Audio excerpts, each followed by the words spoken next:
Rebuild World, Chapter 180, Old World Equipment. Akira finished searching the fourth floor, but he still could not find anything valuable yet. Though he tried taking some relics which were in relatively better condition, all of them were turned into sand when he opened up his rucksack again to put in more relics later. So he decided that it was meaningless to keep doing that. Akira sighed, slightly bummed out. I always thought that I should be able to at least find some expensive relics since we're in the deeper part of the ruin, but it doesn't seem to that easy, huh? Unlike Akira, Alpha still had her usual smile. Well, we're still around the main road made by dispatching a big army. I'm sure that they already collected all the easy-to-spot expensive relics.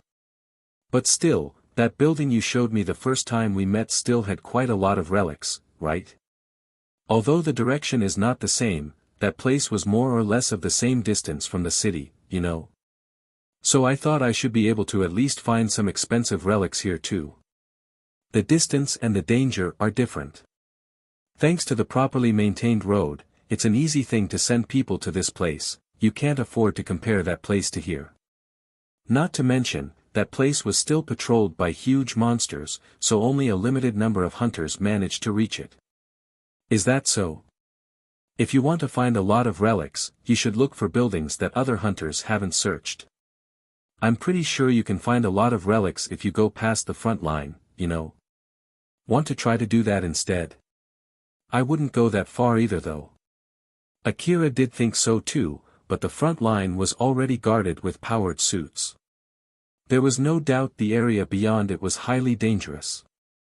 Of course, since he was free to use as many bullets as he wanted, he could just force his way there. But he also thought that there was no need to be that reckless, at least not for now. Well, for the time being, I'll hunt for relics and monsters around this area. As he said so, Akira also kept reminding himself that he promised Shizuka not to do anything reckless. Akira continued looking for relics in that building. Although he had reached the 7th floor, he still got no meaningful result. He forced his bike to go up the stairs and finally reached the 8th floor and noticed that it was different compared to the other floors downstairs. The floor was filled with big snails, some of them were 1 meter long. Its shell was made of metal and a small-sized cannon was perching on its back. So, what's your plan now?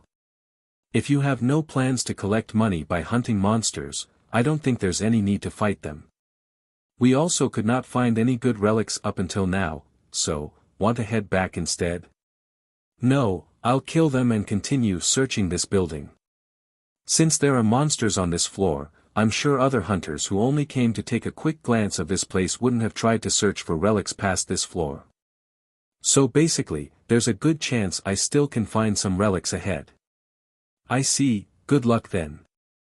Akira stepped off from his bike and aimed his SSB multi-weapon rifle from under the shadow in that hallway. He aimed his rifle carefully and pulled the trigger, the bullet flew and pierced a hole in that snail's shell. The moment that happened, the snail pulled back its soft body as if to hug the floor while its small-sized cannon immediately targeted Akira. Akira quickly pulled back his body, the warhead flew past him, struck the wall and created a small explosion. Its cannon is not that powerful either. With that being said, it does not mean you can afford to take that shot, okay? I know. From that short exchange, Akira thought that the enemy was not that strong and it seemed he only needed a few shots to take it down. But after he took a few shots at that snail, he could not help but frown. All his shots did hit that sail, but the bullets only ricocheted off its shell. The same thing happened even after he did that 5 times. Every time the bullets hit that snail, a flash was released from its shell. Akira was amazed by what was happening as he evaded the warheads coming at him. It suddenly turned hard. And also, that light, it is due to the kinetic energy conversion to light from the force field armor, right? That seems to be the case. So I have to kill it quickly before it can notice me, otherwise its shell will harden, huh? What a pain. Akira calmed his breathing and immediately jumped out from behind the cover. He compressed his time perception to its limit, aimed his SSB multi-type rifle at that monster, and pulled the trigger, aiming for the same spot as accurately as possible with each shot. The combination of his compressed time perception, the recoil compensator of his SSB multi-type rifle, augmented physical capability from his augmented suit, and all the hard work that he had done from his training, allowed him to release rapid fire with surgical accuracy. Thanks to that, all the bullets that he shot hit mostly the same location. Even the powerful force field armor of the snail could not handle that. The bullets blew a hole through the snail's shell and ricocheted inside the snail's shell, destroying its innards. Not to mention, the snail had retracted its body into its shell, thus immediately killing it. It then leaned and rolled over with a low rattling sound. All right then, well, although I was only able to kill it thanks to all the bullets that I consumed, a win is still a win. But still, I didn't expect monsters with force field armor to be loitering around this place. I guess that's normal when I'm this deep, huh? Maybe Kobayashi allowed me to use that much money because he knows that it would be this dangerous. Akira felt happy that he was able to defeat a relatively strong monster on his own. But Alpha immediately shot it down. Unfortunately, that might not be the case. This snail is not a strong monster. Judging from its strength, the spiders that you fought the other day is stronger. That might be true for the big spider leading that swarm, but that's not the case for the smaller ones, no. Not really, that's also the case if you compare that snail with the smaller spider. Akira raised his eyebrows. He then asked. Is that so? But the smaller spiders had no force field armor, you know. The snail is stronger no matter how you look at it, right? Akira, there are many monsters which are stronger when they are in a certain condition. The snail is basically one of those monsters, and this situation is the condition where it is strong. You can actually defend yourself from bullets just like that snail if you spent your energy to temporarily increase the strength of the force field armor on your coat. Even if that's true, it's not like I can keep up that level of force field armor for so long, right? I bet that snail is taking the energy from the building. It might be harvesting that energy so it can't move in the meantime. If that's the case, then it won't be able to use its force field armor outside the building. That might be the reason why you don't see them outside. Is that a guess? Yep. But again, if that snail can use such a powerful force field armor that is even able to block a bullet that's as powerful as CWH anti-material rifle special bullet anywhere, it would have been roaming outside the building and the city management would have put some effort in eradicating them.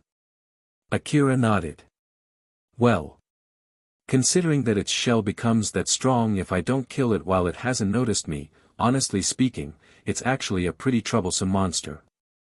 Akira hung his head low. Not only did he give his enemy a chance to turn the situation to its advantage, he then forced himself to defeat that monster in that situation just to misevaluate it, thinking that it was a strong monster and got ahead of himself because of that. He then realized that Alpha was smiling at him amusedly and raised his head. It doesn't really matter, a win is a win.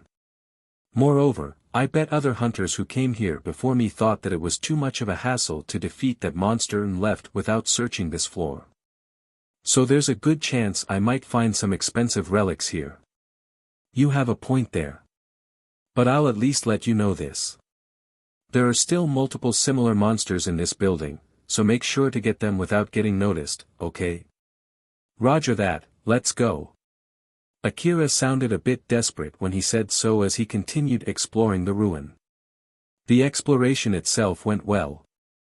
As he expected, Akira encountered some snail monsters again, but he was able to take them down without getting noticed. There were also times when there were multiple snails so that he could not take all of them down at the same time. Although he got some of his shots deflected by their hardened shells, Akira then would open up some distance to wait for their shells to soften back before shooting at them again. Thanks to that, he was able to quickly defeat all of the snails although he had a hard time fighting the first snail that he had met. Akira himself realized that fact as he smiled wryly. Although the exploration went well, he still could not find any valuable relics. He had already reached the 12th floor but still ended up with nothing. Akira stopped for a bit as he heaved a big sigh and said. Still nothing, huh? Although, it's also weird that there are fewer of those bad relics too. Those snails might have eaten them. Good grief. Knowing when to give up was also an important skill for a hunter. Akira knew that too, but he could not shake off the feeling that he might be able to find something if he continued searching that building, thus preventing him from making that decision. Furthermore, he had to fight those troublesome snails to be able to reach that place, so it would be such a waste to give up here. As he continued searching the building, he eventually finished the second-last floor of that building, the 19th floor. Akira sighed again and said. Alpha. I know that this might be counted as your support. But since I've come this far, tell me if I missed any expensive relics behind. Nope. Based on my sensor, I didn't find any good relics either. So, this place really has no expensive relics, huh? If I still can't find anything on this floor, then it would mean this building is a dud, although it's such a big building. I wonder if I have no talent in this. Alpha smiled and lightly cheered up the discouraged Akira. Sharpening your sense for such a thing is not easy. I believe that piling up experience is the only way to do that. That's true, but still. Although Akira understood very well that his ability to hunt both relics and monsters was significantly lowered without Alpha's support, he thought that he should be able to at least manage something. But it seemed that the reality was not that kind. Moreover, we still have the last floor left. It might be too quick to decide that this place is a dud right now. Don't give up and do your best to the very end. You're right. Akira thought that getting discouraged there would not help him with anything, thus he shook it off his mind and continued the exploration. The last floor only had a long hallway that connected the stairs to a door. Akira went through that hallway and stepped off from his bike in front of that door. But when he tried to open it, the tough door would not budge even with the power of his augmented suit.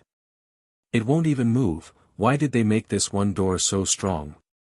All the other doors downstairs were easy to open. That might be simply because the snails downstairs sap their energy and make the doors brittle. Which means that there should be no snails on this floor then. Well, I guess we'll know soon enough once we get in. Akira turned up his augmented suit's performance to max, ignoring its energy consumption, and tried to open the door.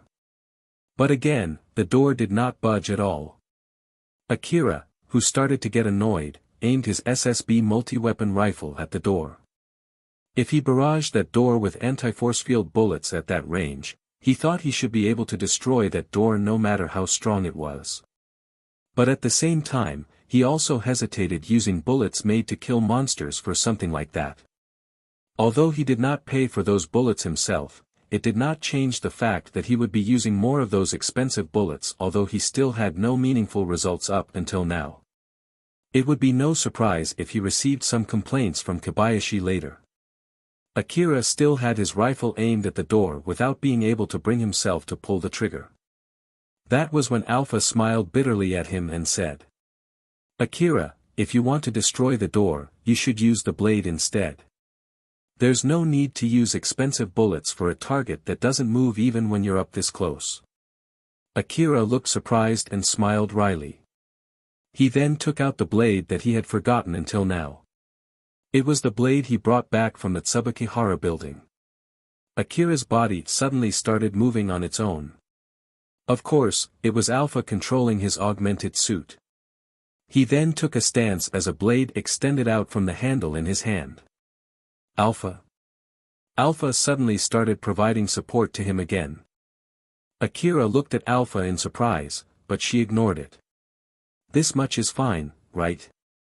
Let's hurry up and open that door. After all, it would be a bad idea to waste the energy left in that blade. Akira smiled bitterly and matched his body movement with his augmented suit's movement. With the help of Alpha's support, Akira swung the blade with the skill of a swordmaster. The blade sliced through the thick metallic door as if it was not there in the first place. After he executed that slice, Akira took a breath before retracting the shape part of the blade. A few seconds later the pieces of the door fell back and made banging sounds. Seeing how the door was cut clean, Akira could not hide his amazement. This blade is as sharp as usual. I somehow can understand why those hunters, who are able to get their hands on this blade and are able to use it freely, choose to fight monsters in close range. Alpha frowned, which was very rare for her. Don't do that, okay? Although I also train you on how to use that blade, it's basically melee training that includes hand-to-hand and close-range shooting. It's not so that you would specialize in fighting in close range with a blade. I know. Akira only said so and stopped pursuing that subject. But in reality, many hunters tend to specialize in a single type of weapon when they got their hands on powerful weapons, even more so when that weapon was an old-world weapon. After all, due to its abnormally high performance, there were times when that weapon saved them during unlikely situations, thus increasing their trust in that weapon. When Akira entered that room, he immediately stopped, surprised at what he found inside that room. The whole highest floor consisted of a single room. That room had a pure white ceiling, wall, and floor. Although there was no window in that room, it was bright enough for Akira to see clearly. It was big, seemingly limitless, and the boundary between the ceiling, wall, and floor was blurred. It really threw Akira's sense of distance off. Alpha, this is a room designed for 3D projection or augmented reality. The white floor, ceiling and wall are to remove any needless information from getting into your views. The whole room itself is equipped with some kind of projection device. What can I say? This room feels really weird. Akira's vision was filled with the color white no matter where he looked. When he looked down at his feet, it gave an impression that he was floating. The same conclusion could be seen from the data gathered by his information-gathering device as if it was malfunctioning. The moment Akira noticed the reading of his information-gathering device, he tensed up since he understood that he was in a situation where he could not rely on his information-gathering device. It was as if he was in the middle of a thick colorless mist. Alpha, though I should have done this sooner, let's end the training here. Help me get a better reading of this room. Oh, are you giving up? Yeah, I'm giving up. Akira replied firmly as if he was not bothered by that light provocation from Alpha. He understood that it would be difficult for him to search that room on his own. Alpha smiled happily at him and said, "Not holding back is sometimes a good thing. All right then." Alpha then enhanced Akira's vision. He could see lines drawn on the white spaces in front of him. Those lines formed squares in regular intervals, helping him regain his sense of space. The room no longer seemed to be limitless and he could recognize the real width of that room. Now that Akira had regained his bearing, he also regained his calm.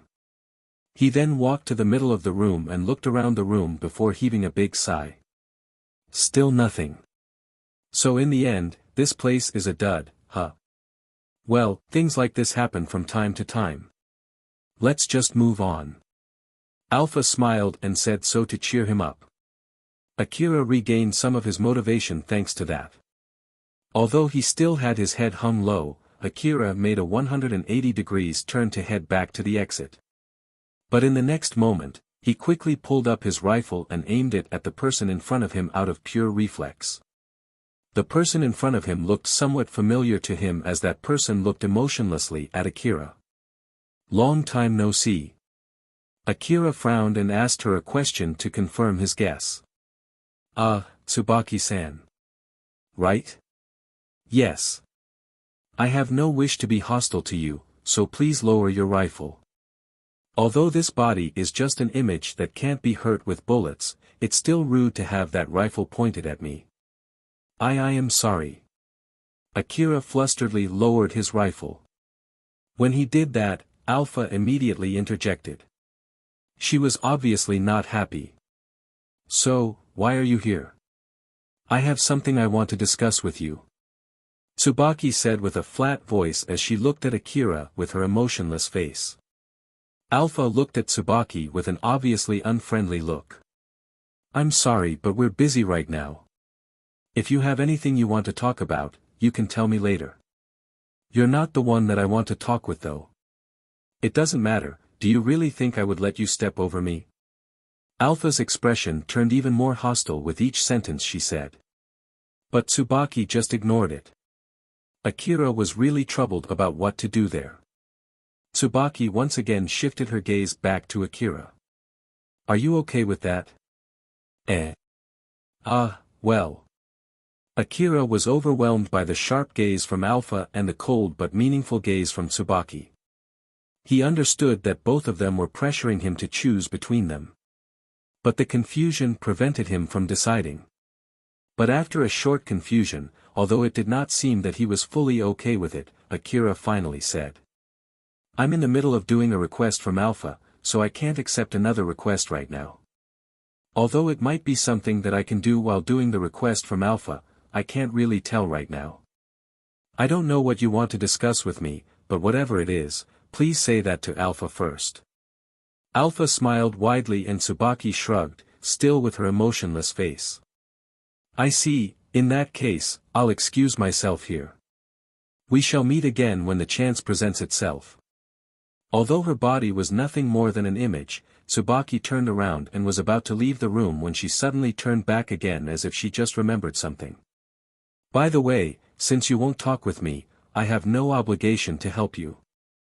I hope you would do something about the security drones posted in this place in order to prevent people from intruding into this building yourself. Tsubaki only said so before vanishing. Akira was still not fully recovered from the confusion when his augmented suit suddenly started moving on its own. Alpha controlled Akira's augmented suit to run toward the door as fast as it could. Alpha. What's wrong? We need to get out of this place as fast as we can. So hurry up. Akira managed to match his movements although he was caught off guard. But the next moment, he saw his bike flying in his direction from the door into that room. A white humanoid robot had kicked Akira's bike and left it tumbling on the ground. The white humanoid robot did not have a mouth, or eyes, or hair. It looked like a naked cyborg body covered in white. Akira immediately shot at that robot, but that robot planted itself on the ground instead of evading it. When those bullets hit its robotic body, it sunk into the robot's body and caused a small ripple over its surface. Akira did not expect that at all, but that did not stop him from moving. He kept shooting accurately at that robot with the help of Alpha support. And just like last time, the bullets were absorbed into the robot's body and caused a ripple on its surface. The ripple accumulated and caused its body to bend in a strange fashion. Inside his compressed time perception, Akira shouted through telepathy. Alpha. What the heck is that? It's a body made of material adjusted for augmented reality or 3D projection. I'm sure it's one of the building's equipment, though I don't know if it's autonomous or it's being controlled remotely. Equipment? One of the wall partitions inside that room opened and exposed the robots behind it. Some of them were white robots, while some of them were donning old-world design maid and butler outfits. They were giving Akira a warning. Warning! In order to maintain safety in this building, the security drones are allowed to use force and permitted to kill. Please show your identification information immediately. The same thing also happened from the wall partition near the entrance and the wall partition on the opposite end of the room. Unable to confirm the identity. Interpreting this action as an effort to hide identity. Increasing the severity of the action in order to secure the situation. We will not be responsible for any injuries during the suppression, surrender is advised. The robots surrounded and closed in on Akira. Repeat. In order to maintain dash. The white robot body eventually could not take the barrage any longer. The shockwave from the bullets pushed its body backwards, dragging its body across the floor. Some of the bullets pierced its body and destroyed its inside. Its white outer body mixed with the pieces of its mechanical innards as they were scattered on the ground. Finally, got one. Why are they that durable when their bodies seem so soft? That's also a kind of force field armor. It basically has the same mechanism as the snail's shell. The same. Although its body is that strong. I'm sure that difference comes from the fact that those snails are sapping energy from this building while that robot is one of the building's equipment right from the start. But putting that aside for now. The robots started to swarm Akira. Some of them were coming at him from the direction of the door. It was already impossible for him to break through them. Akira, get yourself ready, we need to do something reckless. Alright. Now that Alpha had control of his augmented suit again, Akira's movements improved. He was more precise, faster, and much more powerful. Akira himself desperately matched the movement of his body with his augmented suit in the middle of the slow-moving world of his compressed time perception. Akira ejected the magazine from his rifle in his right hand and threw it into the air.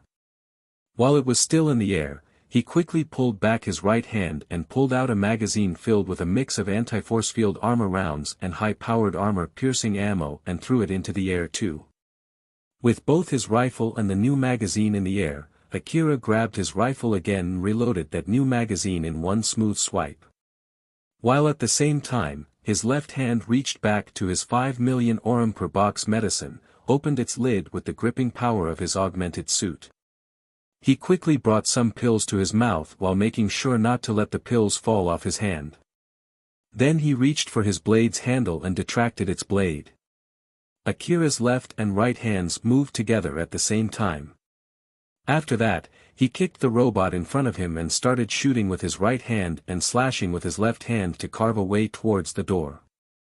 The anti-force field armor bullets that were shot from close range had enough firepower to blow the robot's torso clean off its limbs.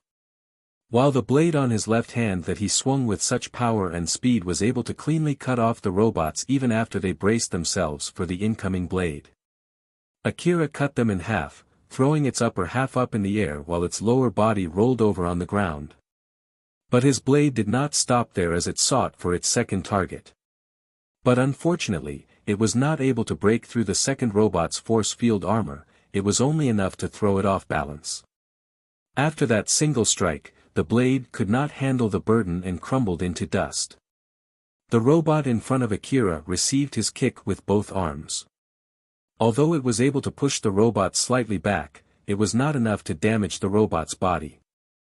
Akira was momentarily stopped in place. The robot behind him immediately took that chance to swing a chop from behind while the robot in front of him also shifted its posture to deliver a counter.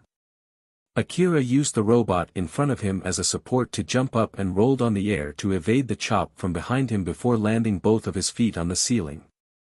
He then immediately turned off the recoil compensator of his SSB multi-weapon rifle and started shooting at the robots. The kickback from his rifle made sure that his feet were firmly planted on the ceiling as he jumped to the side across the ceiling to evade the incoming punches and kicks from the robots under him.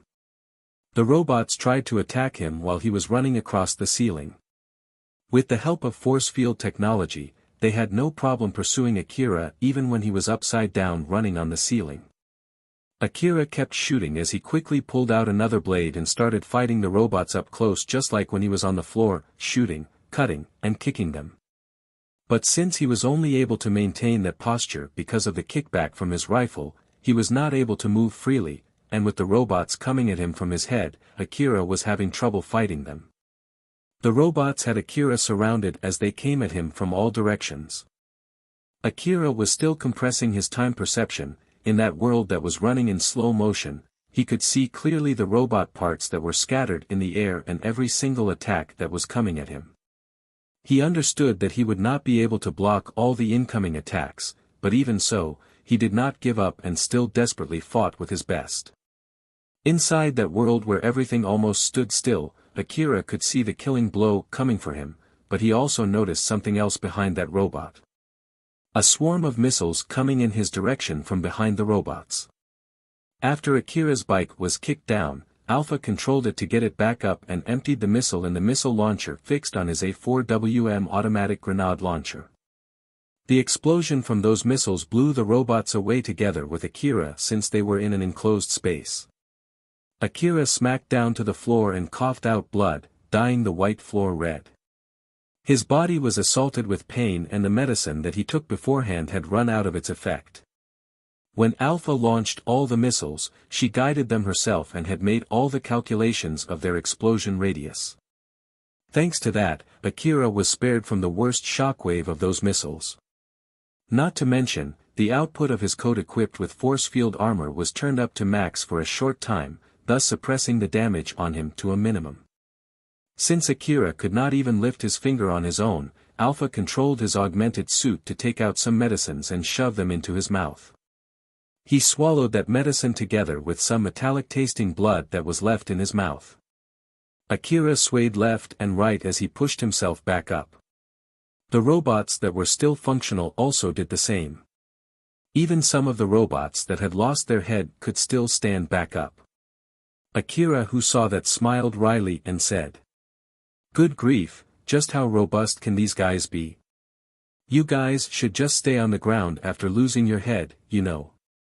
I believe that they're controlled remotely from somewhere close by. I bet they're partially autonomous and remotely controllable. I see, I also fought against similar monsters before. So they're basically based on the same mechanism, huh? Just a little more before we can escape this building, so hang on." "Got it." Akira got a little desperate as he grabbed his rifle back. After that, Akira was able to maintain the upper hand. Alpha provided a suppression fire using the DVTS minigun fixed on his bike while he was also shooting at the robots from beside the bike.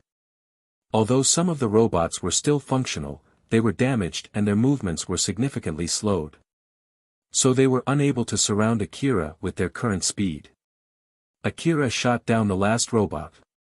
Its head and body were pierced with the bullet as it got blown back into the pile of its dead comrades. The empty magazine was automatically ejected from his SSB multi-weapon rifle. Akira crouched and picked that empty magazine up, imagining how much money he had used in that fight and smiled bitterly. He then threw that empty magazine up to the air. Alpha had a big smile on her face and praised Akira. "Good work there. Although I did give you some help, you have become pretty strong. Thanks for the compliment.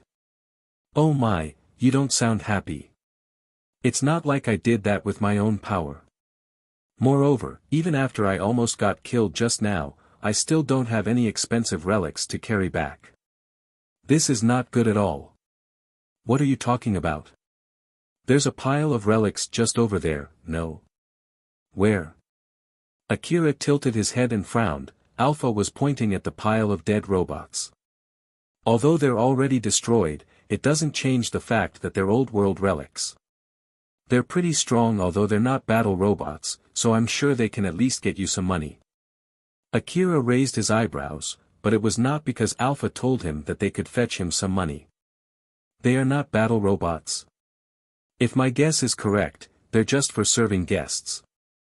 Although, I believe being able to peacefully secure a rampaging guest is also an important functionality for such robots. You do know that I almost got killed fighting those robots, right? I think they also said something along the line, permitted to kill me or something. And you say they're not battle robots? They basically said that to let you know that even if they get you killed in the process of securing you, they won't be held responsible for it. So it's just to warn the guests that even with the technology of the old world, such cases are not impossible. Moreover, if they're really designed for battle, they would have carried more weapons.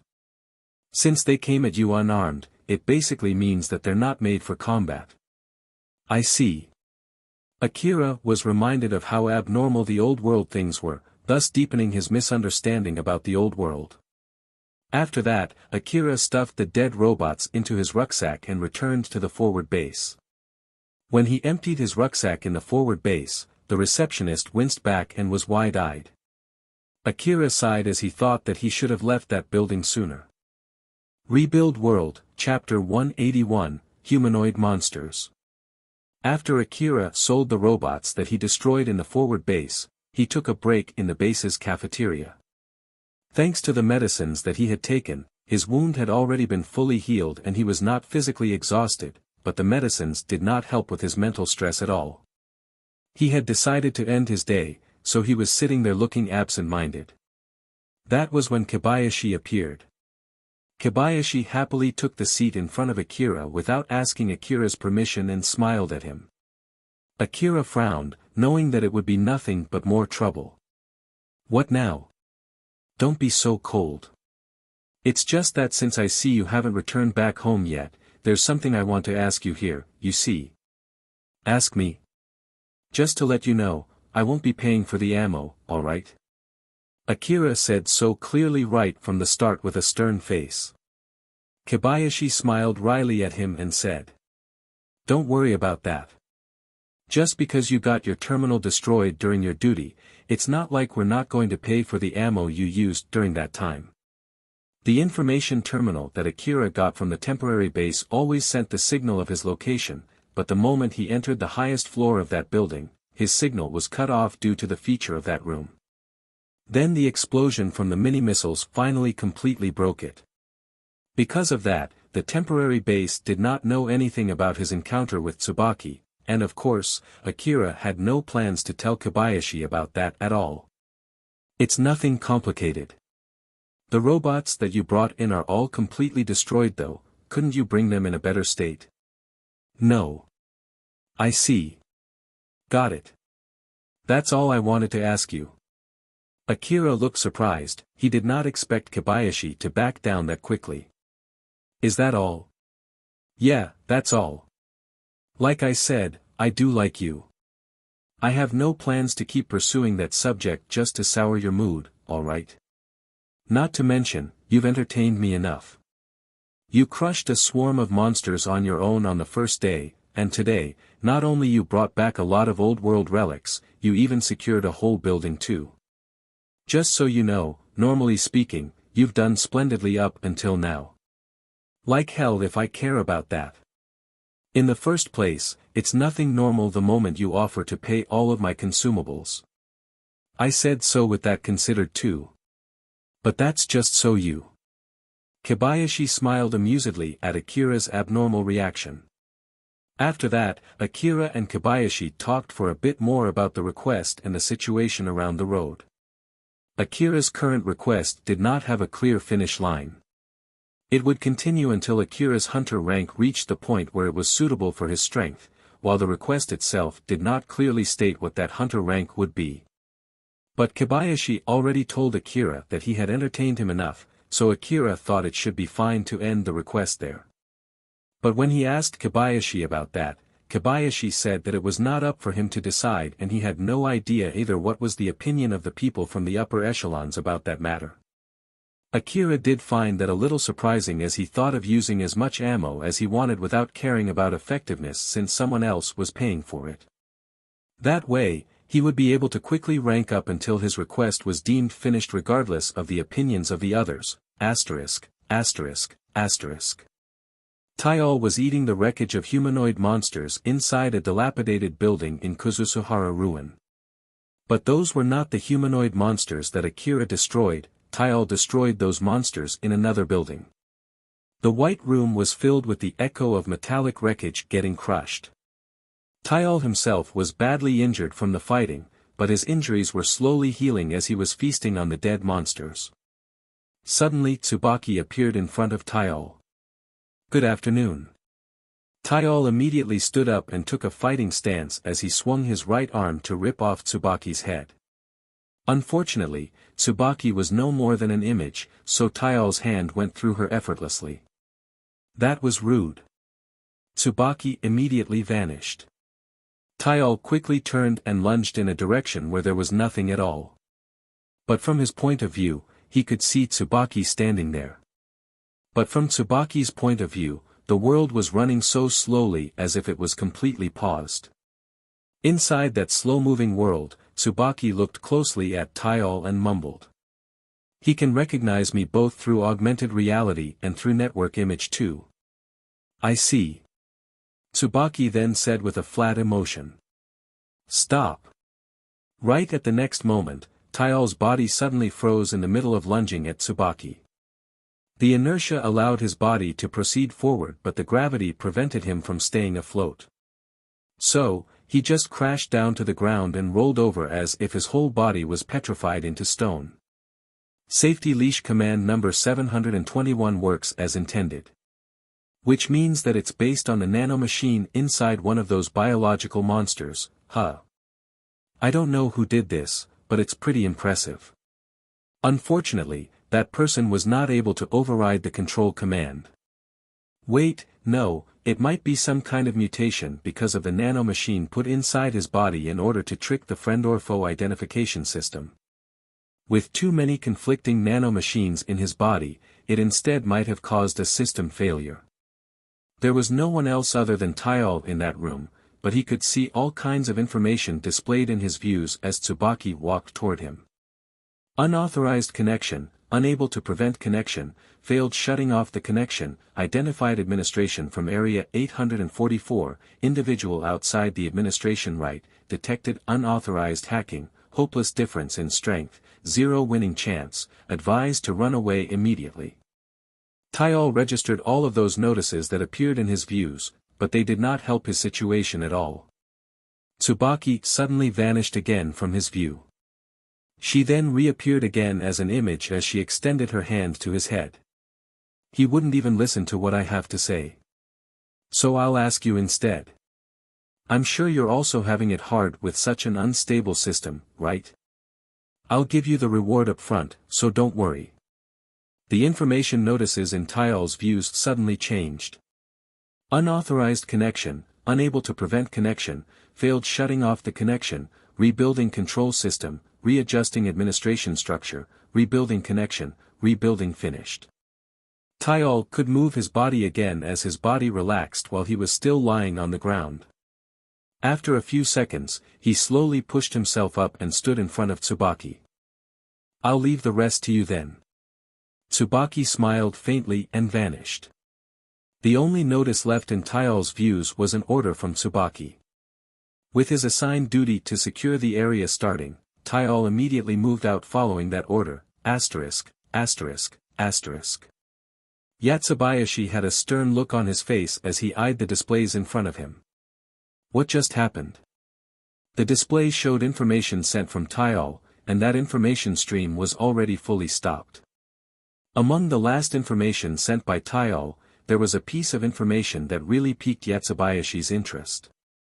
Yatsubayashi actually was thinking of a plan to take care of Tyal before it caused extra trouble to him, but with this, he decided to change his plan. His curiosity completely outweighed his rationale as he readjusted his plan accordingly following curiosity, asterisk, asterisk, asterisk. Akira once again visited Shizuka to replenish his stock. Shizuka looked worriedly at Akira as she said to him. Akira, this will be pretty expensive though, are you sure? Akira nodded with a serious face. Yes. After thinking about it one more time, I thought that it's safer to do this and I should be able to end this request faster this way. So please continue with the order. Akira completely readjusted his order. This time he ordered multiple mini-sized energy packs and high-grade repair cartridges, both of them were expensive consumables. On top of it, he also ordered a huge amount of powerful anti-force field armor as well as mini-missiles that could be used with personal-sized missile launchers. Shizuka proceeded to place the order. Akira and Shizuka waited silently for the confirmation, but this time, the order was rejected. As I thought, it won't go through, huh? Akira seemed slightly relieved. Suddenly a call from Kobayashi reached him. It's me. It seems that an expensive order just came in, and it's from you, just wanted to make sure that it's not some kind of mistake or something. I've sent you the information to your information terminal, so go ahead and check it. I did, it was really from me and it was not a mistake. Unexpectedly, Kobayashi replied in a rather good mood. You bought quite a lot this time, enough for the financial division to contact me, you know. I need them to be able to fight safely. If you're going to tell me to cut that out, just so you know, that's basically my real strength. That way I won't need to keep doing this request, right? I'm not calling you for that. There, the payment went through. Even that got approved, huh? It was just a notice due to the size and the cost of the order. I'm sorry, but once you receive that order, bring them to the forward base for safekeeping. But don't worry, you can still use them anytime. I'll send you the specifics later. The repair cartridges are for my augmented suit, so I need them back home. I see, you can take the cartridges home then. I'll tell the guys above myself about that. Alright. Akira was a little surprised that his order went through so smoothly. Kobayashi, who noticed it, laughed. I did tell you that your performance is far above the norm, remember? So this much demand will go through just fine, although, it's partly because of my influence too. You should be more confident in yourself, you know. Until next time then. At the same time Kobayashi closed the call, a notification confirming that the order got through reached Shizuka and Akira. Akira smiled bitterly. He knew very well the gap between his real strength and the strength that he acquired due to alpha support.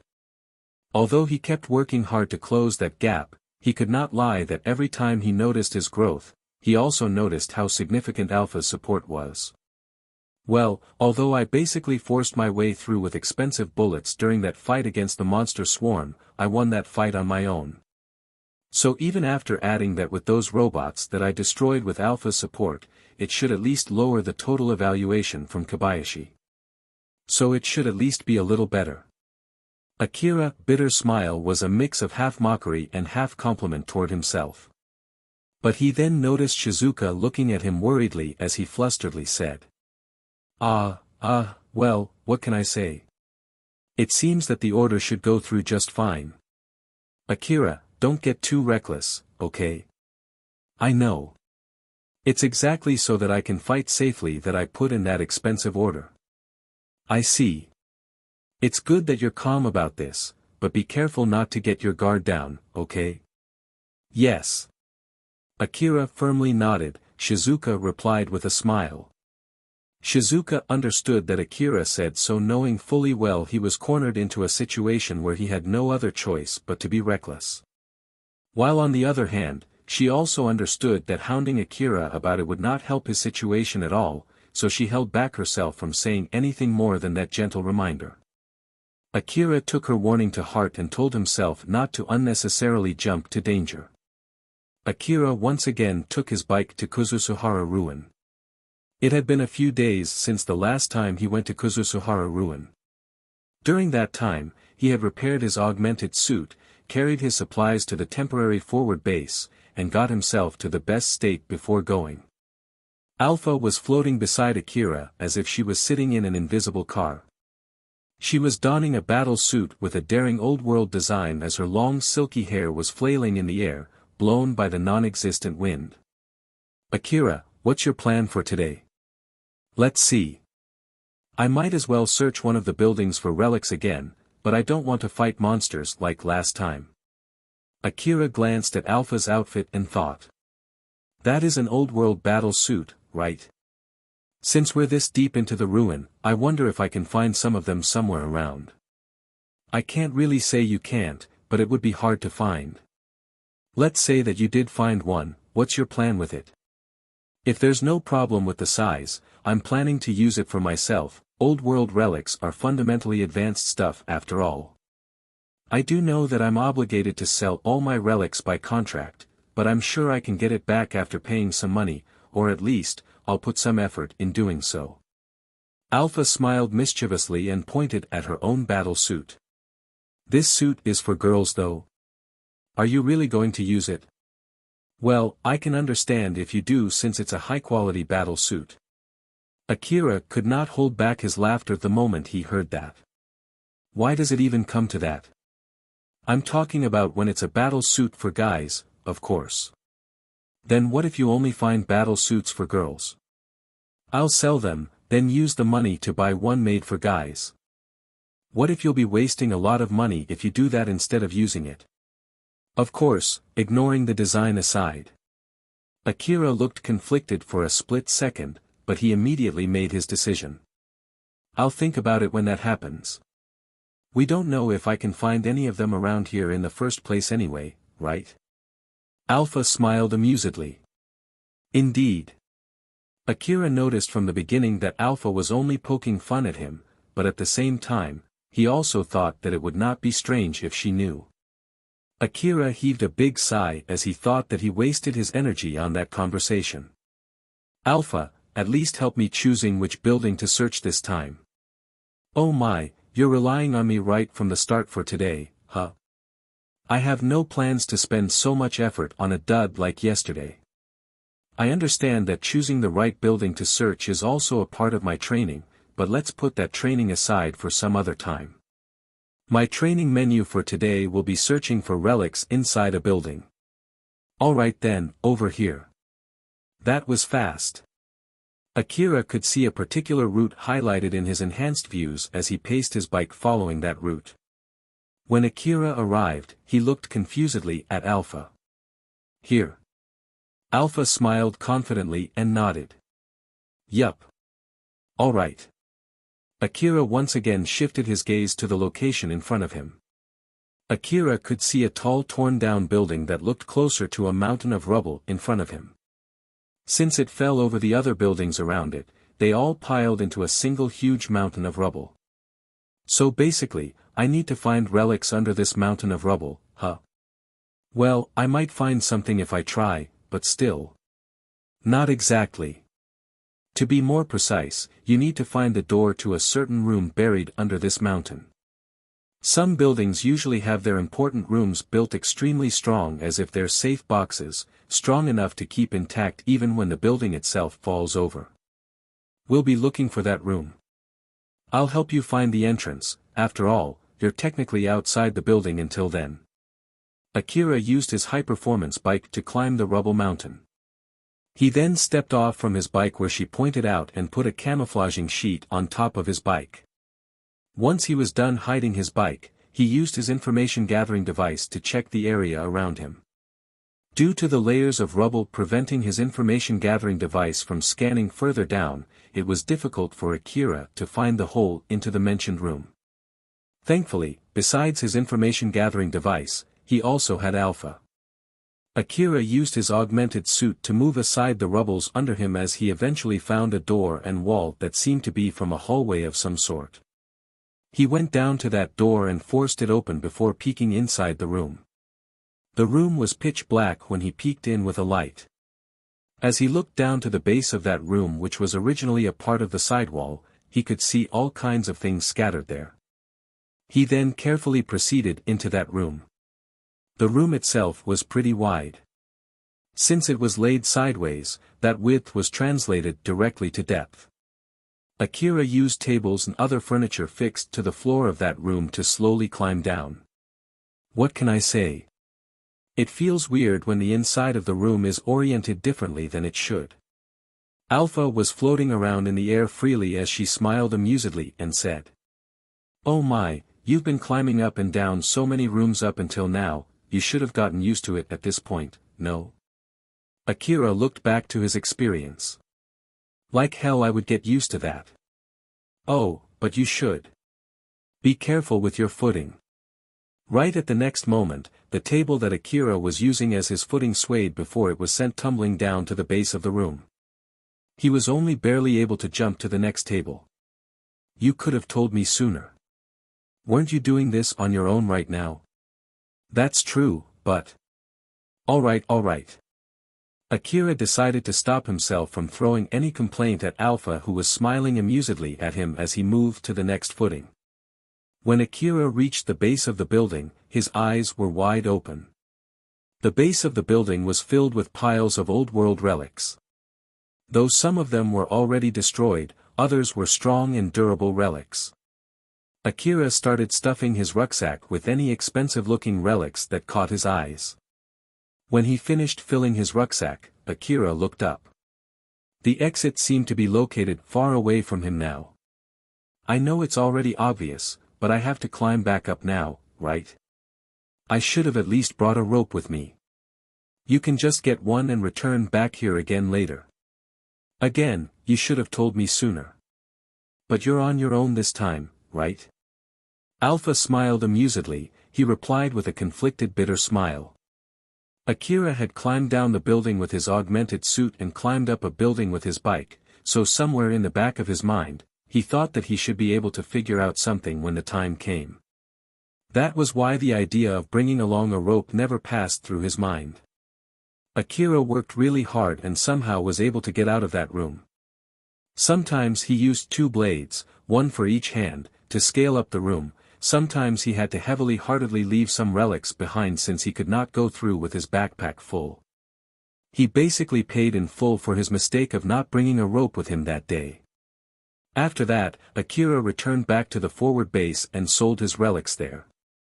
He did not forget to immediately buy a rope too, ******.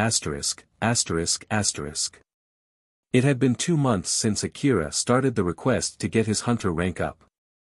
But his request had still not ended. Even after he kept ordering bigger and better supplies, all of the payments for his orders went through just fine. Originally Akira thought that at most it would last for about a month. So that day, he was venting his frustration in Shizuka's shop. Elena and Sarah who saw that could only smile bitterly at him. To be more precise, Akira was venting his frustration there because Elena and Sarah encouraged him to. They tried to prod him to share his situation, and, if possible, to offer him their help in order to mend their relationship back.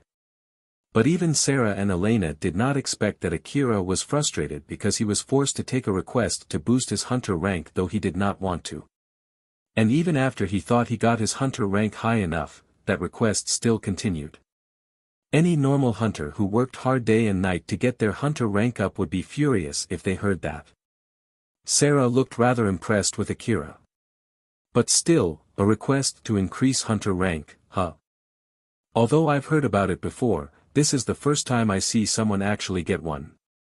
Although it's to be expected considering how strong you are, it's still pretty impressive. Although Sarah was giving him an honest compliment, Akira felt a bit guilty.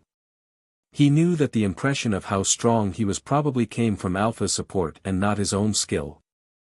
Because of that, rather than looking honestly happy about it, Akira made a conflicted expression. Thank you very much. But depending on how you look at it, it might be because they put too much faith in me. Right now, they're forcing me into places that are originally too dangerous for a hunter like me. Elena noticed that and changed the subject. Getting not too excited and staying vigilant is a good thing. In my case, if I ever get such a request, I feel like I would get too excited and make a blunder instead, but it seems that's not the case for you. That in itself is pretty impressive, you know. I guess I need to learn more from you about that. Akira slightly blushed from that compliment. Sarah pouted a bit at how Akira reacted differently to her compliment. But in order to distract herself from that feeling, she quickly circled behind Akira and rubbed his head while sticking close to him from behind. Sarah-san. I'll do that too. Though I don't think that I'll ever get such a request. Being too humble might annoy people instead, you know. I didn't mean it. I know. It's just a silly talk from a narrow-hearted girl. But I just want you to be careful since there are a lot of people like that out there. Oh, of course. Though Akira was surprised, he did not resist. As a matter of fact, he enjoyed it. Seeing that reaction from Akira, Sarah smiled satisfied. Both Shizuka and Elena who saw that could not help but giggle. Of course, Sarah noticed them, but she only pouted a bit while trying to hide her embarrassment and enjoying Akira's reaction. They then talked about other things too. At some point, Akira found something that Elena said interesting. Humanoid monster, huh? Yes, it seems that there are more and more people getting attacked by a humanoid monster near Kuzusuhara ruin lately. To be more precise, the location is around that highway. Is it one of those things?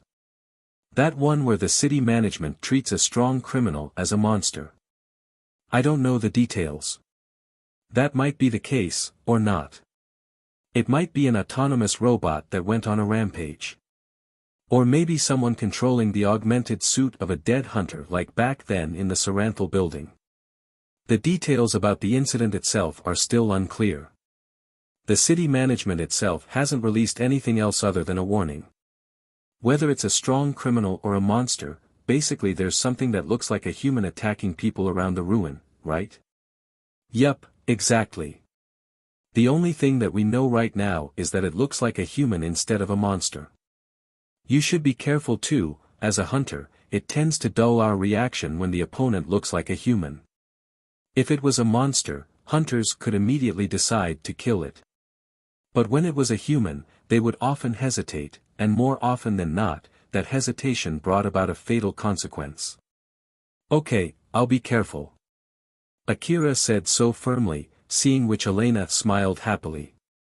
When Akira left the shop, Sarah frowned and said, "Say Elena, I wonder if Akira really hates when people evaluate his skill highly. That might be true. If I'm not mistaken, he said something similar to that back then in the underground city too. Now that you mention it, he did. Why do you think that is the case?" "No idea. I'm sure he has his reason for that. But whatever it is, I'm sure it's not something pleasant. Sarah, although I'm sure there's no need for me to tell you this, but you need to be careful not to poke at him too much." "I know. This is difficult."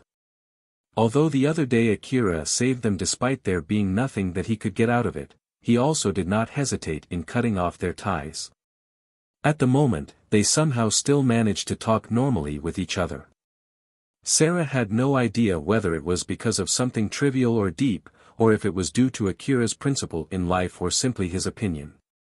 Sarah had no plans to let go of the thread that she worked hard to preserve and sighed as she thought of her friend whom she was not sure how to treat. Rebuild World, Chapter 182, Yatsubayashi's Mobile Clinic. On the next day, Akira once again had a talk with Kobayashi in the temporary space cafeteria, and just like usual, he looked pretty annoyed. "So, don't you think it's about time I'm done with this request? Good grief, there are not many hunters out there who want to end their rank-up request themselves, you know." "Don't know, don't care." Kobayashi smiled wryly. He found it amusing that he said his real feelings instead of negotiating with Akira and thinking how amusing it would be if Akira challenged an even fiercer battle than before, but he remembered to do his job to at least try to calm Akira down. "I've been telling you this every time we meet, I don't have the right to decide that. But well, at least I'll let the people above know that you don't want to keep doing this request, though I can't really say for sure what they think about it." Akira sighed. Kobayashi immensely enjoyed his reaction. "Now then, just like I said, I'm here because there's something I want to talk about with you. It's about the cost of your supply that you keep bringing up as a form of harassment." Akira's expression immediately turned stern. "No, I won't pay for them. If you're telling me to pay even a part of it, you can go ahead and cancel the request." "Well, it might be weird for me to say this, but because of that condition, the credit you get from selling relics and hunting monsters are significantly reduced. You'll get more rewards back even if you only pay a small part of it, you know. So are you still fine with that?" "Yeah, I still won't pay." Akira showed no chance of negotiation for that matter. Seeing that, Kobayashi gave up trying to convince him. "Alright, got it. I've at least notified you. Although it's because of the contract, the money you're spending on supply is actually a bit too high. So, I just wanted to let you know that there's a way to solve that. To be honest, it'll be faster if you just pay a part of it, but if you don't like that idea, so let's do something else instead. First option, you can work under our order for the time being, that would include following the orders of the other commanders from the city management." "What are you going to make me do this time?" "It hasn't been decided yet." "Well, I'm pretty sure it's for something like patrolling, guarding, or securing a part of the ruin. So basically, you can camouflage that exorbitantly high supply cost for one person as the team expense. Like I said, the request itself is basically close to compulsory, so at least you can make this much compromise, no? What's my other option? Limiting your activity to only a certain area where no one would complain if you spend that much money for your ammo. To be more precise, it would be the area past the end of the highway, or in another word, the front line. Although most of the hunters working there make sure to bring along their powered suit, I'm sure it's no problem for you since you've won against a powered suit even without using one, right? Personally speaking, I recommend you take this option instead of the first one. Kobayashi smiled with full expectation. In contrast to that, Akira obviously looked annoyed. Do I have any other options? Nothing. If you have any good ideas, feel free to let me know. I'll take the first one. Roger that. Well then, I'll take care of the administration. I'll let you know once I'm done and you'll get the next order sent to your information terminal later, so you can just follow that instruction. Kobayashi stood up and was about to leave when he glanced at the sighing Akira and smiled. You can tell me anytime if you want to change your mind. Sure. Although Akira sounded as if he just gave that reply without thinking about it at all, that was enough to make Kobayashi leave that place with a big smile. Seeing how Akira replied back so apathetically there, Alpha could not hide her smile. Personally speaking, I also recommend the second option though. Why? For the sake of your growth, it's better if you fight strong enemies. Give me a break. Akira thought that he got this request because he fought that black-powered suit back in Izant family's base. For him, it was nothing but a pure coincidence. So honestly speaking, he wished that the city management would understand that it was not his actual skill. He did not want people to think that it was because of his real strength when it was actually thanks to Alpha's full support. While at the same time, Akira himself had no wish to take it easy for his training, but on the other hand, he had no plans to be jumping into dangerous places where he might not be able to survive without Alpha's support. So he was thinking during this rank-up request to just raise his rank high enough to reflect his real strength when he had no support from Alpha. He honestly wanted to avoid doing anything that might disrupt that plan. Akira did not think of all the hard battles that he had gone through because of pure coincidence, and it was simply because he did not have enough self-awareness, ******. Akira rode his bike coursing through Kuzusuhara ruin. After a few days, a notice reached his terminal right after he arrived at the forward base. That notice contained an order for him to guard a clinic plus the location of that clinic, and its coordinate was basically deep inside the ruin. At first, Akira thought that it would be a clinic temporarily erected inside a dilapidated building or something, but the coordinates that he received smacked right in the middle of the road with no building around. Akira thought it was weird and once again checked the coordinates when he noticed it was moving. And so, currently, he was chasing that moving clinic. Akira had to fight monsters along the way too, but he eventually was able to catch up to it. There was a big white trailer parked on the road close to the front line. It was a big armored trailer and its big back door was wide open. Akira stepped off from his bike and peeked inside the trailer. There he saw Yatsubayashi treating some injured hunters lying on a patient bed. If it's just a light injury, wait there for a bit. And if it's a bad injury, wait there for a bit as well. If it's an emergency, I don't mind treating you now, but it'll cost you more. I'm actually here as an escort, is this the right place by the way? Yatsubayashi stopped, his hand was still holding a weird, or more like, suspicious tool as he looked at Akira and made a suspicious smile. It's you, huh? Welcome to Yatsubayashi Clinic, Kuzusuhara Ruin Branch. He finished treating the hunter in front of him and handed over a cloth soaked in blood to that hunter. That's it. I don't mind if you want to keep using the bed, but it won't be for free. You're going to charge me for that? It's fine, isn't it? It's not like anyone is using it anyway. No. I would need to move the bed in case of an emergency. So you'll have to pay me money even if you just want to lie on that bed. Alright. Due to his injury, that hunter could only slowly drag himself off from that bed before he put that bloody cloth back on and left the trailer. After taking a few steps away from that trailer, he put his butt down to take a short rest. Akira frowned and said to Yatsubayashi. You're not going to take that man back to the forward base? Sure, if he wants to and if I accept that request. Of course, it won't be free. Just to warn you though, don't escort him back without my permission. It's not like I'm telling you not to do that no matter what, but if you do that, you'll have to pay for the cost. So just be careful about that. Why would I have to pay when I'm the one escorting him back? Akira seemed to be extremely confused there, but then Yatsubayashi casually replied. Well, that's because you'll be doing work outside of guarding this clinic, which is your main job at the moment, you see. Not to mention, you won't be able to guard this clinic while you're escorting that guy back to the forward base. So it's a given that you would have to pay, no? Akira seemed to understand that argument, although he also looked exasperated at the same time. That sounds to be a huge pain in the neck. That's just how it is. Yatsubayashi only casually said so while cleaning up his medical tools. Akira was not alone, there were other hunters who were assigned to guard the clinic too. But since Yatsubayashi actively moved around his clinic to pick up his patients, those escorts usually spread out not too far away from the clinic. Once they entered areas with a lot of monsters where hunters even sent SOS requests, Akira and the other escorts spread out to clean up the monsters while carrying any injured hunters back to the mobile clinic. Akira with his incredible, bad, luck spent his days fighting swarms of monsters and carrying injured hunters that he saved back to the clinic. Although the injured hunter was so badly injured to the point that he was barely able to move his finger, he was still fully conscious. Maybe it was because of something that he prepared beforehand to make sure that he would not faint even during an emergency.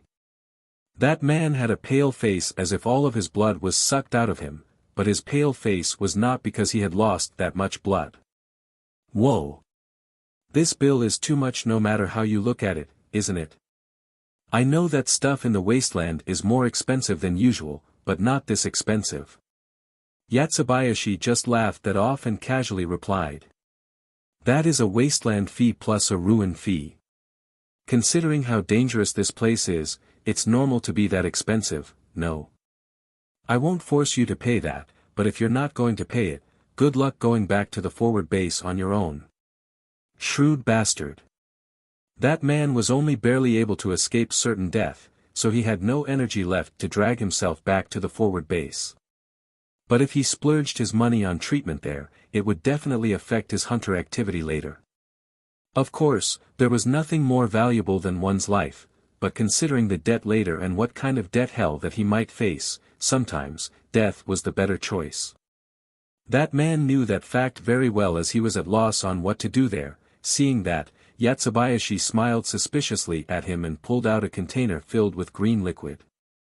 Well, I can understand your predicament. Better the treatment, higher the cost. But wait. If you take this medicine that I made, you can get the same healing power with 1/10 the price, you know. So, do you want to try it? The hunter glanced at the glowing green liquid and frowned. But the 90% less cost would really reduce the effect of treating his injury there on his money, which in turn would reduce its effect on his future activity as a hunter. Although it was not a formal one, Yatsubayashi was trusted enough by the city management to be asked to work in the forward base, so there was no way he was a fake doctor. The hunter eventually came to a decision. I'll pay everything, so I'll take the usual treatment. Yatsubayashi looked disappointed. If you're willing to take my medicine, I'll escort you back to the temporary base for free, you know. Just give me the normal treatment. Yatsubayashi lightly clicked his tongue and started treating that hunter's injury.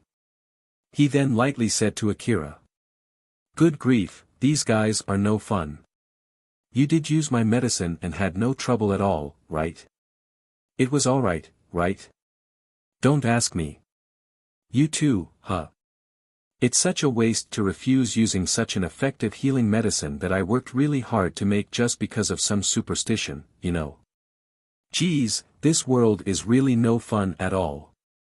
Seeing Yatsubayashi begrudging talk while still attending to his patients, Akira thought that he could understand some of Yatsubayashi's feelings, but at the same time, he could also understand the feeling of the hunters who hesitated to put that glowing green liquid into their bodies.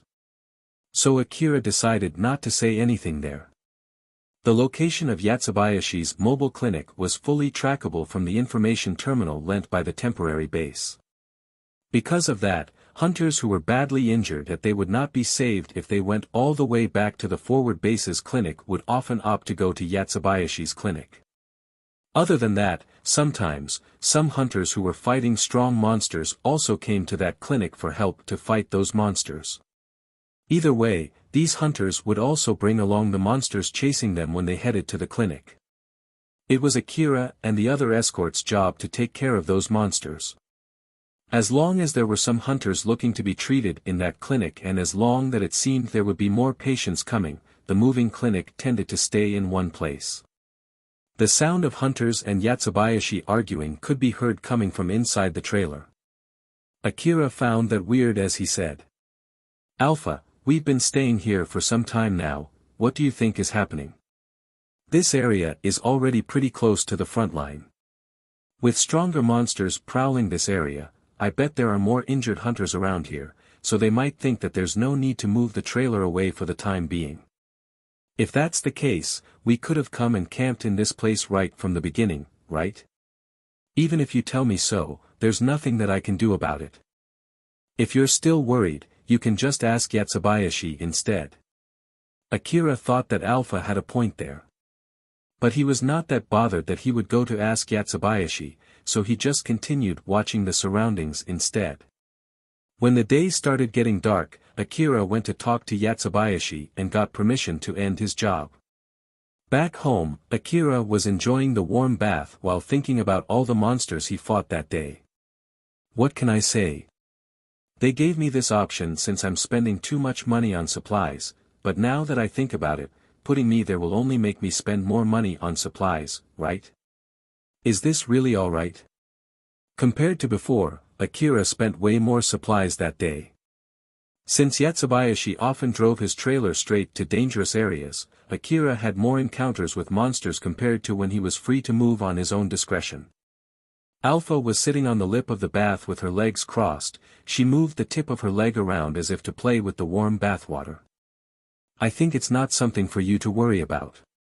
The clinic only moves based on the instruction from the city management after all. Moreover, that might be nothing but an excuse." "Excuse?" "Yep, an excuse to send you to more dangerous areas. The complaints from the upper echelons about you spending too much money on supplies might be true, although it might not be that big of a trouble, it was enough as an excuse. The two options that Kobayashi gave you, he might have given you those options just because he wanted to get you as close as possible to the front line. The clinic only moved around the areas pretty close to the front line and the battles going on there are pretty much as dangerous as the battles that you've gone through lately. So he might be just using that as an excuse to send you as close as possible to the front line, hoping to see you doing some reckless stuff. If that's the case, then he really got me good this time." Alpha suddenly moved around her crossed legs, Akira's eyes were drawn to that movement by pure reflex. She then stood up on the border of the bath while Akira was still looking up at her. Alpha lightly smiled at Akira who was looking at her with a rather suspicious gaze. She then jumped, made a beautiful arc, pulled a full spin in the air, and plunged into the warm bath as if her body immediately melted into the water. Alpha then popped out from the water as if she just popped out from a deep pool before moving next to Akira. Akira watched that sequence of action with slight amazement, but he was more exasperated than amazed. What was that? This is a bath, not a pool, and it's not that deep. I just feel that lately, you are showing less interest in my body. I just thought of showing my beautiful body to you in a different way. So, how was that? Normal. Geez, you're as indifferent as ever although you're in front of this beautiful body. You've really gotten used to this luxury, huh? Alpha smiled amusedly at Akira who looked even more exasperated than before. But behind her mind, she thought that it was still too early. When she jumped into the bath in her swimsuit, Akira unconsciously moved his body as if to evade an incoming attack. And when he did that, there was actually another reason as to why he moved his body away, asterisk, asterisk, asterisk. Back in the forward base, Yatsubayashi had parked his clinic in the parking lot as he was looking through the data that he got inside his clinic. That data contained all kinds of information used by the city management to check how far they had secured the area for the sake of building the safe route into the ruin. It included things like the countless information terminals spread inside the ruin by the city management, the data from the information terminals lent to the hunters, and data from radars in vehicles. Yasutobayashi was given permission to analyze that data using the help of his connections. Even if the device to broadcast the information all the way back to the slum city was broken, with his skill, although it was difficult, it was not impossible to search for the particular wave signal produced by the nanomachines inside a certain body. With that, Yasutobayashi continued keeping a close look at the damage caused by the humanoid monster that was getting famous lately. The reason why Yasutobayashi opened his mobile clinic was in order to search for Tyol without raising any suspicion. He only charged the hunters a lot of money for his treatment and proactively answered SOS requests simply to avoid looking suspicious. After Yasutobayashi finished analyzing the data, he then said with a sharp gaze, "I bet he's preparing himself behind the front line. Which means, maybe over here." The map of the ruin on his display also showed Tyol's track as well as a big line. The line was drawn over one of the crossroads used in the main highway as if to create a blockade. The line was basically the front line and the area behind that line was an unknown world from the city management's point of view, and Tsubaki's building lay deep behind that line, ******. That day also Akira was instructed to escort Yasutobayashi's clinic. He rode his bike into the ruin while checking the location of the mobile clinic. That was when he noticed something. He's going pretty deep today. Basically just right after a turn on that crossroad, huh?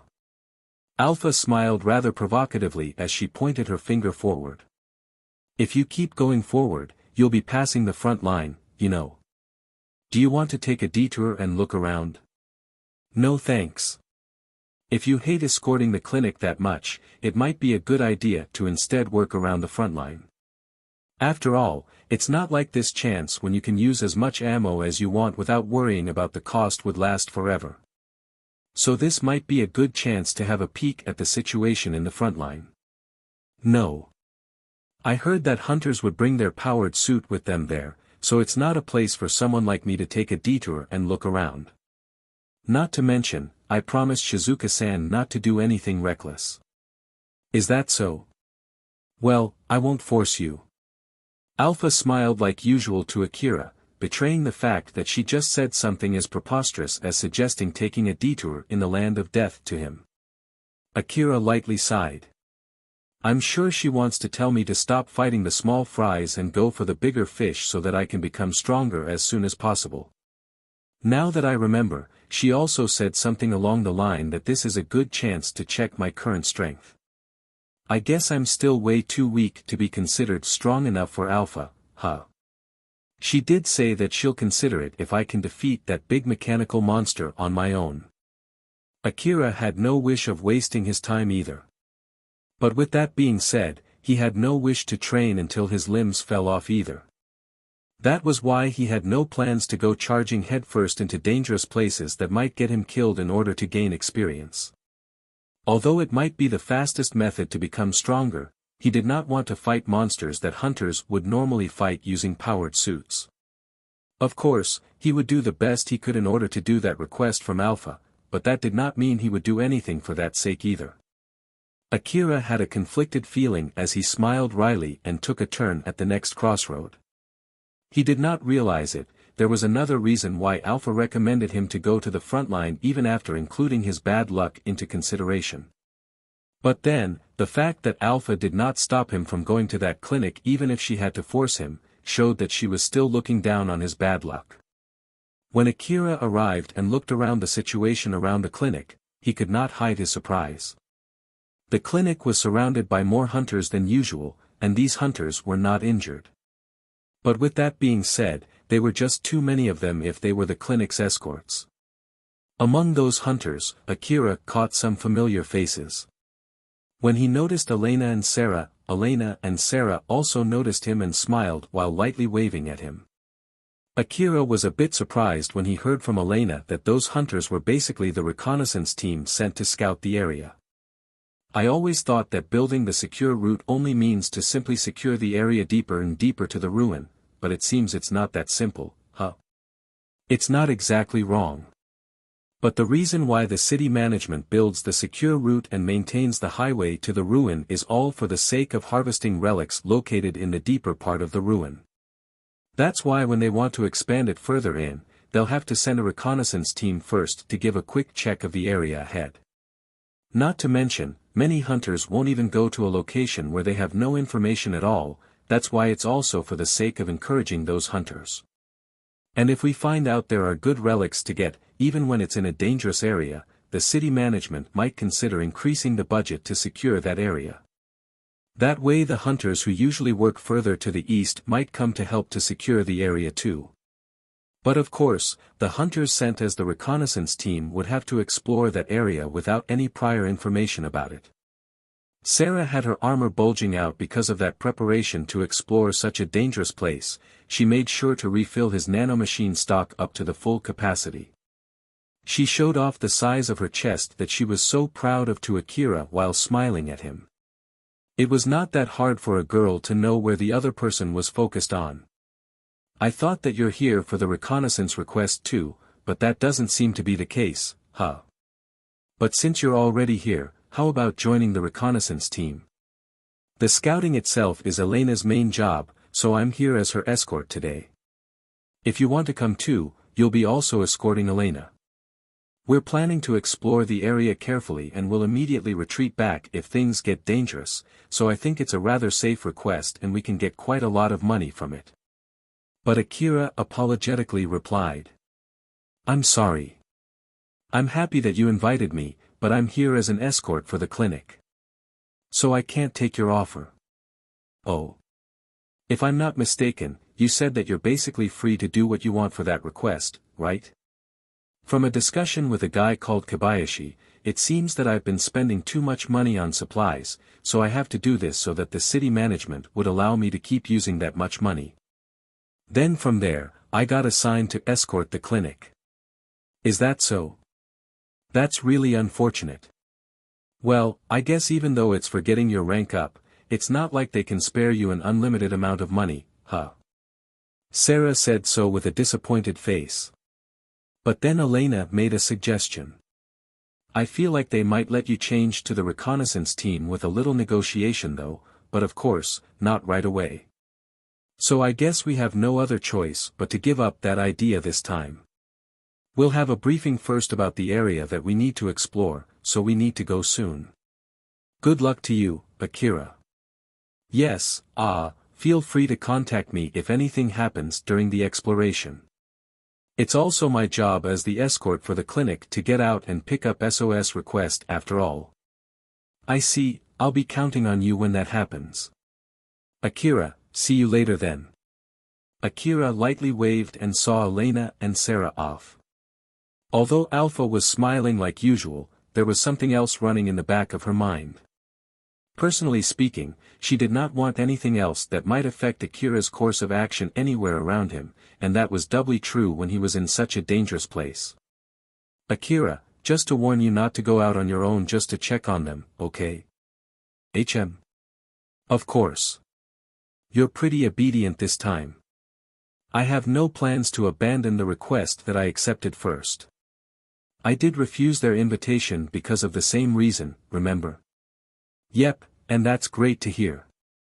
Alpha smiled happily since she identified that as Akira's honest opinion about that matter. But at the same time, she also knew there was no telling how far he would go to stay by his decision. If he had always kept all his promises, Alpha would not be this doubtful of him.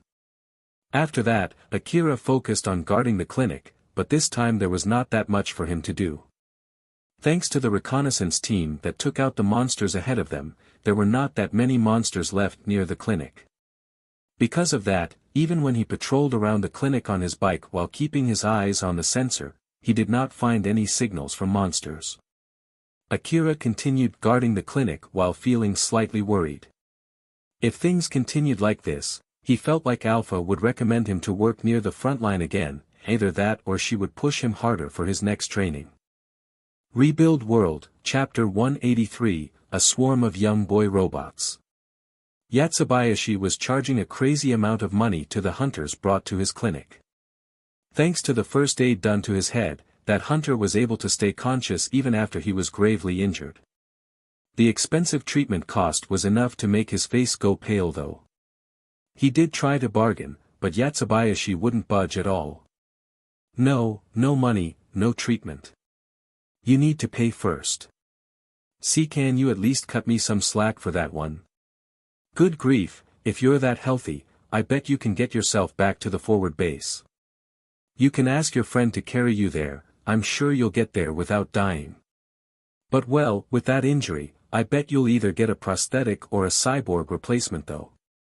I want to keep my body the way it is, since you said that your treatment would still enable me to still stay the way I am, I came to you.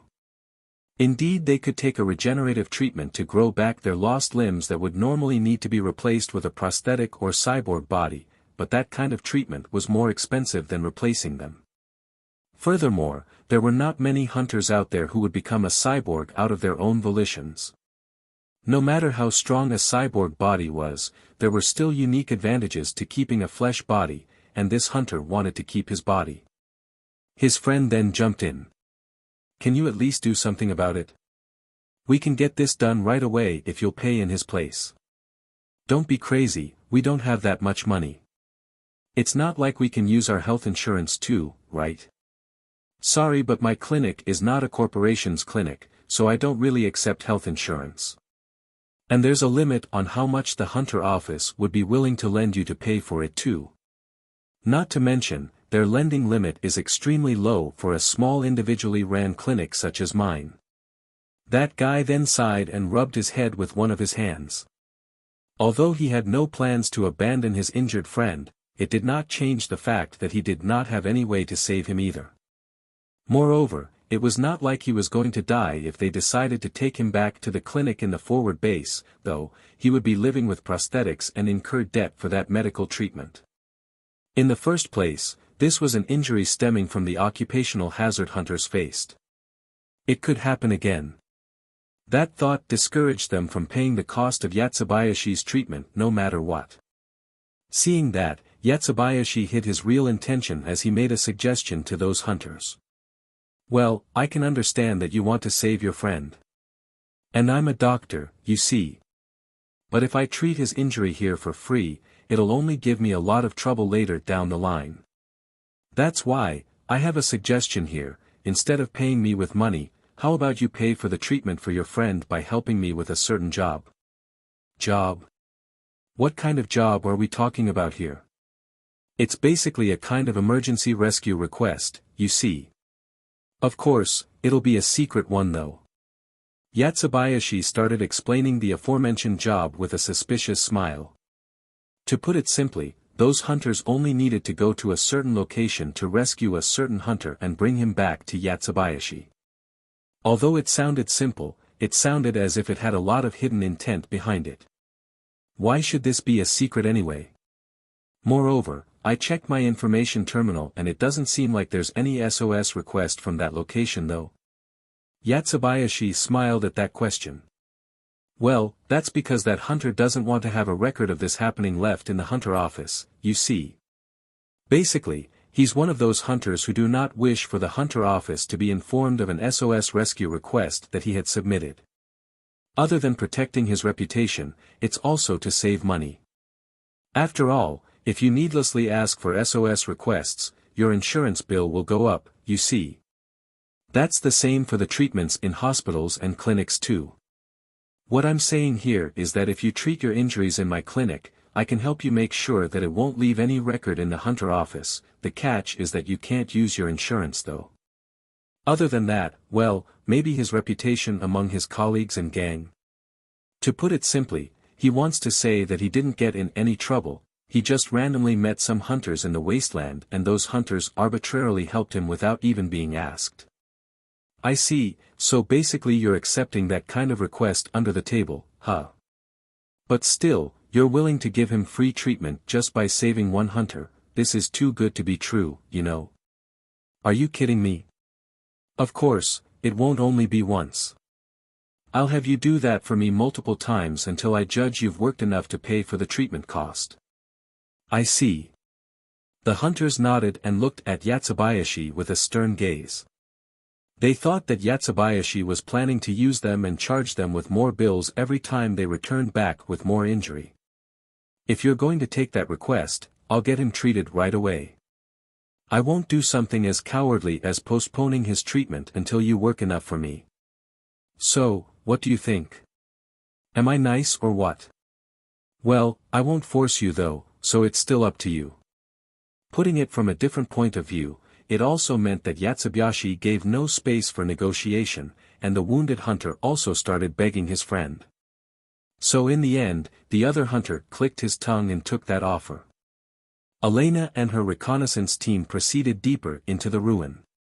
Their main job was to harvest the information gathered by the small information gathering device spread beforehand inside that ruin while retrieving and replacing those small information gathering devices owned by the city management. The accessibility of the site with a vehicle, the number of monsters in that area, and the number of rubble and their material found around the area, all of this information was enough to judge if a site was worth exploring or not. The members of the reconnaissance team were free to search the inside of a building. They were even allowed to gather relics. Even if it might disturb their main duty of scouting the ruin, the relics that they gathered could also be used to judge if that part of the ruin was worth securing or not to mention the information that they brought back, also took note of the difficulty and the danger of that building. As such, no one stopped them from doing so. Elena scanned her surroundings while driving her vehicle slowly. Sarah stood ready next to Elena, guarding her, but she was also eyeing the buildings that seemed to be containing expensive relics. Elena, can we just go and take a peek? No. We will only take a route that this scouting vehicle can go through, so we won't be searching the inside of any buildings. Didn't we agree on that right from the start? I know, but still. I can understand your feelings, but no. There's a good chance something will attack this vehicle when we're away searching the inside of a building. We have almost close to no information about this area, so I can't really guarantee the safety of this vehicle when we're gone. Or more like, we're exactly here in order to gather that information, no. Hunters who tend to work alone or in a small group often left their vehicles behind when they searched the inside of a building. But of course, no one could guarantee that their vehicles would be still in one piece when they returned. Elena and Sarah had more than enough experience with losing their vehicles in such a manner. Of course, they could just get more hunters with them and have some of them guard the vehicle when they were gone. But with more headcounts, each of their shares would also reduce. There was also the possibility of the hunters guarding the vehicle running away, abandoning the hunters inside the building when monsters attacked them. So it did not change the fact that it would still be a gamble in the end. The only thing that the hunters could do was to increase their winning chance with all kinds of methods that they could find. Getting stronger, working with a team, deepening their trust with the other team members, emphasizing the loss in case someone betrayed them. If they did not do that, they would end up as one of those lost hunters with broken dreams who could not return back from the wasteland. But Sarah seemed to be not fully convinced by it, seeing which Elena gave another reason to convince her. If we get ourselves into trouble and send out an SOS request, Akira might come to answer that request, you know. That would really erase our dignity and his trust in us as his senior hunters, you know. Although, I'm not even sure that we still have those two things even right now. Sarah frowned and sighed. All right. I still want to stay as the senior hunter that he can rely on, after all. I'll hold myself back. Sarah suddenly turned obedient, seeing that, Elena could only smile bitterly. Honestly, I really hope you would be this obedient when your best friend warns you though. That's that, you know. It's like we're one soul, so hearing you warn me like that is like giving myself a little scolding. So it's much more likely for me to just ignore it, you see. Just like how it's more likely for me to get selfish when I'm alone. Is that so? In that case, then I'll be doing that too when I'm pondering about something. Elena and Sarah lightly smiled at each other before returning back to watching their surroundings. Not too long after that, Elena, who was keeping her eyes on her sensor, suddenly stopped her vehicle and tilted her head. "Elena, what's wrong?" "It's nothing in particular. It's just that when I checked the data, I found something interesting." The sensor caught multiple signals of something that looked human. "They might be other hunters exploring this area, no?" "Possibly, yes. It's just that there's something bothering me. Some of the signals were possibly from the monsters. Judging from their positions and the signal that the fact that they seemed to be coming from something with a humanoid shape, Elena could not shake off her bad feeling. After all, if some of those signals were from monsters and some others were from hunters, they were close enough to notice each other. As such, they would have started fighting by now. There were many types of monsters that ignored hunters who had even stepped into their territories. While on the other hand, most of the hunters would rather avoid having to fight all the monsters that they encountered. There were many reasons for them not to fight each other. But Elena remembered a certain rumor, specifically, about a humanoid monster that prowled the Kuzusuhara ruin. Her sharp intuition was telling her that this was it, although she did not have enough evidence that supported it. Elena thought for a bit before she stepped on the gas. But she made sure to change her direction, away from it. "Sarah, we'll be changing our scouting area. It might lower our area coverage and the information accuracy that we can get, which in turn might lower our reward later. Sorry, but please just let this one go. Don't worry about it. I'll leave making that kind of decision to you. So let's just continue this safely." Sarah lightly smiled, she seemed to be not bothered at all by that. Seeing how Sarah fully trusted her, Elena's stern face slightly softened. XX. A certain hunter named Sonoda grumbled as he strolled in the middle of the ruin. "Another dud, huh?" Sonoda was one of the hunters forced to work for Yatsubayashi to help the treatment fee for his hunter friend. He came to the location where there should be someone who needed help but did not want to send an SOS request. But when he arrived, that person was nowhere to be found and there was not even a sense remnant of a fight, and this had happened multiple times now. Sonoda called Yatsubayashi using his information terminal to complain, but Yatsubayashi just replied casually. "It's not a proper SOS request to the hunter office after all. It's also not clear who's the issuer of that request, heck, not even I know. So, it could be just that there are some people who played a prank on you.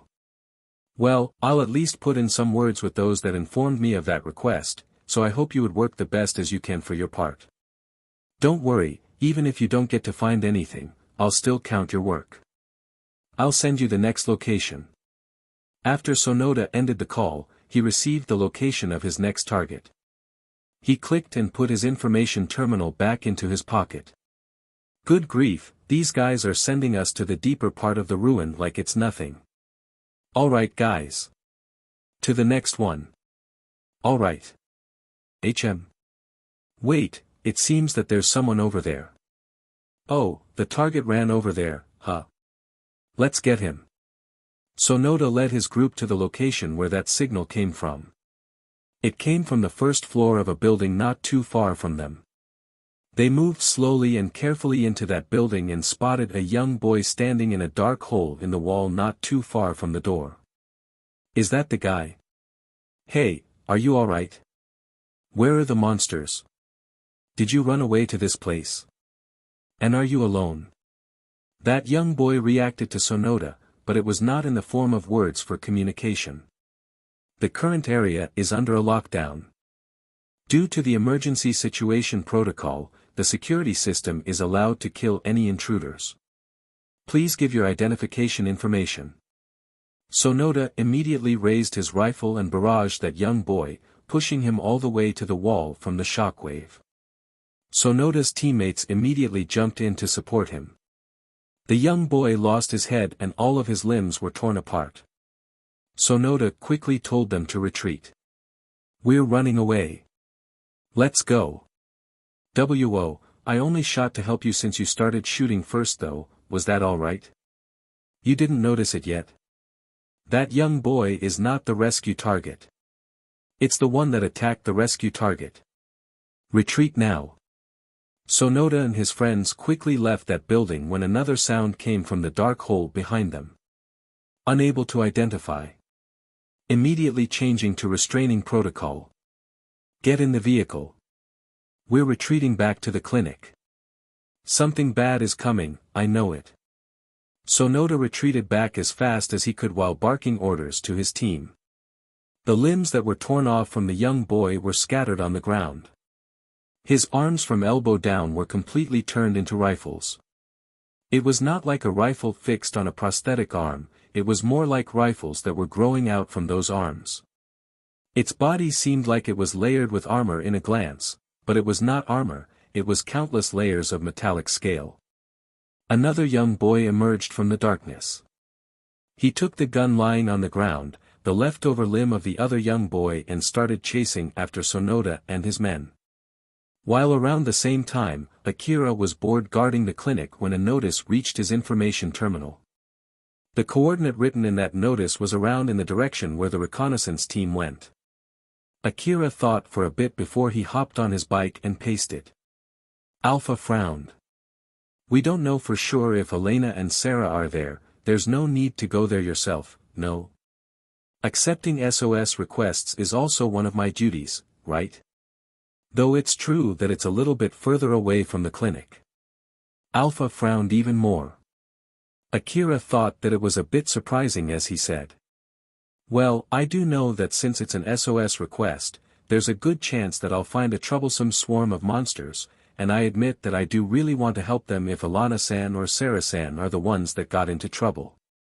But at least let me do this much, alright? There are not that many monsters around, so I should be able to get my rank up faster instead of just guarding the clinic, right? Just don't get too deep into the ruin, alright? Yeah, sure. Akira thought that it was weird since, in order to get stronger and to gather as many experiences as he could, it was better if he was actively taking SOS requests and that Alpha would have preferred it. But since it seemed that it might sour her mood if he said anything there, he just kept his mouth shut and paced his bike faster. Akira drove his bike to its max speed. He was fully relying on Alpha's support without holding back. After all, he felt that he would slow down if he tried controlling the bike on his own, and he had no plans to arrive late. Due to Alpha's advanced driving skill, the bike could sway nimbly left and right, evading the rubble scattered on the ground without losing much of its momentum. Not too long after Akira went out, he detected some signals from monsters. He quickly shifted his focus to the source of that signal. With the help of Alpha's support, he could clearly see a group of monsters, but from that distance, they looked like small dots. The moment he noticed the monster swarm, Akira frowned. It was a swarm of weapon dogs blocking his way forward. So those were the reasons for that rescue request, huh? I would rather run than chagrin right at it. Want to withdraw then? No. As Akira was thinking about what to do from there, he could see a vehicle suddenly jumped out, running away as fast as it could. The backside of that vehicle was half open and there were people there desperately trying to fight back the incoming monsters. Akira could at least tell that much. Right after it jumped out, that vehicle immediately turned and drove right toward Akira. The sharp turn almost threw the whole vehicle into the air, but it was able to regain its balance thanks to the advanced driving skill of its driver while still shooting the monsters behind it and keeping its speed. That must be the rescue target then. Thank goodness, it seems that there's no need for me to jump into that swarm. Well then, let's pick him up and head back. By the way, how reckless are you willing to go today? Alpha was smiling challengingly at Akira, but he only replied with a bitter smile and said, not more than what's needed. Alright. Akira's hand that was grabbing the steer suddenly dialed up the power bar and violently accelerated the bike, just right on time before warheads rained down right where he was a few seconds ago. The explosion sent shockwaves and left craters on the ground. Under the raining warheads, Akira aimed his SSB multi-weapon at the weapon dogs blocking his way and started shooting, ignoring the amount of money that he spent just for that barrage. The missile pods fixed into his A4WM automatic grenade launcher were also joining that barrage. The bullet storm swallowed the front line of the incoming weapon dog swarm. Although the distance between them dampened some of the bullets' momentum, they still tore through the weapon dogs' bodies. Their big bodies with a cannon perched on them quickly turned into huge chunks of obstacle, but the bullets also tore through them and ate through the swarm's defense. The backside of the swarm was hammered by the mini-missiles.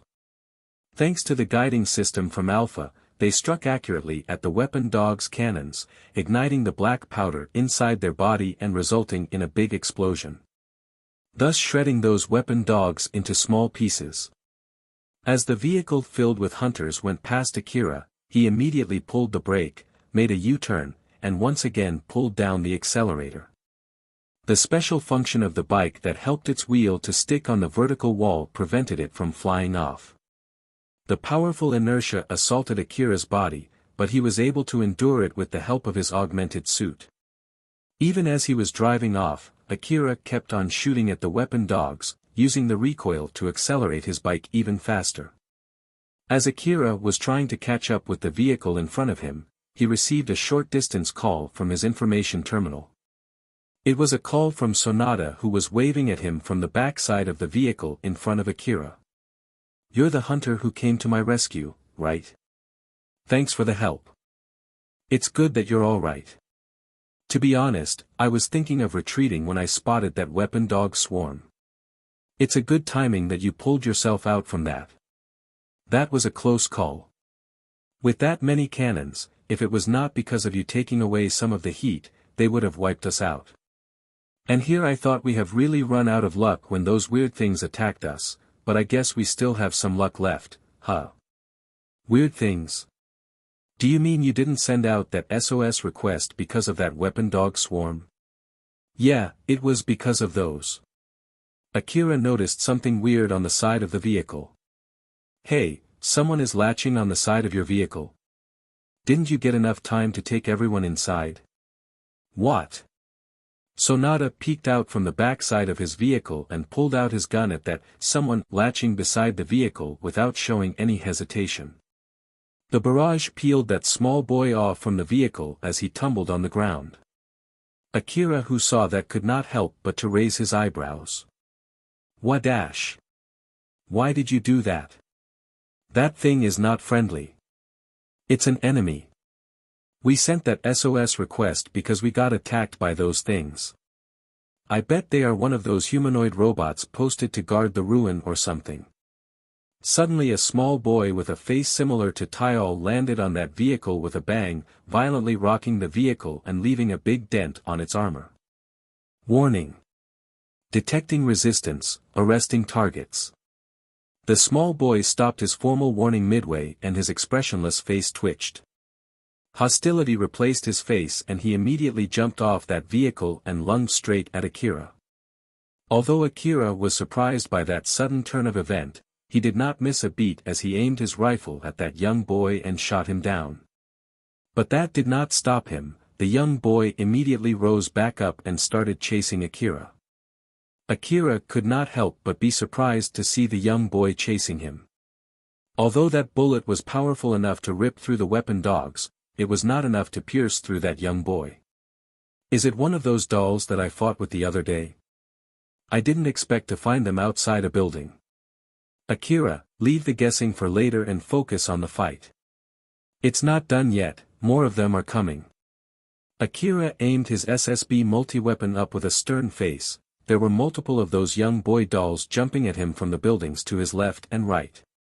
Some of them had 4 normal limbs, some of them carried rifles, while some of them had their whole arms turned into guns. Some of those dolls had open bodies, exposing the mechanical parts inside them, some of them even had 3 arms attached to their bodies. Akira compressed his time perception and shot down the enemies in front of him in turns following Alpha's instruction. But that did not end all of them, although some of them plummeted straight to the ground and turned into scrap, and some of them were thrown off and crashed to the building near them and stopped moving. But of course, there were also those with stronger bodies which rose up again after getting shot down before they started chasing him. Sonata's vehicle was powerful enough to drive through the bad ground, but even so, the small wreckage spread here and there prevented them from going too fast. Not to mention, if they made a small blunder and managed to get the vehicle to roll over, it would spell the end for them. So they drove even slower than usual, slower than the dolls chasing after them with their superhuman strength. Although they were fighting back the dolls chasing them, the distance between them was slowly narrowing, and their number was not getting smaller at all. The young boy dolls jumping out the buildings left and right straight at Akira also had their guns and cannons aimed at him. Alpha controlled the bike to keep making evasive maneuvers to get away from their aims. Due to the continuously moving bike and the bad ground, Akira had to maintain his compressed time perception while aiming his SSB multi-weapon at those dolls. He followed the instructions shown in his augmented vision, displaying the order of the enemies that he had to shoot down. The bullets that he was using should be able to easily turn normal monsters into minced meat. The flying powerful bullets ripped the dolls into pieces, spreading their flesh and mechanical parts into the air. But the ones with strong bodies would only slam to the ground after their momentum was killed by the bullet just to rise up again. The backside of Akira's vehicle released a pack of mini-missiles. Some of them hit the dolls that were still in the air, while some of the missiles went straight at the dolls chasing Akira. The explosions from those missiles sent a violent gust of wind right at Akira, but he planted his body firmly with the help of his augmented suit so as not to get blown away from that shockwave. Akira then noticed something troublesome and frowned. "Say, Alpha. It's just my feeling though, but aren't those dolls focusing on me? Or more like, they're only attacking me, right? If you want to leave one of them alive in order to confirm that, then you don't have my permission. Like hell I would do that.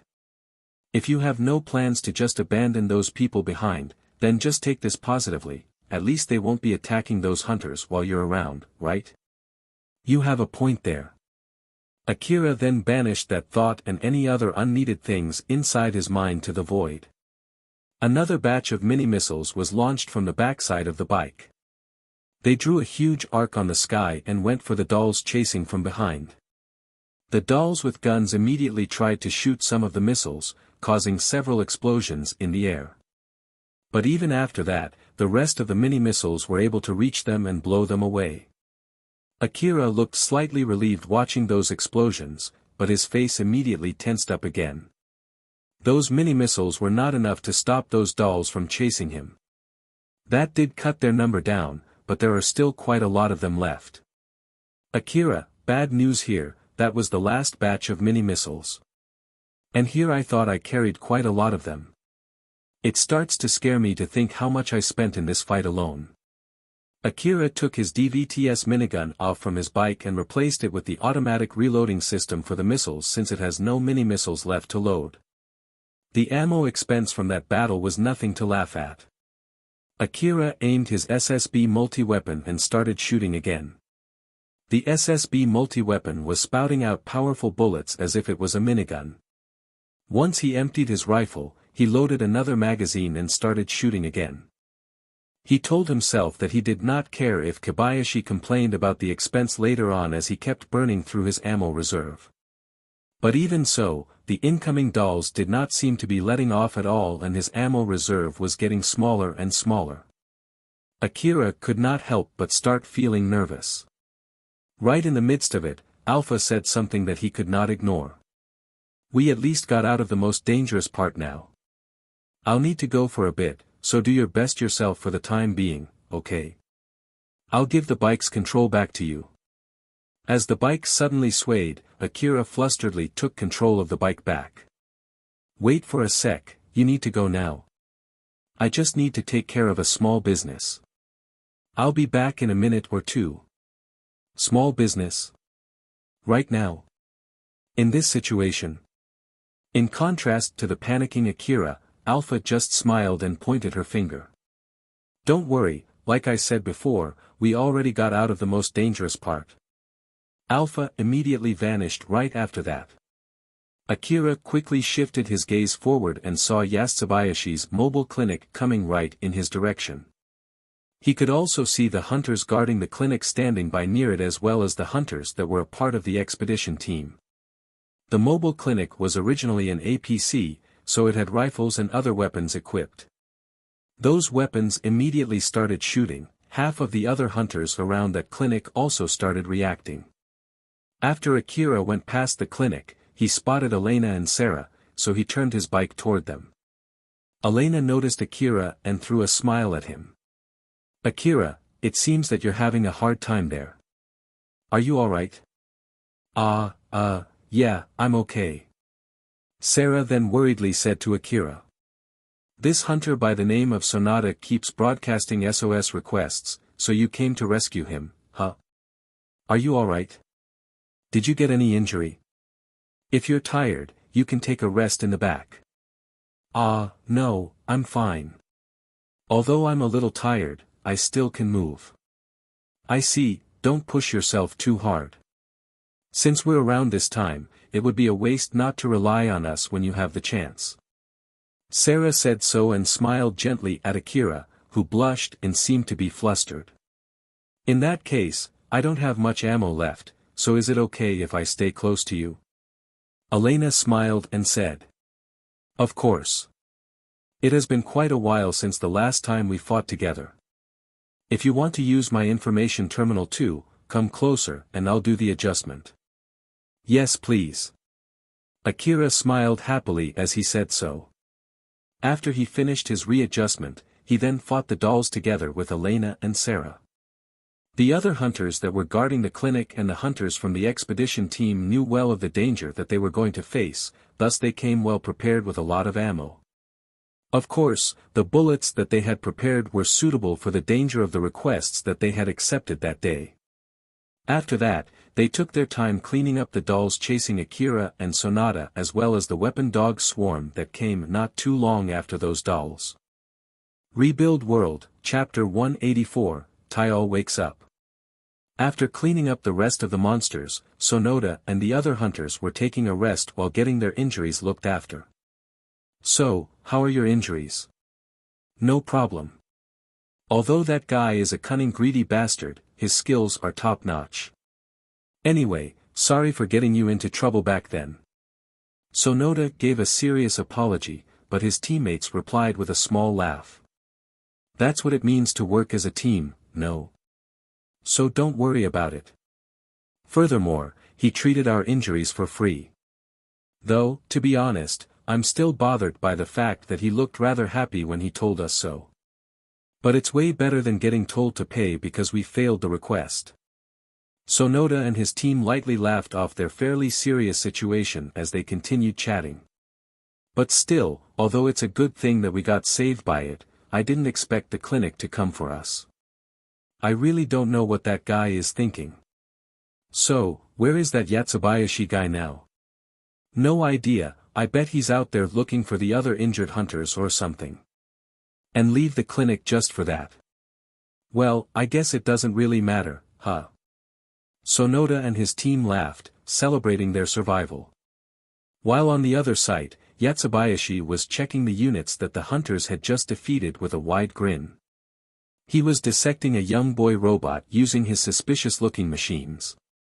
He took a unit that still had its body relatively intact and opened its head with some kind of tool. He then pulled out something from its head and smiled.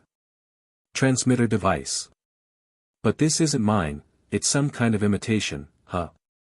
Yatsubayashi could not hold back his smile. "Then these are. All of these are primitive terminals, huh? It should only be able to do low-level autonomous action. In that case, are these some kind of makeshift remote control? I see. But still, he shouldn't be able to reach this level only by eating monsters with this kind of function. Taial-kun, it seems that you've gotten yourself some old-world knowledge, huh? Honestly, I'm so envious of you. Well, I guess I didn't come all the way here for nothing." Yatsubayashi actually did not come there to pick up Sonata and his team. He was only chasing a signal that might have come from Taial. The reason why he did not wait until the situation calmed down was simply because he could not hold himself back. Also, depending on how bad the situation was, the city management might order them to retreat. That was also the reason why Yatsubayashi sent Sonoda to that place. He faked the SOS signal in order to dispatch Sonoda to investigate the area. Yatsubayashi looked at the head scattered around him and laughed. In case you're listening, I'm more than happy to welcome you if you show yourself, you know. Of course, the heads did not give any reply at all, asterisk, asterisk, asterisk. Inside a white space, Alpha was standing face to face with Tsubaki. Alpha had a displeased face as she was sending a stern gaze at Tsubaki. I'm waiting for your excuse. Tsubaki replied back flatly with an unfriendly face. I have none. Alpha's face turned sterner and her gaze colder. So basically, you're picking a fight with me, correct? Tsubaki suddenly started oozing an ominous aura. I don't think I'm being that hostile to you. If you want me to apologize, I shall apologize. If it's needed, I'm even willing to swap places. Alpha and Tsubaki just stared at each other in silence. Due to their accelerated time perception, their moment of silence was actually longer than it seemed. Alpha opened her mouth first.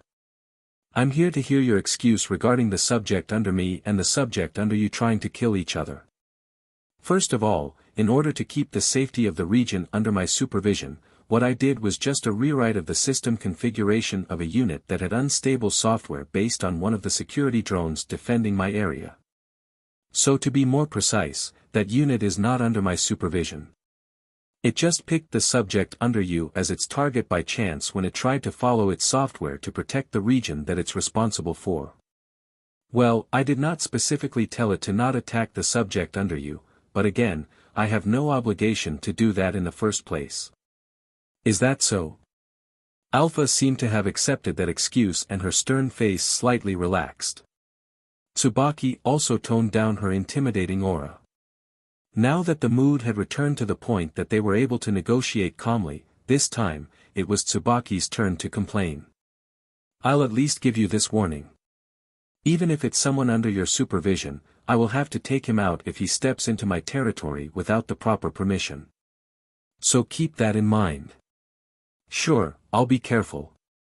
Alpha only said so with an emotionless face before vanishing. Hearing that, Tsubaki's face distorted with displeasure. Good grief, what a pain in the neck. Then Tsubaki also vanished from that white empty space. Now that there was no one inside that space, the space itself vanished shortly after, asterisk, asterisk, asterisk. Since Akira had almost used up all of his ammo, he asked Sarah and Elena to accompany him back to the forward base. He set his bike to run on autopilot to follow the vehicle as he hopped into Elena and Sarah's vehicle. Akira was enamored by the scene of his bike running just fine without anyone riding it. Sarah, who saw Akira like that, smiled and said to him. Although it's a common feature for advanced bikes made to explore the wasteland, when you look at it, it looks like a ghost is riding it, doesn't it? Ghost, huh? You're right. Talking about ghosts, Akira, have you heard about them? There's an urban legend in Kuzusuhara ruin about a beguiling ghost. Yeah, more or less. Although I don't know the details, it's about a ghost that uses old-world relics as bait to lure hunters and kill them, right? Since Akira had some guesses about that rumor, he could not help but make a conflicted face. He then continued.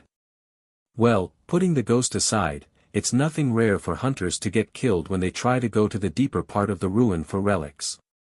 Elena, who was driving the vehicle, jumped into their conversation. It seems that in the past that urban legend had a completely different content. Is that so? What did the rumor say in the past? Honestly speaking, I don't know for sure since there are a lot of different versions of it.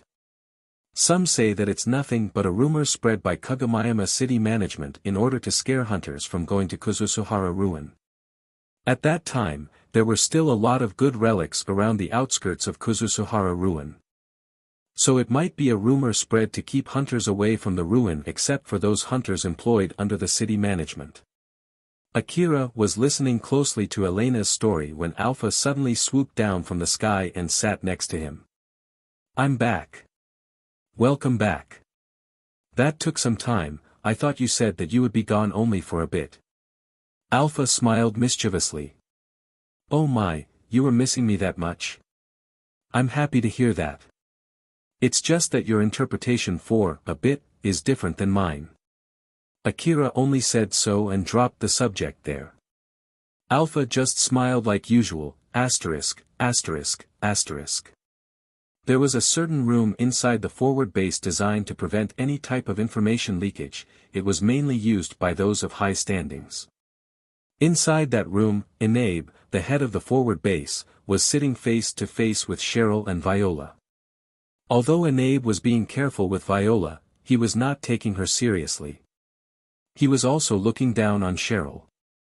So then, what is it? It's pretty impressive for you to manage to get a connection to contact me, but if it isn't worth my time, I'll leave right away. Viola took out a certain old world relic and placed it in front of Enabe. Enabe looked at that relic and smiled mockingly. So. And this is the result from the appraisal. It's from the Kurigane Corporation. Since I was using a backdoor, it has no Kurigane insignia on it. But what's written here is the actual result from them. Enabe took the document handed over by Viola and skimmed it. It's the old world terminal from an unknown source that everyone was talking about not too long ago, huh?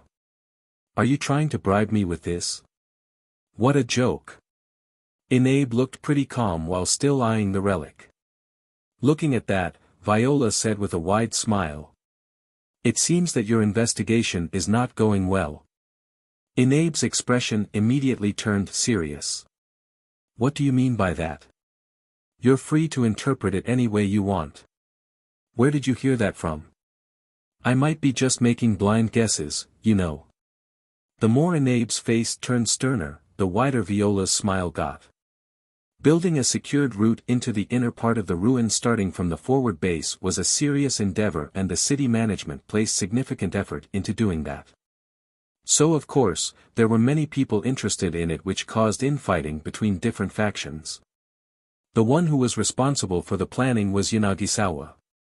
Since the construction and the maintenance of the forward base was doing fine, as well as the relic collection around the secured route, Yanagisawa was cementing his standing among the interested parties. Of course, it was not a good period for the people who were against Yanagisawa. If there was anything that they could use to reproach Yanagisawa, it would be the fact that he was so focused on extending the secured route instead of collecting the relics around the secured route. The factions who were against Yanagisawa did not let that slide, as they kept using that as an excuse to criticize him.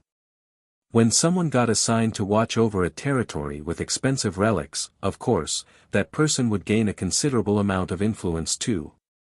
It was possible to disrupt Yanagisawa's position using such a method. That was why Enabe spent a lot of his resources investigating the area under his supervision.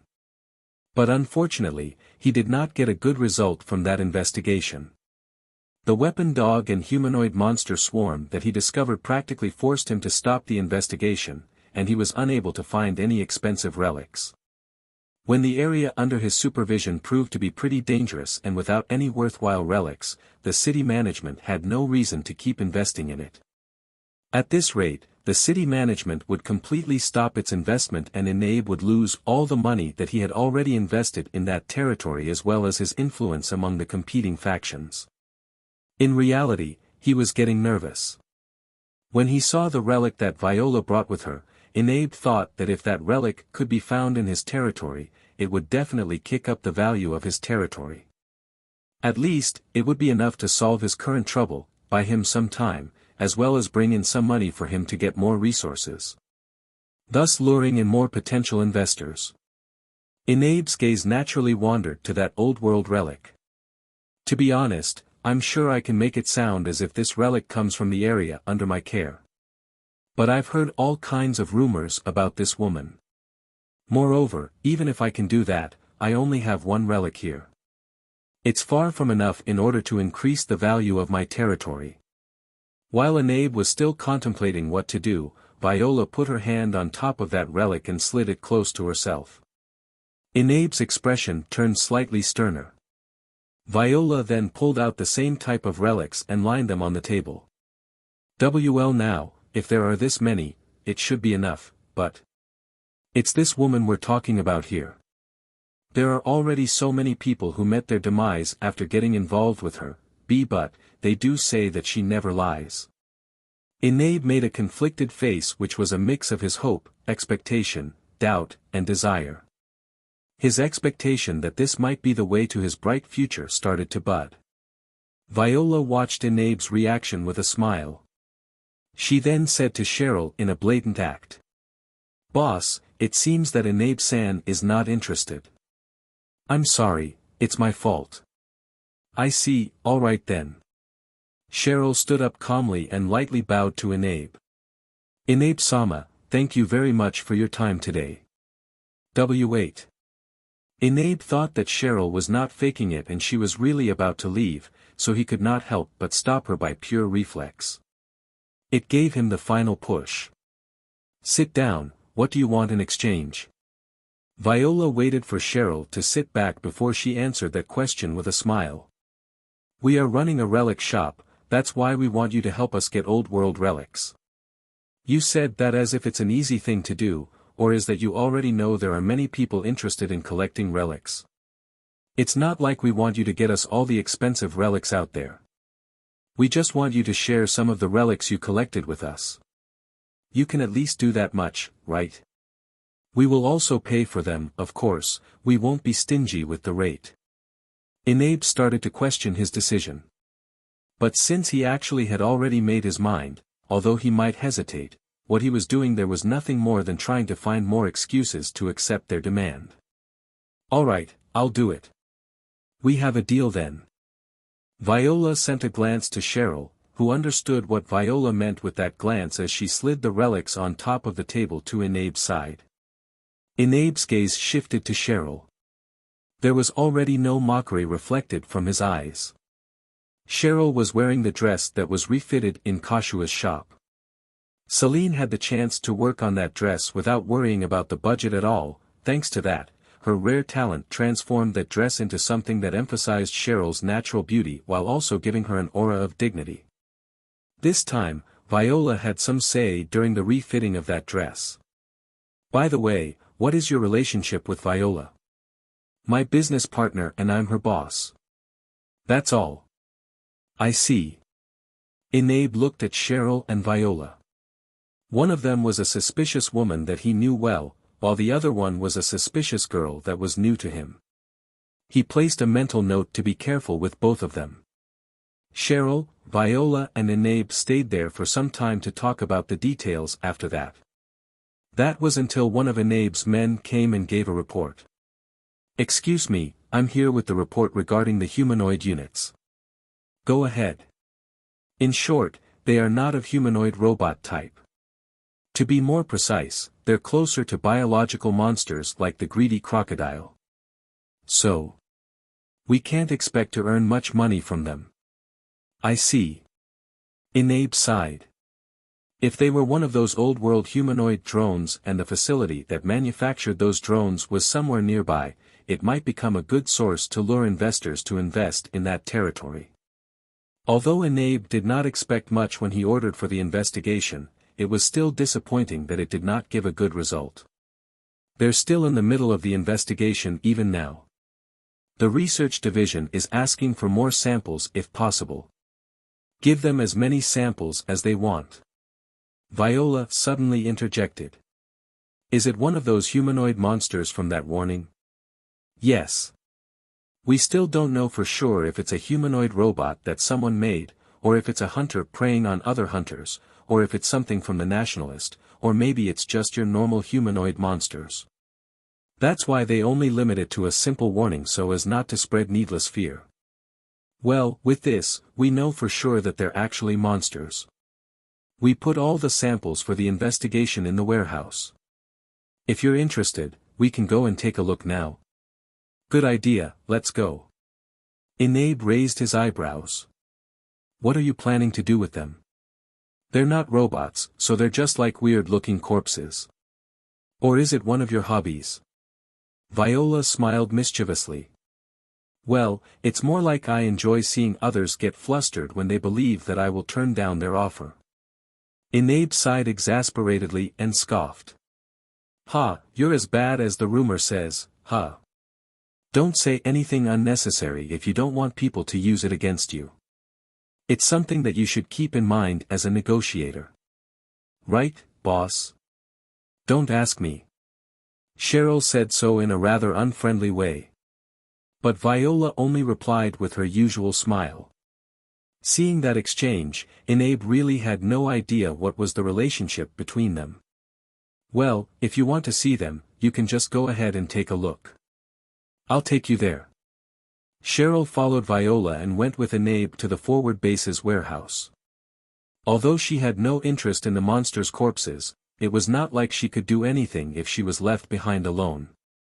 Moreover, it was better for her to go with them to make sure that she would not leak anything unnecessary. The warehouse also housed a lot of the collected Old World relics. It was filled with gigantic shelves. The relics were placed on those shelves in a random manner. Cheryl was a bit overwhelmed by what she saw there. Viola then leaned in and whispered to her. Although they're cheap relics, normal people won't be able to get permission to enter this place, you know. Aren't you glad? Wasn't this your original aim? Well, I wonder. Cheryl was a little irritated since it seemed that Viola was toying with her. But since it was true that it was not something that she could see every day, she shifted her focus to the relics around her. In one corner of the warehouse, there were pieces from the humanoid monsters that Akira and the other hunters had defeated. They were kept in some kind of vacuum container. They were in relatively good conditions, their faces were visible through the transparent bag looked mostly unharmed. While for the ones that were in a bad shape, they were piled into a small container. Enabe, who had guided Cheryl and Viola there, glanced at it and sighed. If they were old-world humanoid robots, it would have been a treasure trove. Viola also glanced at it with a slight interest. You're keeping them in a relatively safe container. Yeah, I'm sending them to a research corporation that I have some connections with, so I need to make them at least presentable. Although that short investigation revealed that they're nothing but scrap, I might get a different result if I get a specialist to look at them. Someone actually brought in old-world humanoid robots from the ruin you see, and they fetched quite a lot of money even though they were already mostly destroyed. So I'm hoping if these things can fetch the same price too, you see. While Viola and Enabe were having that conversation, Cheryl was listening to them while looking at the container bag. That was when she noticed something. Her eyes were fixated on the face under the container bag and thought that it looked familiar to her. Tyol. Cheryl checked the faces in the other bags too and found out that all of them looked similar, which was strange. Although she suspected that he had something to do with them, she could not think of anything. Enabe noticed Cheryl's weird reaction and lightly joked. If you're interested, do you want to take one of them home? Of course, you'll have to pay for it though. No thanks. Thought so. After that, Enabe realized that he had allowed some outsiders to stay for a rather long time inside that warehouse. So he suggested that they leave the warehouse. As they left, one of the humanoid monsters that still had some of its energy left looked at Cheryl. Since it immediately ran out of energy right after that, no one noticed it at all. Asterisk, asterisk, asterisk. Tyol was drifting inside his dream space without any awareness. Yastabayashi had healed Tyol by injecting nanomachine extracted from one of the ruined drones. It was an experiment to check if it would trick the old world monsters IFF. If it worked, hunters would be able to explore the ruin without the fear of getting attacked by monsters. But it ended in failure. As a matter of fact, the nanomachine even invaded Tyol's brain and affected his consciousness. But in the end, it was nothing more than an unstable system. It then picked random transmissions from around him and solely followed the vague command coming out from that bugged system when he ran away from Yatsubayashi's clinic. After that, he worked as a security drone as he hid in one of the dilapidated mansions and took out monsters that the system deemed to be illegal. He was moving as if he was being controlled by a bugged program. The nanomachines that Yatsubayashi injected continued to evolve even now. It took in the nanomachines of the mechanical monster and the peculiar features of the biological monsters that Tayal ate, thus modifying his body to the point where strange-looking parts were growing out from his body and he was able to completely reconstruct his own body. But it did not end there. He then met Tsubaki and received some help from her too. Tsubaki basically reconstructed the system inside his brain and claimed that he was one of the old world security drones. Although his mind and body were completely altered, surprisingly enough, he was doing pretty well. He was actually happy now that he had gained power that he could not even start to imagine back when he was living in the slum. He was also enjoying himself fighting other monsters and hunters using simple remotely controlled robots that he created. Although he had even forgotten his own name at this point, he did not really care. As he continued acting as the ruined security drone, one of his robots encountered Akira. Of course, he, himself no longer remembered Akira at all. But when he saw the footage sent from one of his robots, a certain order, or desire to be more precise, surfaced from deep within his mind. His thought of winning a wonderful reward after he was able to kill Akira was already rooted deep inside his mind, but the directives from his security system software pushed that desire aside. Tayal fought hard against that directive and eventually was able to order all of his robots to attack Akira. In the end, he was not able to take out Akira, but his consciousness that was able to resurface stayed in that state. And then, through one of his robots that had already lost all of its fighting power, he saw and heard Cheryl mumble his name. Even after he got his body and mind completely altered, when he saw Cheryl and heard her call his name, Tayal was once again captivated by her.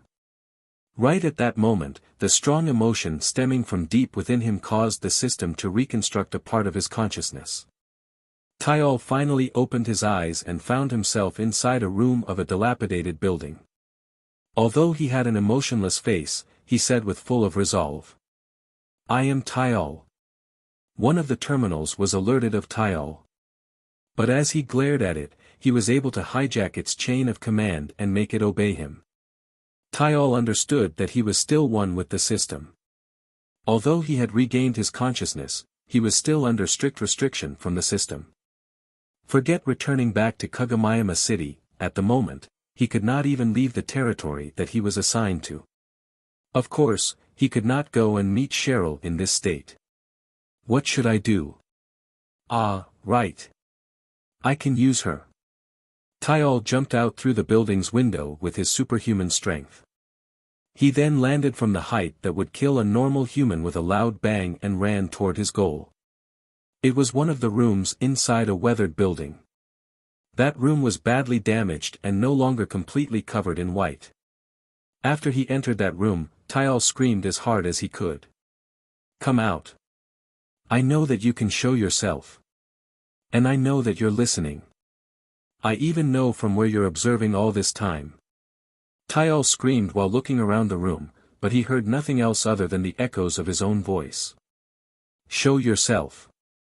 If not, I'll tell the hunters about your existence. And I'm not bluffing here." Tsubaki's image suddenly appeared inside that room. She looked displeased and had a cold look. Tayal spotted her and ran at her while shouting, "There you are. Get the restriction that you installed in my head off. Otherwise, stop." With that one word, his whole body came into a sudden halt, ignoring his wish. Tsubaki then walked towards Tayal, who could not move at all, with mild contempt plastered on her face. "You really have no manners, how unpleasant. And you have lost your logical mind too. I know that you're excited after gaining so much power, but do you think that I'll accept your demand just because you're shouting it?" Tsubaki stopped and stood next to Tayal. She then extended her hand toward his head.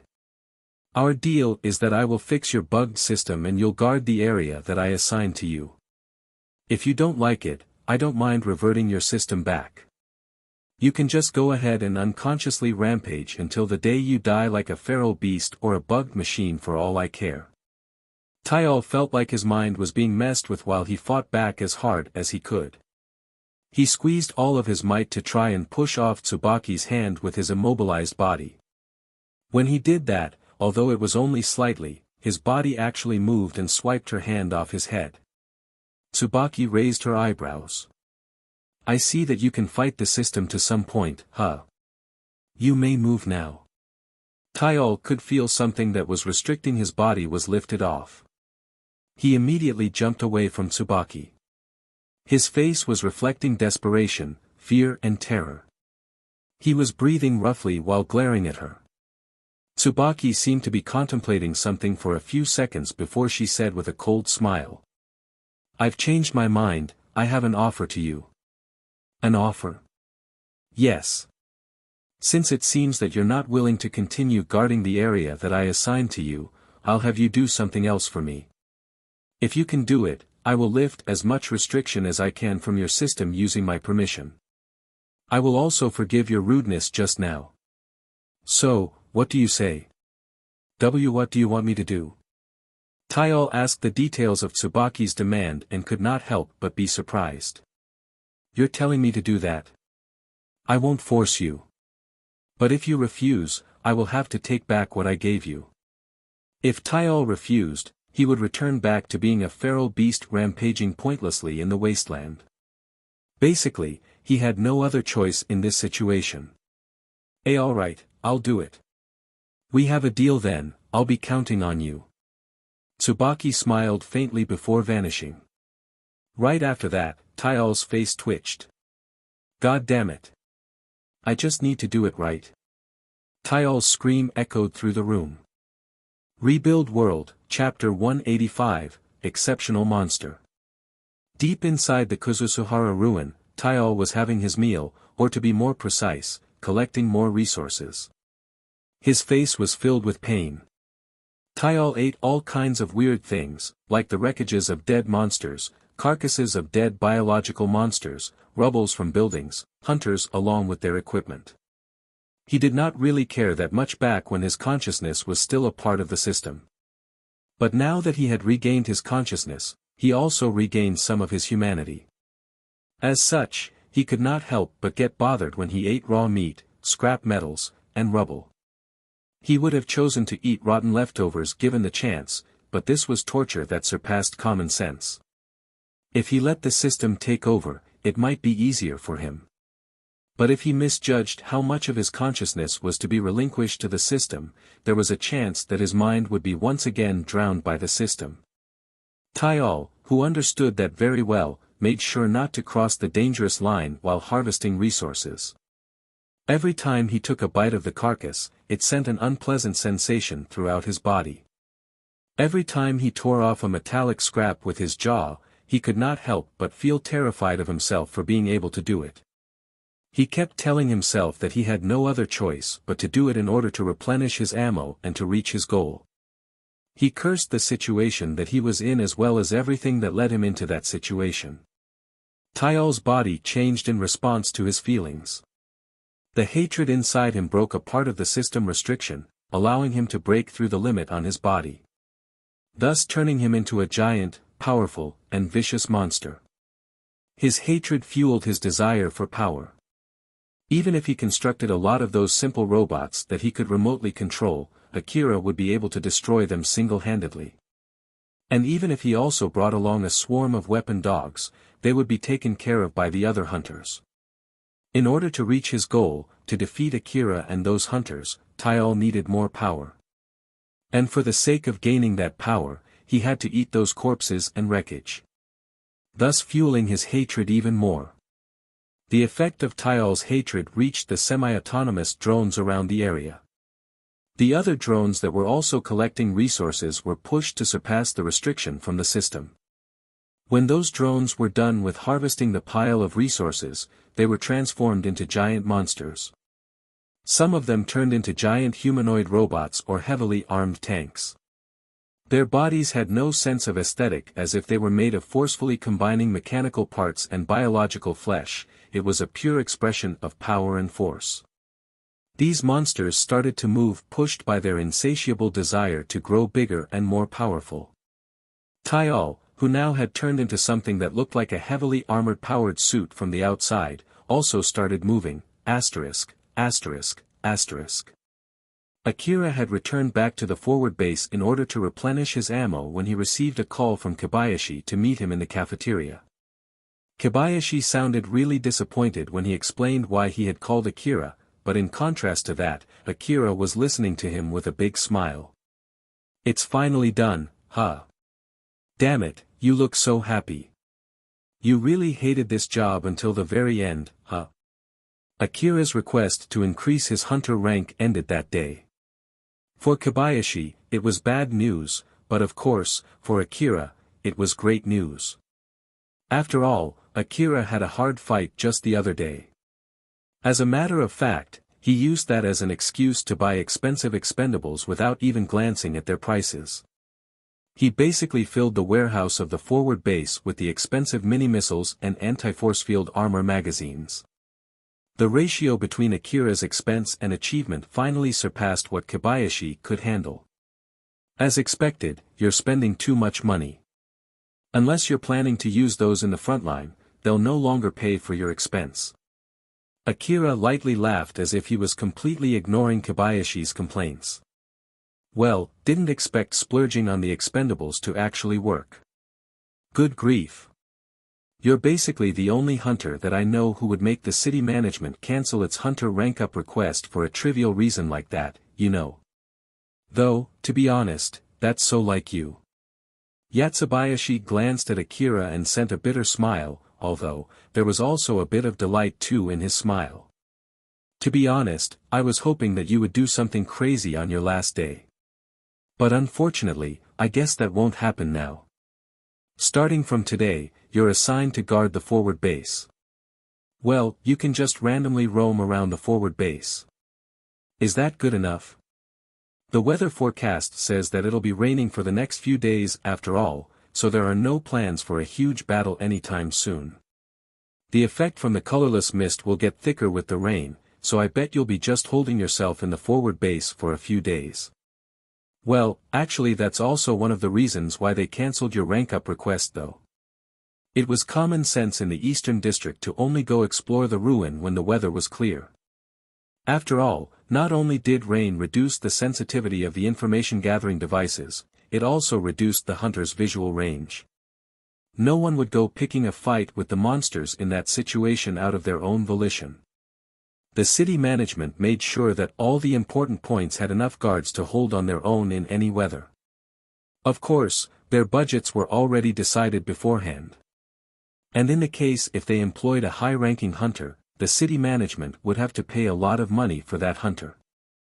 Now that Akira had raised up his rank considerably, the city management had no budget left to employ him. Well, if you don't like the idea of doing nothing for a whole day, you can instead join the hunters working to secure the front line. No thanks. Yep, knew you would say that. Kobayashi fully expected that answer from Akira, so he smiled disappointedly but also gleefully at the same time. Akira was driving his bike around the forward base. Behind him was an unmanned truck. Alpha was sitting leisurely on top of the covered truck. The truck was filled with ammo taken from the forward base. After the last fight, Akira was worried if he would run out of ammo in the middle of a battle again, thus he decided to splurge his money on a small truck. The truck itself was not armed and not well armored. It was basically the polar opposite of Akira, who was armed to the teeth. The only thing that he considered when choosing that truck was whether it was better than carrying the ammos using his bike. Akira glanced at the truck. If this is everything for today, there was no need to buy the truck. I guess that was an unnecessary spending. If the money you spent to prepare yourself for a danger turned out to be unneeded, it's something that we should be happy about, right? Well, you have a point there. Akira noticed the falling droplets and looked up. It had started raining lightly. He could see the sky blocked by a thick cloud. Oh, it started raining. Alpha passed through the ceiling of the truck and dropped to the driver assistant seat of the truck. She then pointed at the driver's seat and called Akira. Akira, how about coming here? There's no need to keep driving on your bike under the rain. Good idea.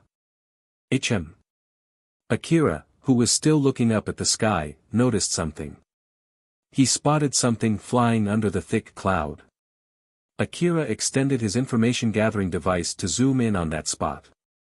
He could see something that looked like a humanoid robot and an aircraft. Oh, they're flying. Wait, isn't this bad? Akira remembered that a flying object in the Eastern District would attract powerful monsters that roamed the sky. So he continued to stare at that flying object with a stern expression.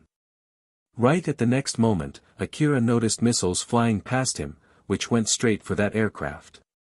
Those missiles came from the anti-air tanks posted in the forward base. The aircraft was hit with explosives and fell down together with the humanoid robot. At this rate, they would crash close to him. So Akira accelerated his bike and immediately evacuated from the crash point. The aircraft that was falling free under the mercy of gravity suddenly slowed down as if it pulled the brake right before it crashed into the ground. After floating a few centimeters above the ground, it landed with a loud bang. Akira watched that scene unfold with wide eyes, but Alpha suddenly shouted at him. Akira! Shoot it down! The A4WM automatic grenade launchers fixed on Akira's bike immediately released mini-missiles. Akira reacted accordingly by pulling his SSB multi-weapon and immediately emptied its magazine at that humanoid robot. The humanoid robot aimed both of its giant arms at Akira and took a stance as if it was about to shoot, but before it could do that, Akira's bullets reached it first. The shockwave from the bullets threw the humanoid robot off balance, but that did not stop it from releasing shots accompanied by loud bangs. One of the warheads went straight at a building, blowing off the half-crumbled building into smithereens in one shot. While the other warhead traveled astray into the wasteland before landing with a loud explosion. The bullet's barrage from Akira pierced through the robot's armor, leaving its body riddled with holes, splattering its oils and sending its body parts flying into the air. But that did not stop Akira from shooting at that robot, showering it with bullets and its own body parts. Even with its balance broken, the robot kept shooting with both of its arms. It kept trying to fix its aim at Akira while releasing stray warheads into the wasteland. Echoes from the explosions ran through the wasteland, raising a cloud of smoke with every explosion. While Akira was in the middle of shooting the robot, the missiles that were launched first finally reached their target. They slipped through the holes on that robot's armor and exploded, blowing its mechanical part to pieces and releasing its body fluid that looked like blood from its body container. Akira, who saw that, raised his eyebrows in surprise. A biological monster. Not a humanoid robot. It's still a type of humanoid weapon, but its species is much closer to the greedy crocodile. You can just think of it as a heavily armed powered suit. So what is that thing flying in the sky? While Akira was still confused. Another round of explosions burst on top of his head. When he looked up, he could see multiple similar aircraft flying in the sky as well as the missiles that were trying to shoot them down. Those aircrafts were not only carrying similar humanoid monster that Akira defeated just now, but they also carried other types of monsters. Although they were of different species, all these monsters shared the same characteristics. All of them were gigantic with abnormally thick armor and powerful weapons. The aircrafts that the missiles missed just went past the forward base and headed straight to Kagomayama City. While the transport aircraft that got shot down unloaded their cargo one by one. Akira stood frozen as he watched the destroyed aircrafts and monsters that were raining down from the sky with a stern face, but the blaring alarm coming from the terminal lent by the city management pulled him back to reality. As he checked the contents of the notification, his already tense face turned even sterner. It's telling me to fight the best I can without going back to the base. Akira, whether you plan to fight them or not, we should go into the ruin. This place is no good. Although the missiles were able to shoot down some of the aircrafts, the huge monsters that those aircrafts carried were mostly able to land on the ground just fine. But after they landed, those monsters immediately headed back to the ruin instead of going in the direction of Kagomayama City. The monsters started shooting their gigantic guns toward the forward base and the area around it. The tanks and the powered suits guarding the forward base reacted by fighting back. As for Akira, he rode his bike and paced it toward the ruin. In the worst-case scenario, isn't it safer if I go back to the base? You have your ammo here with you. Aren't you glad that you decided to take them with you? Alpha said so and smiled teasingly. Akira returned that smile with an annoyed look. He then spotted a warhead landing on a building not too far from him, tearing that building down. Seeing that, Akira knitted his eyebrows. Why does this happen on my last day working here? As I thought, my luck really sucks. Akira spitted out a complaint as he immediately accelerated his bike. The forward base was filled with the shouts from the guards and the sounds of the battle. Detected more aircrafts. Shoot them down. Activate all the anti-air units. Get the anti-air weapons for the powered suits too. The monsters that fell from the transport aircrafts are attacking the supply route. Also, I'm detecting more monsters coming out from the ruin. Gather everyone who can fight and get them to set up a defense line.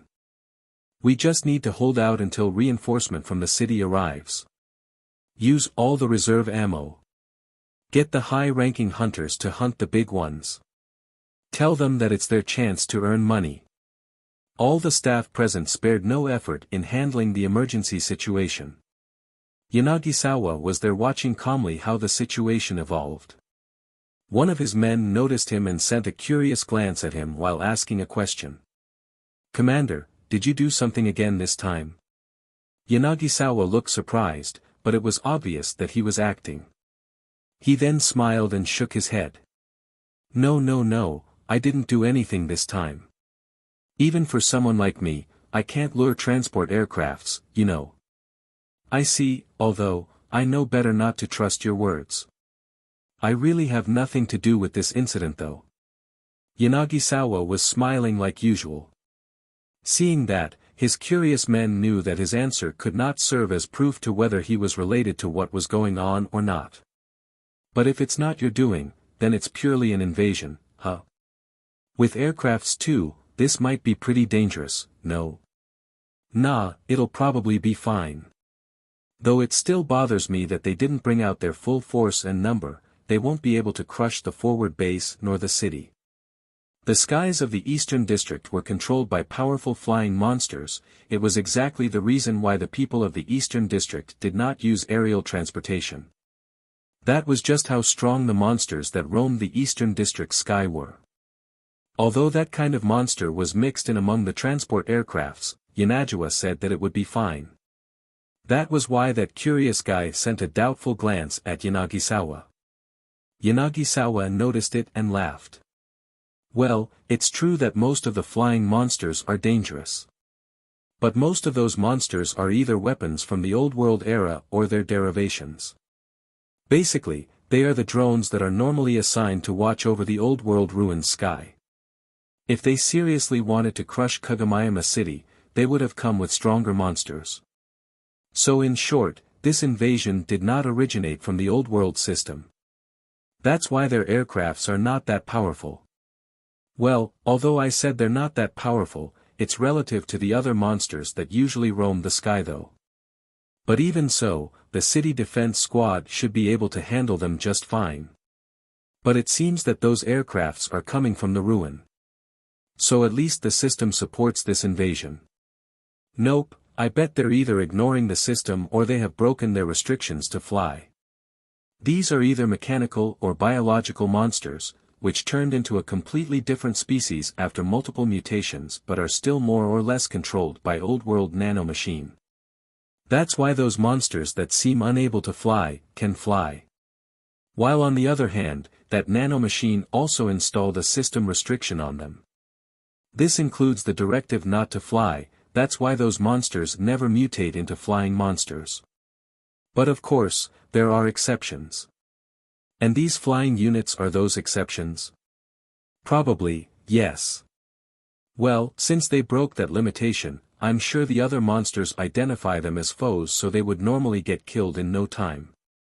Even if they managed to survive and evolve into a powerful monster, the system would identify them as a dangerous entity and take care of them. Yanagisawa frowned before continuing. That's why normally you won't see something as half-baked as this. It somehow bothers me.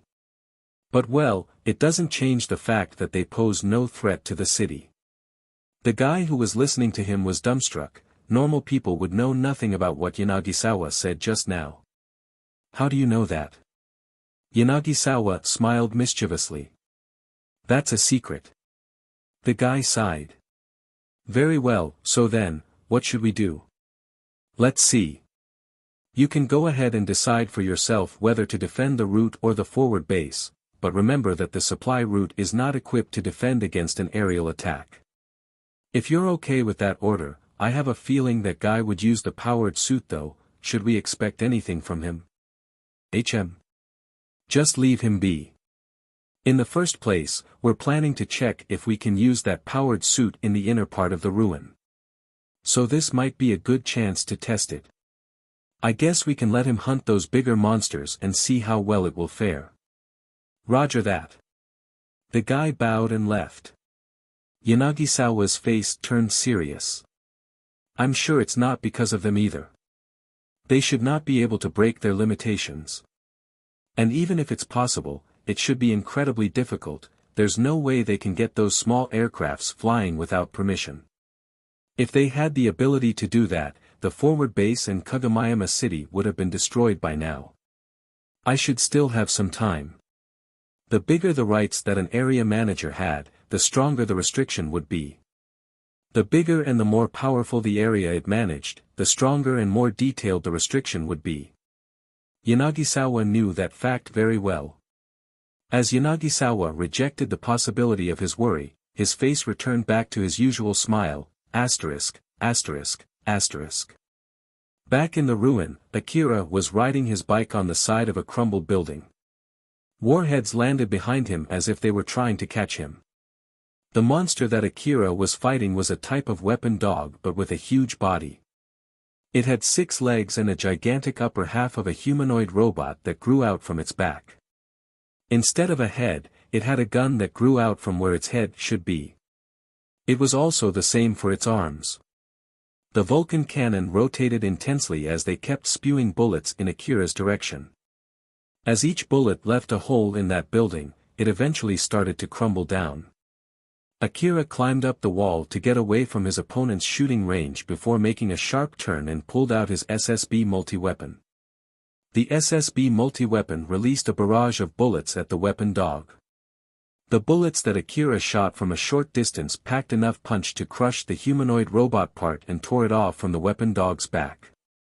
But the bullets did not stop there as they also pierced through the beast and killed it too. Akira's bike landed sooner than the crumbling building.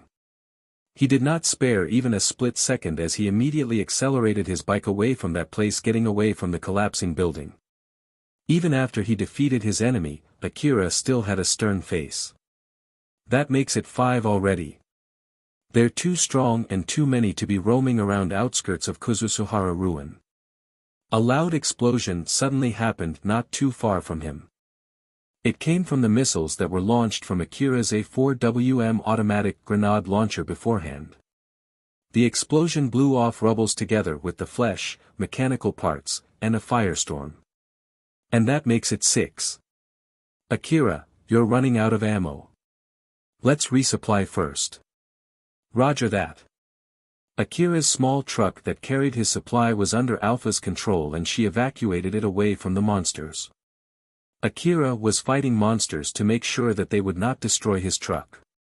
Akira rushed toward his truck that was hiding in an alley. He then parked his bike right in front of the truck's container and took out mini missiles as well as huge rifle magazines out from the truck's container in a rush. While he was in the middle of taking out ammo from the container, Akira suddenly ran off, reloaded a new magazine to his SSB rifle, jumped out the alley, and immediately started shooting. His SSB rifle released an anti-force field armor round and anti-armor frag grenades at the same time from its muzzle. They ripped through the air at a high speed and landed at the spider monsters that he was aiming at. The spider monster had the upper half of a humanoid monster. The anti-force field bullet tore a hole in that humanoid part of the monster and even pierced through the spider part of the monster too. Then, the frag grenade slipped through that hole, exploded inside the spider body, and wreaked havoc inside its innard. Akira did not stop shooting even after that. The huge hole that the first grenade opened provided a way for the next grenade to get inside the monster's body. After a few seconds, the grenades made quick work of the monster. Akira then immediately ran back to his truck. That would be 7.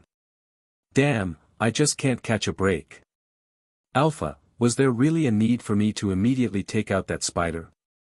It would be troublesome if they get the chance to launch missiles at you, right? That's why I told you to kill it quickly.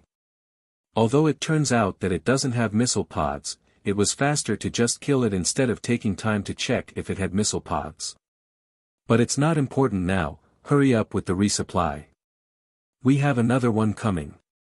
Alright, I got it. After Akira returned back to his truck, he finished replenishing his ammo and immediately got back on his bike. Without missing a beat, he paced his bike to face the 8th monster. As he skillfully blazed through the bad road of the alleys between the crumbled-down buildings, he spotted a large monster right in front of him.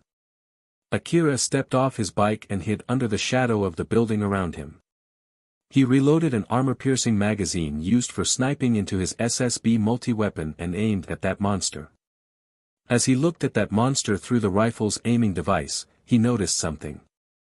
The monster resembled a multi-legged tank, but the legs were not of the usual multi-legged tank's legs, they were more like cyborg legs. The metallic legs had a complete body part of a usual leg which included thigh, ankle, foot and even the fingers too. On top of its multi-legs, a huge gun that did not fit the size of its body was perching. This one is another strange-looking humanoid monster. Or is it even a humanoid monster? That spider also had a humanoid body part too. These monsters are having weird peculiarities. That's not important, let's just take that monster out. Just because it has a humanoid body part, it doesn't make it harder for you to shoot it, right? Well, yeah. Akira pushed that thought aside and fixed his aim, but before he pulled the trigger, he suddenly stopped. The rain that was falling down lightly suddenly turned stronger. The heavy rain cut his visibility and hid the enemy that was in front of him. This rain has a similar effect with the colorless mist, doesn't it? But I have your detection support, so, I basically have the upper hand in this condition, right? If it's about detection skills, then yes. But this rain will kill most of the bullet's momentum. So considering that both of you lose your long-range shooting capability, it means that you'll have to get close to fight the monsters. Judging from that point of view, your situation is actually worse. Thanks to Alpha's support, Akira was still able to spot his enemy. He pulled the trigger with a stern face. The bullets ripped through the water beads from the rain, leaving a traceable trajectory path all the way through the monster's armor and inner parts. The monster immediately made it move to shoot back at Akira. Its huge cannon swooped with such intensity and fixed its muzzle at Akira before starting to shoot warheads where Akira might be based on its calculation. Its huge cannon released a shell that was more or less as big as the cannon's muzzle. The shell flew through the air and blew the raindrops with its powerful momentum. It pierced through the wall of raindrops, leaving a gaping hole behind its track, and landed on a building not too far from where Akira was, pulverizing it in one shot. Akira, who witnessed that force from a close range, could not help but knit his eyebrows, but at the same time, he was able to confirm that the rain was severely affecting his opponent as well. Nonetheless, he immediately started shooting again. Each armor-piercing bullet that he sent left a hole in that big monster's body. Every time a bullet pierced its body, the shockwave sent the big monster reeling. But it did not stop it from shooting its cannon despite its aim getting worse and worse. The stray shells landed on the buildings around him, crushing them one by one. As some of the rubbles fell right on top of Akira, Alpha let him know about them beforehand, so he was able to evade the falling rubbles before starting shooting again. After that short exchange that showed the difference in their firepower and accuracy, the monster eventually stopped shooting. As Akira thought that the big monster ran out of ammo after shooting that many shells haphazardly and was about to press on the offense, he noticed a change in the monster's body. The base of the monster's multi-legs purged and exposed something that looked like teeth. It then moved its huge legs to latch on a nearby building and started nibbling on it. After it finished, it shook its body as if to chew on the rubbles and started shooting again. Akira frowned with surprise. It's replenishing its ammo by feeding on the rubbles, huh? Give me a break already. It seems that waiting for it to run out of ammo is not a choice here. Akira, retreat for now. Let's snipe it from another direction. Alpha controlled his bike that he had left not too far from him to approach Akira. Akira jumped on his bike and left that place. Right after that, another shell landed on a nearby building, sending it crashing down to the ground. Now that the monster had lost Akira, it seemed to be hesitating for a bit while shifting its focus between the forward base and Akira, but it then decided to chase after the latter. Rebuild World, Chapter 186, Nelia's Powered Suit. The secured route to Kuzusuhara Ruin was fortified by a series of walls made from the repurposed buildings along the route.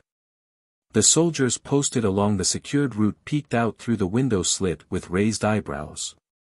They were desperately fighting the small monsters outside the wall up until just now, but their rifle's muzzle had stopped producing smoke for some time now. It was not because they ran out of ammo, but it was because there was no longer any target to shoot. Countless dead monsters were scattered in front of them. Although their number and strength had put an immense strain on the defending soldiers, a particular man who just appeared not too long ago cleaned them up easily.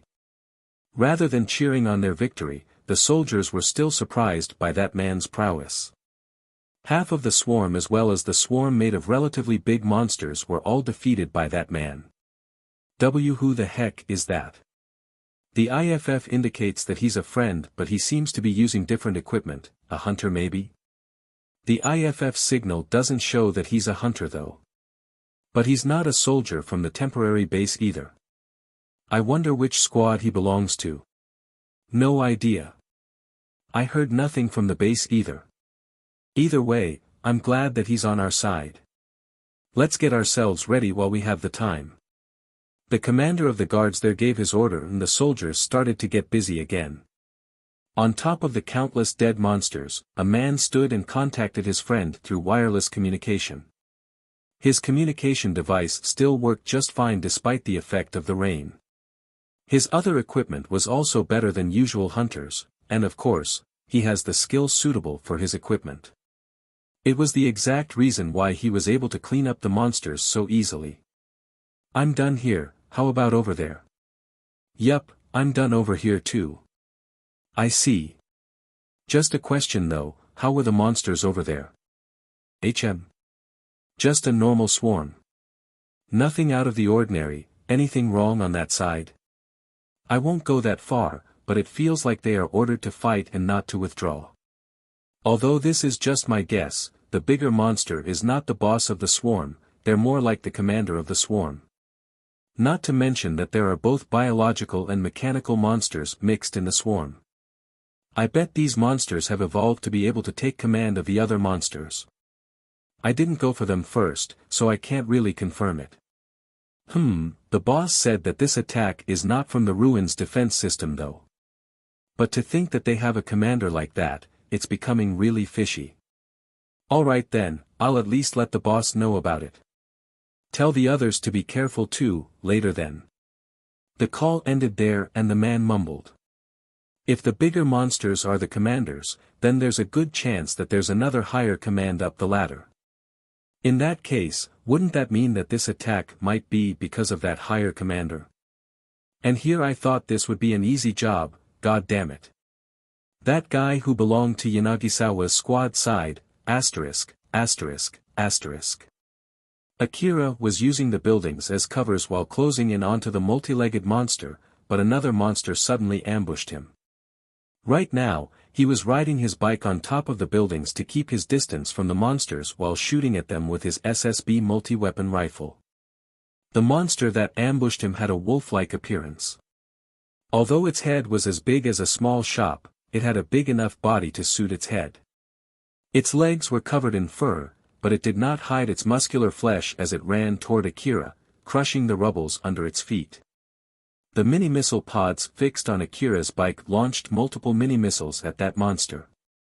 The explosion that engulfed that monster was only able to strip off a small part of its fur and flesh. It hardly injured the monster at all. It then jumped out from the smoke and chased Akira with great vigor. Akira kept shooting while gritting his teeth. When he noticed that he had run out of ammo and was about to reload a new magazine, Alpha suddenly gave him an order. Akira, anti-force field ammo doesn't really work, so don't use it. Is that so? Wait, that thing is so strong although it's not using a force field armor. At least, it's not using force field armor projection like your coat or your common tank's force field armor. So basically it's just simply that strong, huh? What a pain in the neck. Akira reloaded an augmented armor-piercing magazine to his SSB rifle and started shooting again, driving multiple augmented armor-piercing bullets to the monster wolf's head. The monster roared from the pain, but instead of slowing down, it ran even faster. It opened its mouth, showing its red-blooded fang and its ferocity. In contrast to that, Akira looked even more concerned. His face turned even grimmer as if to erase the concerned look on his face. Just how much vitality does that monster have? Alpha, can you do something about that thing? Like, concentrating the missiles just like you did back then against the tank tarantula. You can control the mini-missiles, right?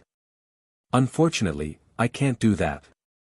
To be more precise, I can't fully control the missiles, not to mention that the rain is reducing the accuracy of the guiding system too.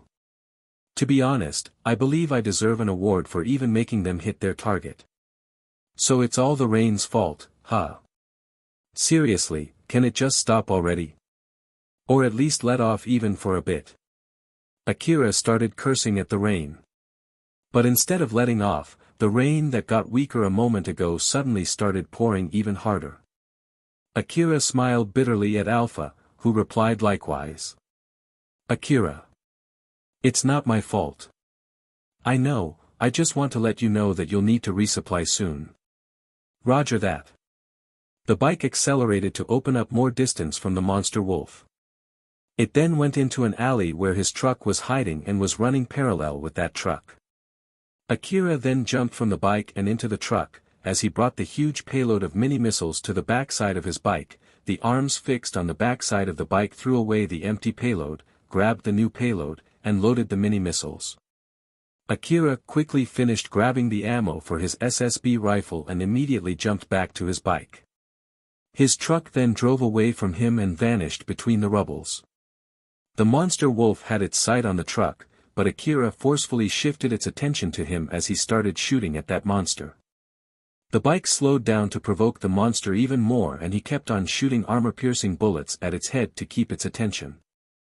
The monster chased Akira even harder, its face that was scary enough on its own, looked even more intimidating with the blood oozing from it. Every time it swung one of its 4 huge legs, it sent rubbles and debris into the air. Seeing how the monster was getting closer and closer, Akira thought that it was about time to speed up the bike, but strangely the bike would not go any faster.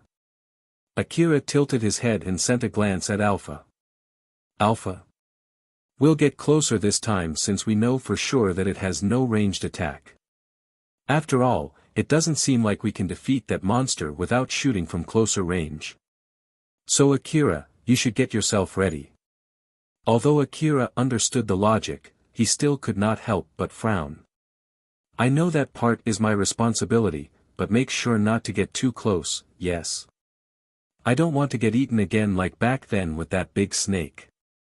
That's a good idea, shooting from the inside is a surefire way to kill it. Want to do that instead? No thanks. It's obvious that one won't just swallow me whole.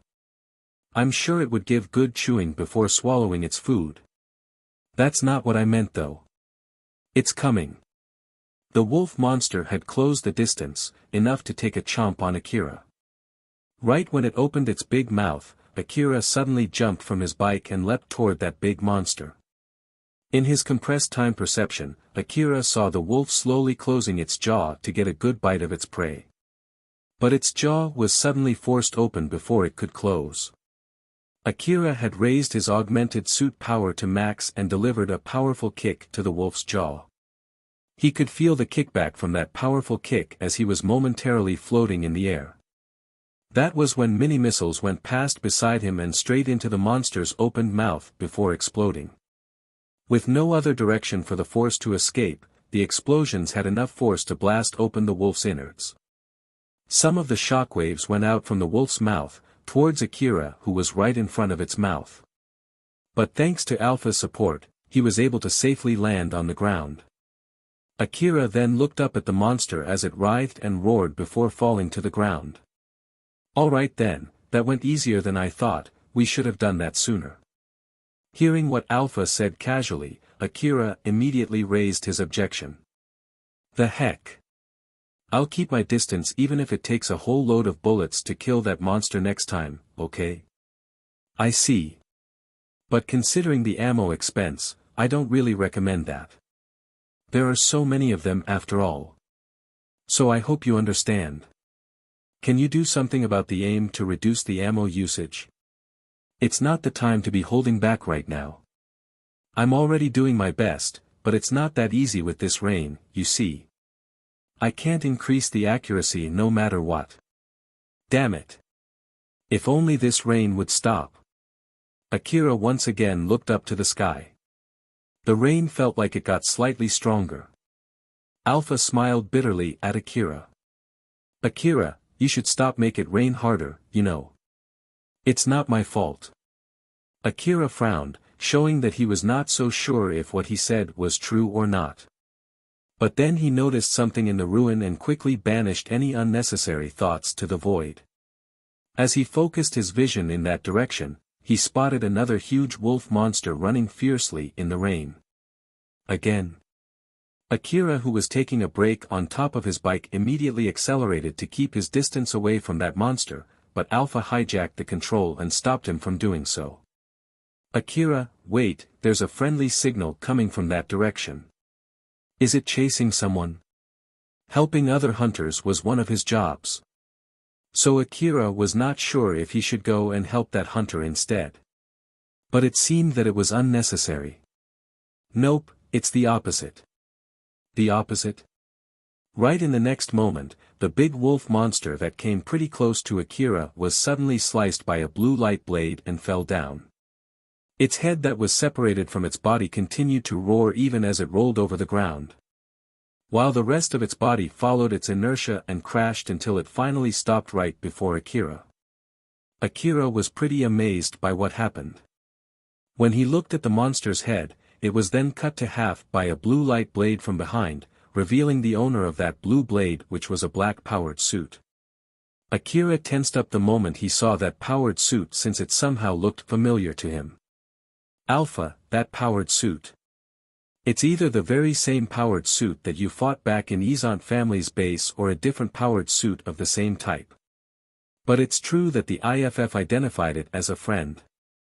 Not a foe then, right? Probably, yes. Akira still had his guard up. The black-powered suit turned off its blade and folded it. Once it was folded to the length of its handle, the black-powered suit put it away to show that it had no wish to fight before waving casually to Akira. Akira was a bit surprised since he did not expect that at all. But when the backside of the powered suit opened up and someone came out from it, Akira frowned. He found that person somehow familiar to him. Why you? Long time no see, Akira. It was Nelia. Nelia jumped from the powered suit and landed in front of Akira, who immediately aimed his SSB rifle at Nelia by pure reflex. But even so, Nelia smiled amusedly at him. Oh my, It's not a good idea to aim your rifle at a friend, you know. Do you really expect me to believe that? It's the truth. If you shoot a friendly hunter in this situation, there's no mistaking it, the city management will see it as an act of betrayal. You won't be able to get away from it just fine, you know. Though that in itself would be interesting. Nelia was smiling without showing any tension. But Akira knew very well that did not guarantee she would not suddenly start shooting at him. Akira. If you have no wish to abandon your request and pick a fight with Kagomiyama City Management, lower your rifle. I won't tell you not to kill her, but this is not the time and place for that. Akira hesitated before finally lowering his rifle. So, why are you here? Akira had a curt tone and looked at Nelia with a sharp gaze, but in contrast to that, Nelia had a friendly smile plastered on her face. Just hunting monsters for a job. Not that much different from you, no. Job? I heard that you're put on compulsory civil service for the city management though. Yup, that's why I'm working hard here. In that powered suit? Yes. I'm sure you've noticed it too, it's the powered suit that you fought before. Akira had so many questions in his head. But seeing Nelia enjoying his reaction there, he decided to push aside all of his questions for now. So then, what now? HM? Nothing in particular, just saying hello since I spotted you. Is that so? If that's all, then just get out of my face. Geez, that's so cold of you. We should celebrate this reunion, you know. I see no reason to celebrate at all. Akira said bluntly before going off on his bike. But Nelia just smiled and returned back to her powered suit. After she turned the power on, she started chasing Akira. The information terminal lent by the city management that Akira had fixed on his arm automatically accepted a short-range call from Nelia without his confirmation. There's no need to run away like that, you know. Let's hang out for a bit. How the heck did you do that? I didn't even pick up your call, you know. Yup, I did that from this side. Since my information terminal has higher privileges, it's easy for me to do it. Not to mention, hacking is my specialty. Ah, by the way, just to let you know, I'm using the connection for emergency broadcast used by the forward base, so it's futile to try to cut it off. Akira, who was about to reach his information terminal, stopped midway and frowned. Oh my, you don't have to look that annoyed. How can you even see my face? That was just a wild guess, did I get it right? That hurts me, you know. Akira's face turned stern. Judging from her voice, it sounded as if Nelia was really enjoying teasing him. Why are you following me? I'm just keeping my distance so I can still use the close-range call in the middle of this rain. Is that so? Akira accelerated his bike, trying to leave Nelia behind. Although the road was filled with rubbles and the rain reduced the tire's grip, Akira fully relied on Alpha's driving skill and the gripping power of the bike that allowed him to climb a vertical wall as he freely accelerated his bike. He blazed through the falling water droplets and the rubbles, a small mistake would easily throw his bike off. But Nelia's skill, as well as the performance of her powered suit, was above it. She moved agilely as if she was sliding over the ground to evade the smaller rubble and temporarily increased the output power of the powered suit to jump over the bigger ones. She was running with such a speed that a collision would cause a loud bang and a small mistake would plunge her powered suit straight to the nearby building. Instead of getting away from Nelia, Akira could not hide his surprise when he saw her closing up on him. Alpha warned Akira, who had his attention toward his back. Akira, look forward, more enemy. Whoa, sorry. Akira immediately cut off Nelia from his attention and focused on the two big-sized monsters in front of him. One of them was the multi-legged monster that he was unable to finish before, while the other one was a beast-like monster with the upper body of a human. Both of them had huge guns, which did not really resemble one, and aimed them at Akira. Akira made a 90-degree turn to a sudden stop and was about to aim his SSB rifle at those monsters when Nelia jumped over him. The black-powered suit blazed through the rain, rapidly closing its distance with the two monsters. It easily evaded the shots from their cannons and Vulcans as it pulled out its blade on both of its hands. The moment the monsters got into its range, it quickly sliced those monsters apart. Before the sliced monsters were able to fall to the ground, the black-powered suit sliced them to even smaller pieces. When the black-powered suit stopped and turned off its light blade, the huge monsters had already been turned into diced meat and crumbs of metal. Akira, who saw what happened in front of him, could not hide his surprise. Those two monsters, so fast. Has that black-powered suit always been this strong? Akira was able to defeat that black-powered suit once in the past, although it was with Alpha support. So he always thought that he should be able to handle it just fine in case he had to fight it again. But after he saw what just happened, that thought was completely gone from his mind. Alpha frowned a bit and explained to Akira. Although it's the same black-powered suit, its new equipment and the skill of its rider are on a completely different level from before.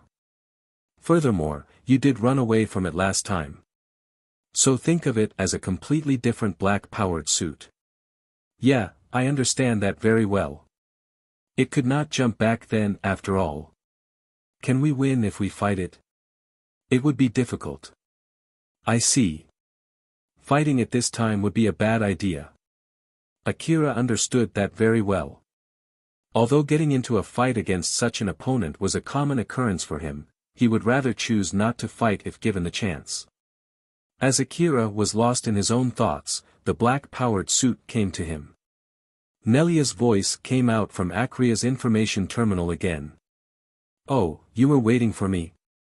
Aren't you sweet? Having you chasing me would be a huge pain in the neck. You should return back to your job instead of chatting with me. I'm busy too, you see. I have no time to be talking with you. About that, how about we help each other? Your job is to take care of the big monsters around this area, right? My job is pretty similar to yours. Akira sent a glare at the black-powered suit. No. Do you seriously believe that I will accept that offer? Have you forgotten what happened between us? I do.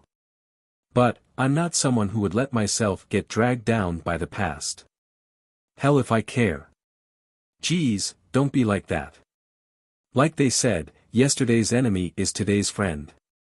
That won't even be a reason for us to work together. And also, there's another saying that is more appropriate, today's friend is tomorrow's enemy. Yup, exactly. You know it very well. The most important thing is today, just focus on the fact that we're allies for today.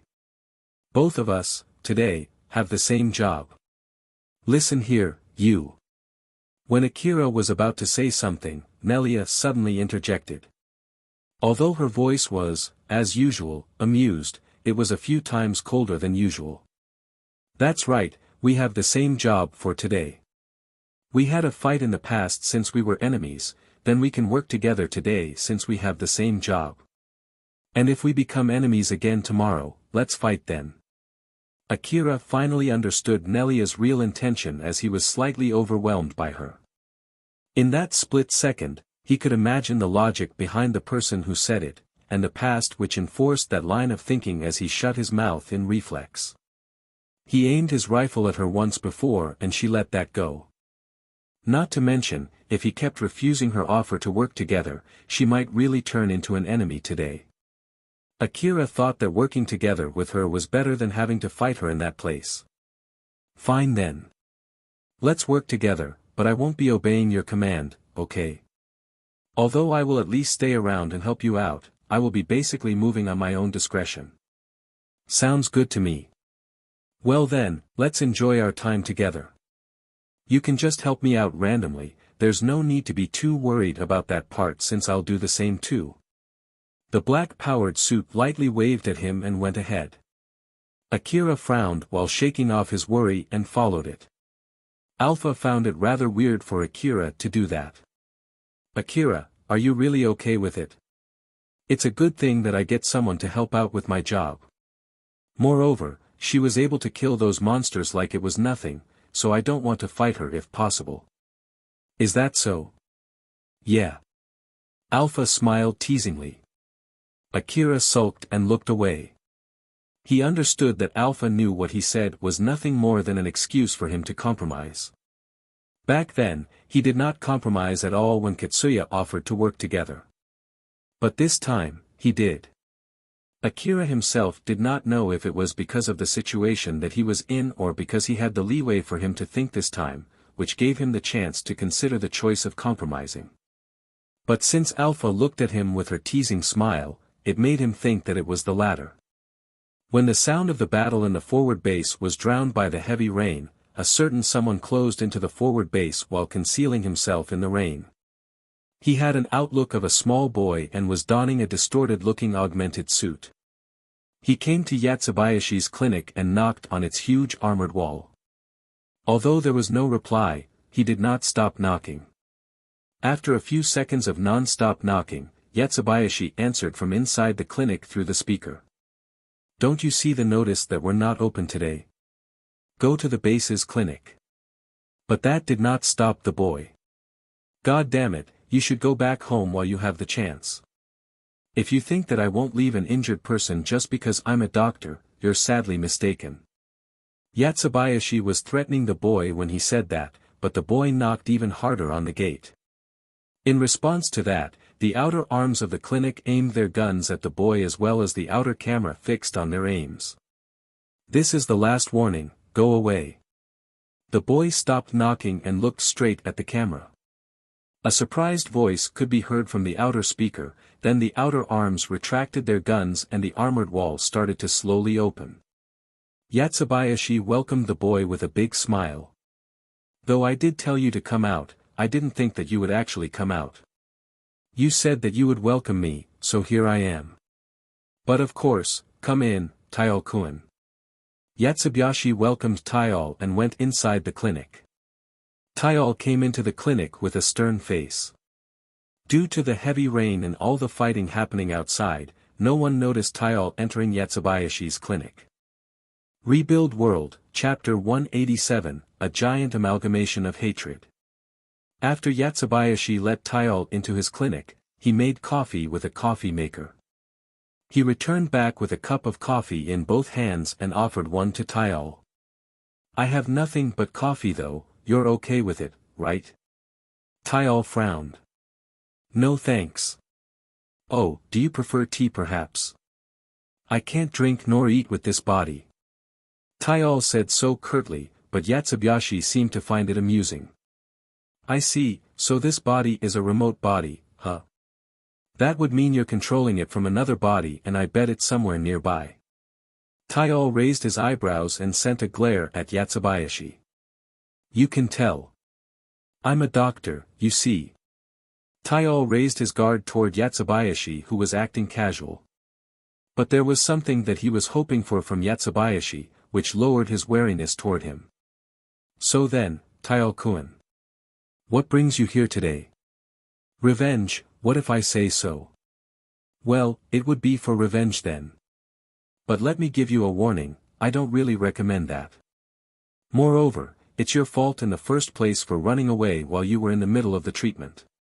So if anything happens because of that, it won't be my responsibility. Or more like, we already have an agreement on this, right? Taiol clicked his tongue seeing that Yatsubayashi won't even budge even after being threatened. Well, whether I'm here for revenge or not depends on what happens next. I want to make another deal with you. Fix me. And I'm talking about fixing, not experimenting. You hear me? Taiol got a little emotional and raised his voice, and was breathing hard after he said those heartfelt words. Seeing that, Yatsubayashi smiled amusedly. Fix, huh? Sure. Though I can't really say for sure if I can fix you or not without checking your condition first, I can at least promise you that I'll do my best. Though it actually depends on how much you can pay me for that. So then, how are you going to pay me? Let me tell you that I'll charge you if it's not for an experiment, you know. Taiol glared at Yatsubayashi. Don't get ahead of yourself, I can easily kill you here and now. Taial slowly raised his left arm and pointed it at Yatsubayashi, but Yatsubayashi did not seem to be bothered by that at all. "Huh, making a one-sided demand like that and you dare to call this a deal? You're making me laugh here, you brat. Don't you know how I got away from that room? I've seen the record from the camera so many times already, so you don't need to tell me. It was a good piece of information, you know. If you think that it is enough to threaten me, you need to rethink your approach. You're free to test it though, but once you do that, you're no longer my patient and I have no need to be polite to you anymore, just so you know." The way Yatsubayashi looked at Taial changed. Between a patient and a guinea pig, Yatsubayashi started to look at Taial as the latter. His words there were basically saying that he could easily take care of Taial even if Taial rampaged there. Although Taial was suspicious that it was a bluff, he still lowered his arm and clicked his tongue. "I have no money. So for the payment. My body. You can go ahead and take a look at its construction, nanomachine, and stuff like that. The other thing would be information. I have a lot of information right now, so I can answer your questions." That sounds pretty enticing, but I'm not sure if that would be enough. Or more like, I don't know how much I need to fix, so I can't really say for sure how much it would cost.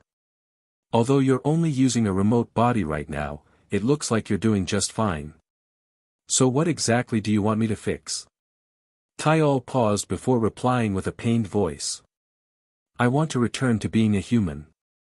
Seeing Taial's pained expression, Yatsubayashi tilted his head. "That's still pretty vague. Do you mean you want me to get rid of the nanomachine that has changed your body?" "Well, I won't be able to say anything unless I give you a quick check first. Bring your real body here, there's nothing I can gather from checking your remote body. It's not that simple. I can't bring my real body here, that's why I came here in a remote body. So, if you want to get to my real body, come with me. Listen here, you do know that we're in an emergency over here, right? There are gigantic monsters roaming right outside. I have no plans to get out from the temporary base before the situation calms down first. Don't worry, I'll tell them not to attack you." Yatsubayashi raised his eyebrows in surprise as Taial said so in such a casual manner. "Are you the one behind this attack?" Taial frowned. "I can't answer that. That answer is more or less the same as a yes, you know.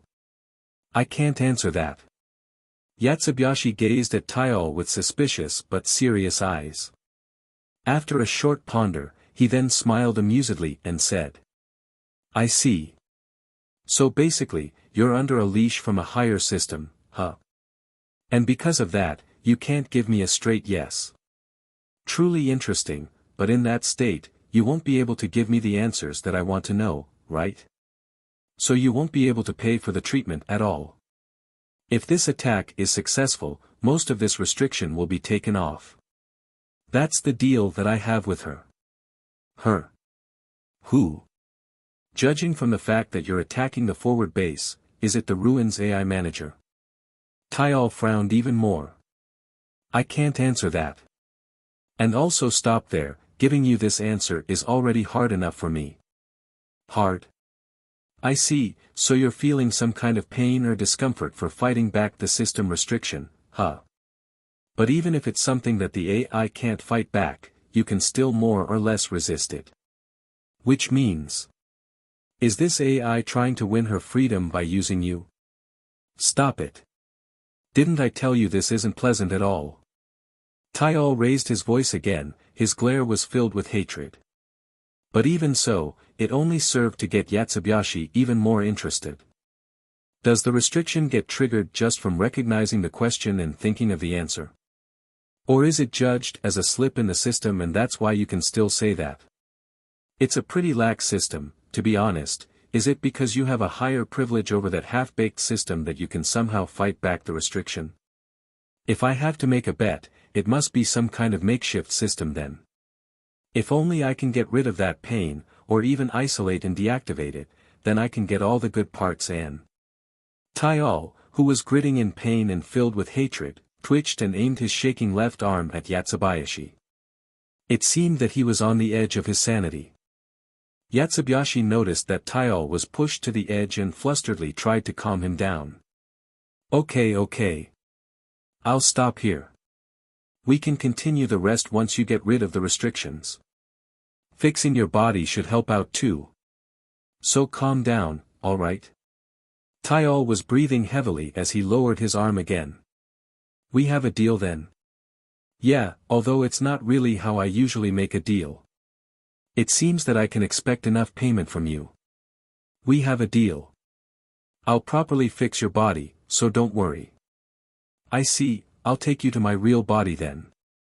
Alright, get on the passenger seat. It's over there. Taiyo got up and dragged himself toward the passenger's seat while swaying left and right. Seeing that, Yatsubayashi let out a sigh of relief. His alerted face slowly changed into a smile, a suspicious smile. He's pretty unstable. I wonder if it's because he's at his wit's end or is it because of the repression from the system. Though I want to take my time examining it, well, the job comes first. Yatsubayashi hopped on the driver's seat and excitedly said. Let's go. I just need to get out from the forward base and into the ruin, right? Yeah. Do you have an information terminal that I can use? Are you okay with the one fixed into the vehicle? It's fine as long as I can connect to it. Yatsubayashi handed a terminal to Taiyo, who then thrust that terminal to his head. Since there was no opening on his head, the terminal opened a wound on his head and blood dripped out from that wound. A 3D holographic map appeared in the vehicle's display. It showed the current location of the clinic as well as the destination and the big monsters around the area. Yatsubayashi chuckled. That's pretty convenient. But I have a wireless one if you would have asked, you know. Non-wireless is easier to hack in. So you're hacking on the system level, huh? That's pretty scary. It's my vehicle, so don't break it, okay? I'll try to be careful. Taiyo sulked a bit. Seeing that, Yatsubayashi just smiled bitterly and started the mobile clinic, After they agreed on temporarily working together, Akira and Nelia were hunting huge monsters in the area. Although it was a deal that they made on a whim, and one of them was using a bike while the other one was using a powered suit, they were able to work together efficiently. Sometimes, one would act as the decoy while the other delivered the killing blow, pincer attack, long-range barrage, close-range slash. So, they were able to easily take down the gigantic monsters one by one. Seeing how that black-powered suit performed up close reminded Akira of how amazing it was. In the Eastern District where firepower was everything, a huge body would only be an easy target to shoot at. But these gigantic monsters' vitality, viciousness, and speed made up for their size. They even posed more danger than the smaller monsters because of that.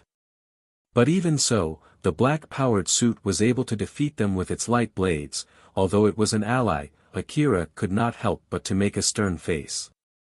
On the other hand, Nelia was also amazed by Akira's movements.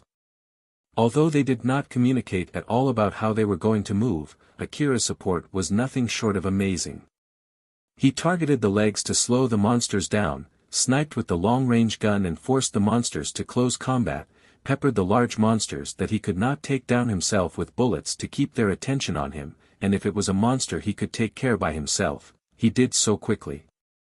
It was as if Akira always presented the situation so that Nelia could easily deliver the killing blow in the shortest time. Nelia thought highly of Akira's skill and Akira was wary of Nelia's skill as both of them defeated any big monsters that they encountered. Nelia's voice suddenly came out from Akira's information terminal. We're doing pretty well. We're really in sync, don't you think so?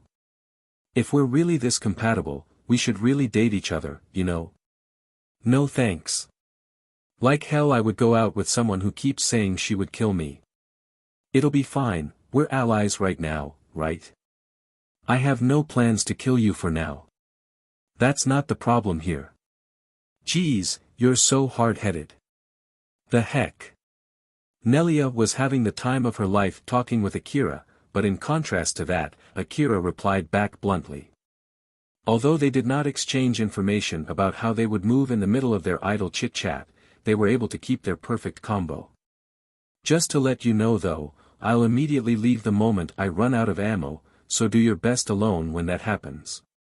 If you don't have a blade, I don't mind lending mine, you know. I'm not going to fight those monsters up close. That aside, you only have melee weapons with you, don't you? Even powered suits can use rifles too, you know. Didn't you bring any rifles with you? Is it because you can't or something? To be honest, I don't really like guns. They just don't fit me for some reason. Just because you don't like them? Is that all the reason why you didn't bring rifles with you? Oh my, things like this are very important, you know. There are many people who mock me for that, but for some reason, all of them died before me. And it all happened because they decide to let go of the weapon that they're most comfortable with. Nelia sounded sad as if it was an old wound when she said so. Akira, who heard that, quickly let go of his anger. It was rather convincing, although it was a vague excuse. He could not tell if it was the real truth or just some kind of occult thing. Well, it doesn't really matter. That aside, there's just no end to these monsters. Just how long will this take us? The swarm might disband if someone kills the boss of the swarm. Though I'm not sure if the disbanded swarm would just return back to the ruin or we would still have to fight them. I heard that the bigger monsters are taking command of the smaller monster swarm to attack the supply route. It seems that the bigger monsters are acting like commanders to the smaller ones, and there's a good chance there's another monster commanding the bigger monsters. Well, it's just a guess from another squad though, so there's no evidence to support it. They just told me to go after the bigger monsters when I spot them. I haven't heard anything about that though. It was more like an idle chat between squad mates after all. So it's not a formal order from the forward base. Akira felt that such important information should be broadcasted to all hunters, but he bet that it had something to do with the squad that Nelia belonged to. He stopped himself from thinking too much about it and instead focused on the subject of the commanding monsters. A boss monster commanding the other monsters, huh? I wonder if it's an even bigger monster. Well, even if there's one, it should be somewhere deep inside the ruin. Either that or it's concealing itself in the swarm heading to the city. So people like us who work near the ruin's outskirt have nothing to do with them. While Akira was fighting and talking, the rain had considerably weakened. Although it was not completely gone, the sensitivity of the information-gathering devices started to recover. Between the three of them, Alpha had the best detection ability, and she actually detected a big monster hiding in the buildings. But she did not tell that to Akira to avoid getting roped into more trouble.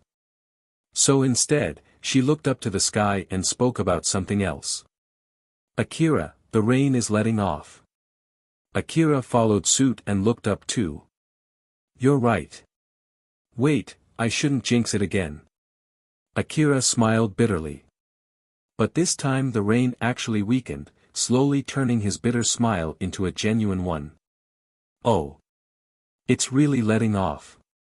Yup, that seems to be the case. Alpha said serenely. Akira found it weird since he expected her to say something to tease him.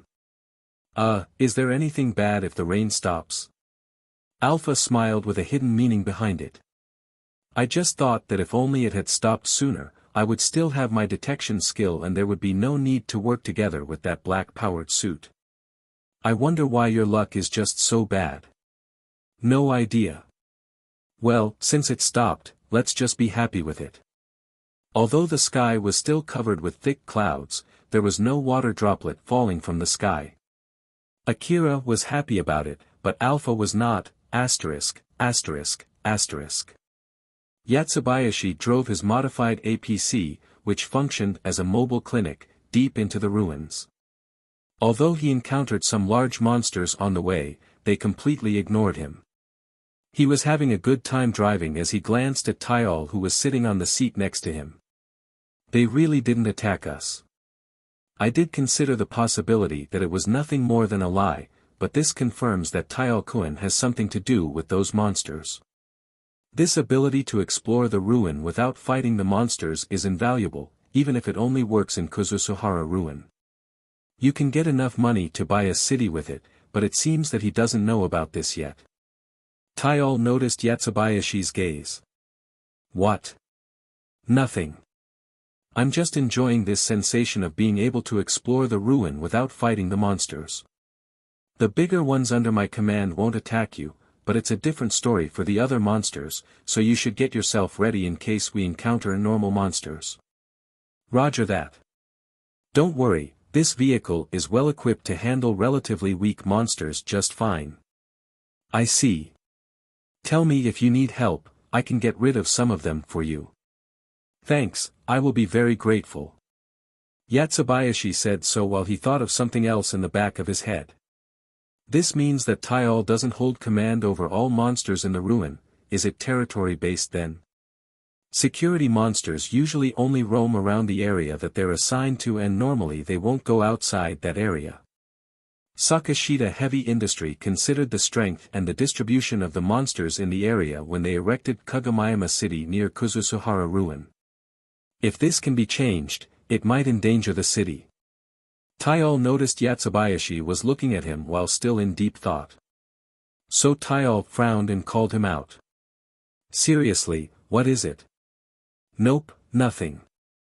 I just thought that you're a very interesting sample for both medical doctors and scientists. Sorry if I bothered you. Taiyo clicked his tongue but did not pursue it any further. Yatsubayashi finally arrived at his destination. It was a small valley between two tall crumbled buildings. We're here, is your real body inside that big building? No. But the destination indicator ends around that building though. Not inside, outside. Oh, there's no need for you to wait outside for me, not to mention under this rain too. I can't enter the building. Taiyo pointed near the big building. Yatsubayashi shifted his gaze toward that direction, looked up, saw what was in the valley between the two buildings, and smiled. I just want to confirm this. That is your real body, right? You're not saying that your real body is inside that thing, right? Yeah. I see. No wonder why you can't come to my clinic with your real body. Giving you a checkup would take a lot of work. We have a deal, I'll have you fix me.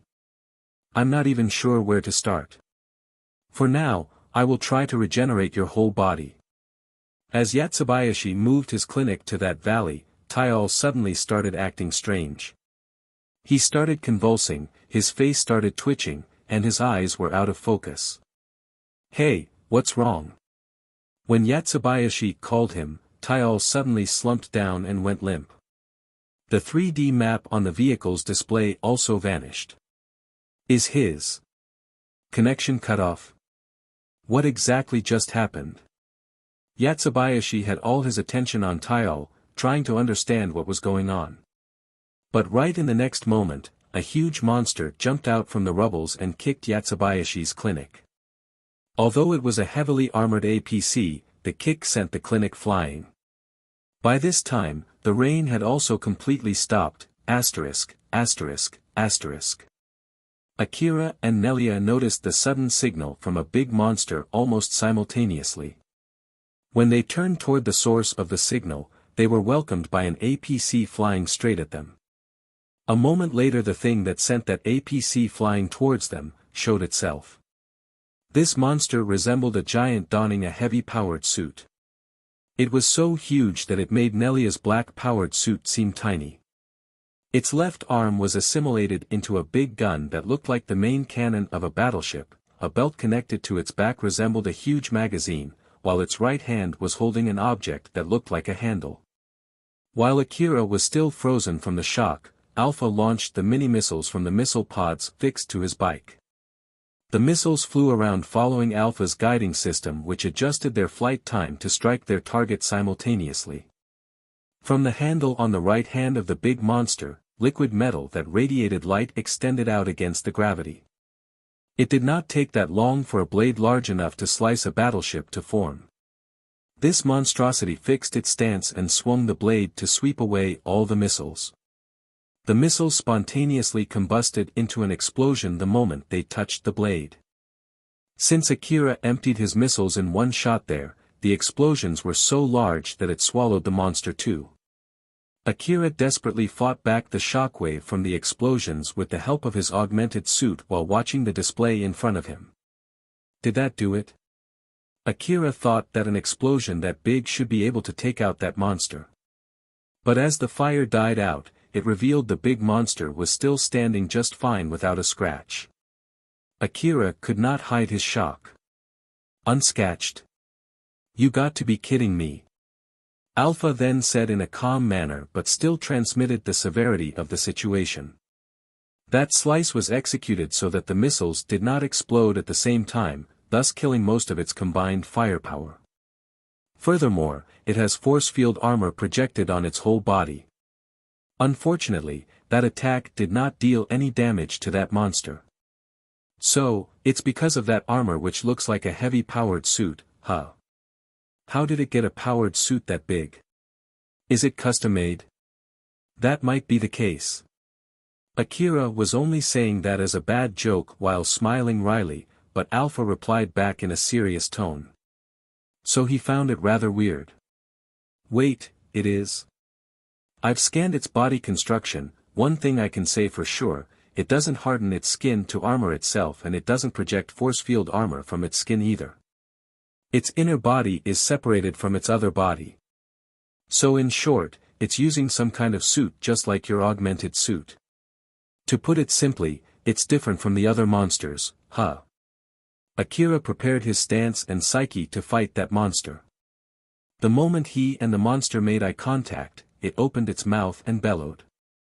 Its humanoid head opened its mouth wide, exposing its fangs and was making sounds as if it was saying something in human language. Akira had no idea what it was saying, but he understood well the hatred and the killing intent that was expressed in those incomprehensible words. For some reason, I feel like it's saying that it would kill me no matter what. Alpha, did I do something to that monster in the past? You just shot mini missiles at it just now. Well, that's true, but for some reason, I feel like it's hating me so much for a reason that has nothing to do with the missiles. I don't really have an answer to that. But one thing is for sure, we know that a peaceful solution is not possible. So just forget about trying to end this peacefully and get yourself ready to run away. Akira looked at the big monster and threw away the possibility of getting out of this situation peacefully. As it aimed its humongous left-arm cannon at him, Akira accelerated his bike as hard as he could, ignoring the G-force that he would have to bear.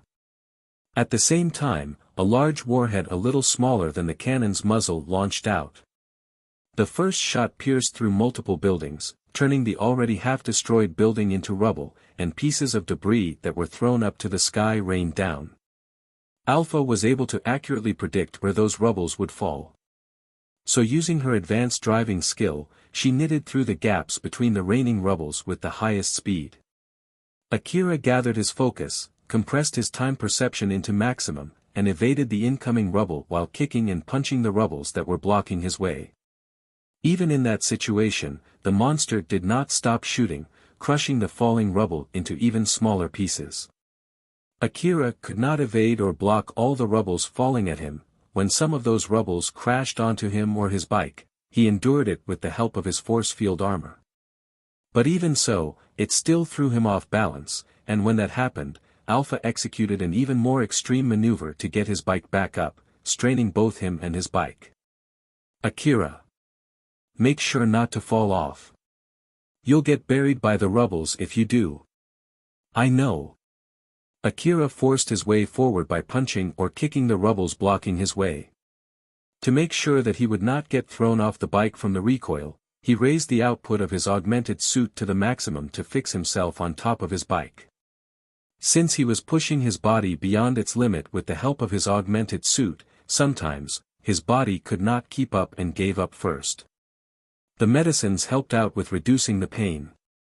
The intense cycle of injuring and healing his body caused Akira to fear that it might eventually break his body. But he ignored his screaming body and focused more on surviving the fight even for just another second. Asterisk, asterisk, asterisk. Yatsubayashi somehow got himself out from his mobile clinic, which was tipped over at this point. He looked at the Tail's real body through the binocular connected to the clinic's detection device. The monster was running, shaking the earth with each step, while trying to shoot at Akira, moving further and further away from Yatsubayashi. Tail-kun. If you're not going to let me treat you, you should have told me sooner. The monster was so strong that it had enough power to change the contour of the ruin. But if it was targeting someone else, Yatsubayashi could take his time observing Tail from afar. Yatsubayashi glanced at his mobile clinic. Tail's remote body was still in the passenger seat and still not moving. I bet he can control his remote body if he gets too far away from it, and I bet it can't be that far. That's why he had to come close enough to the forward base to be able to reach my clinic. I'm sure the main body also has some kind of camouflaging ability. So he must have used that camouflaging ability and hid his presence with the rain to get as close as possible to the forward base. He then somehow found out where I was, and came to my clinic to make a deal with me, before finally bringing me all the way here. But it's all for nothing. I really don't understand his logic. Yatsubayashi tilted his head. He thought of any possible explanations, but he could not come up with any convincing guesses.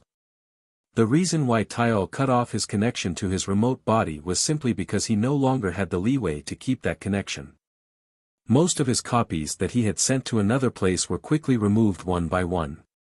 Tail would have been able to handle that information just fine if he was nothing but a part of the system, but now that he had regained some of his consciousness, it threw his mind into chaos.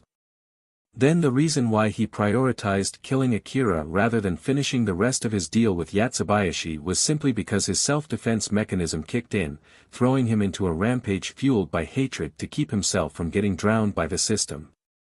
Tail hated everything that had happened to him, which led him into such a pitiful state. Although Yatsubayashi was included in that list, he was somehow able to keep himself from killing Yatsubayashi since he had presented a way for Tail to fix his body. But that was not the case for Akira. Tail's feelings toward Cheryl and the feeling of inferiority toward Akira were mixed together into utter hatred toward him. Furthermore, if Tail held back any of his hatred, he feared that the system might swallow his consciousness again. Because of that, once the rain died down and he recovered his detection ability, Tail was able to detect Akira and immediately threw himself into a rampage fueled by hatred. Yatsubayashi was deep in thought for some time after that, but he decided that it would be meaningless to think about it any further. Well, it doesn't really matter. As long as I keep his remote body, he might contact me again later. I don't want to get involved in that fight after all. I guess I'll just head back home for now. Yatsubayashi stood next to his mobile clinic, placed both his hands on it, and applied some force to push it. When he did that, the clinic slowly started moving. After he gritted his teeth and pushed the clinic further, he eventually got his armored APC to land with its wheels on the ground. Yatsubayashi actually had a body that he had enhanced himself using his knowledge as a doctor. It was also to keep himself safe in case a hunter who he was dealing with went on a rampage, but more importantly, it was also the result of experimenting on his own body. The reason why he allowed Tail into his clinic, and was still relaxed even with a rifle aimed at him, was simply because Yatsubayashi knew he could handle it just fine. Yatsubayashi returned to the driver's seat and placed Tail's remote body in the passenger seat. He then said with a cunning smile, "Tail-kun. If you're not going to pay for your treatment, it won't be a treatment but another experiment, you know." Of course, Tail's remote body did not reply back at all. Rebuild World, Chapter 188, Friend for Today. The contour of the area was changed completely from the huge monster's barrage. With most of the abandoned buildings blown to smithereens, the cityscape was turned into a clear open plain. Both the roads and the buildings were equally buried under debris of various sizes. It was completely impossible to differentiate where the road was. It was not something that hunters normally came across in a ruin. Akira looked over his surroundings while hiding under one of the relatively bigger rubble in the area. I guess this is how ruins slowly change into a wasteland, huh? Alpha, how is the monster? It's approaching slowly. Though it has stopped shooting, I don't think it's because it ran out of ammo. Seriously though, how the hell does it still have some ammo left after shooting that many huge warheads around? In contrast to Akira, who was frowning in concern, Alpha was smiling like usual. Oh my, isn't it the same with your rifle? Akira was completely convinced by that argument and smiled wryly. Ah. You have a point there. And here I thought I'm already used to using the extended magazine made with old world technology, but now that you mention it, the monsters are also made with old world technology too. So it won't be strange if they have extended magazine too. It was something that would surprise him in the past, but after using it for some time, Akira had more or less already gotten used to how convenient it was. This time, he understood the enemy might be using the same technology and how that convenience turned into trouble. At the same time, Akira was reminded of how his extended magazine was using old-world technology that he did not fully understand. He then turned to look at his patron, who was created with a technology far more complex than the extended magazine. Akira, what's wrong? It's nothing. Is that so? I understand that you can't really relax in this situation, but just stay there, okay? The monster might notice you if you make a single move. Alright. Akira pushed aside any hesitation inside his mind that might cause him to blunder. He then once again confirmed his surroundings and sighed. Alpha pursed her lips and asked. What is with that big sigh after you look at me? No, it's not you. It's that over there. Akira pointed straight past Alpha's body, at his half-broken bike behind her. Its trunk was badly bent, its front wheel and rifle arm were gone. Even his A4WM automatic grenade launcher that was originally fixed on that arm was already buried deep under the rubbles. Well, things happened, just think of it as a necessary sacrifice. That's true, but still, even the truck is also gone along with the ammo that I had left on it. So at least let me sigh, will you? The truck with his reserve ammo was blown by one of the monster's warheads. Its driver's seat was completely blown off by that shot.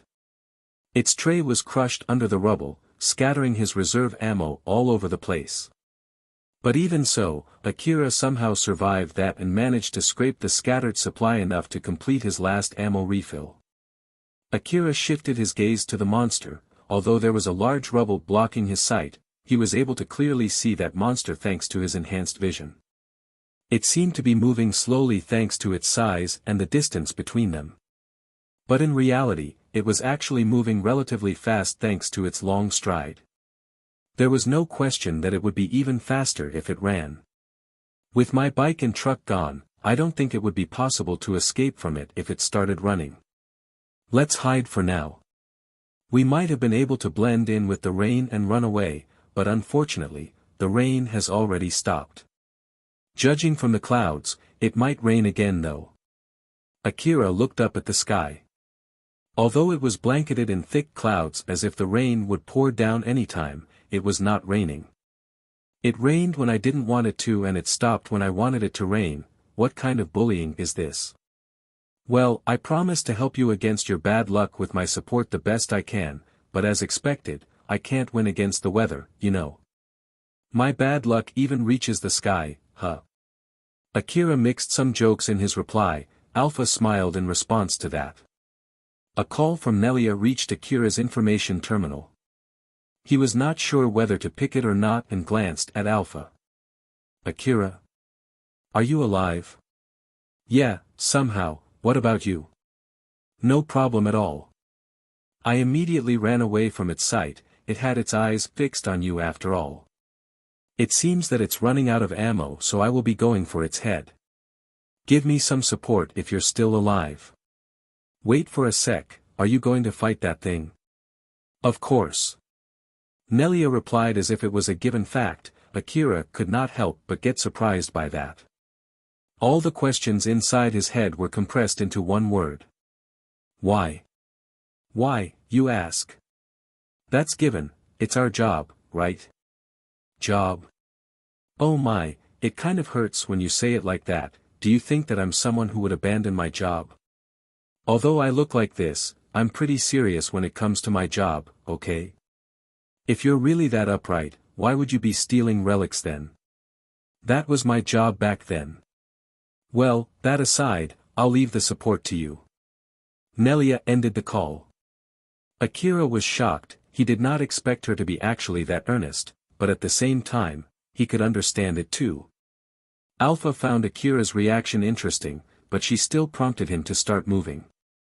I don't know what you find weird about it, but since it seems that she will be taking that monster's attention, let's use this chance to move out. Good idea.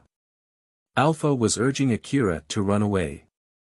He understood that very well as he readied his SSB multi-weapon rifle, steeled his resolve, and jumped out from behind the rubble. Nelia used the full power of her powered suit to close the distance with the monster.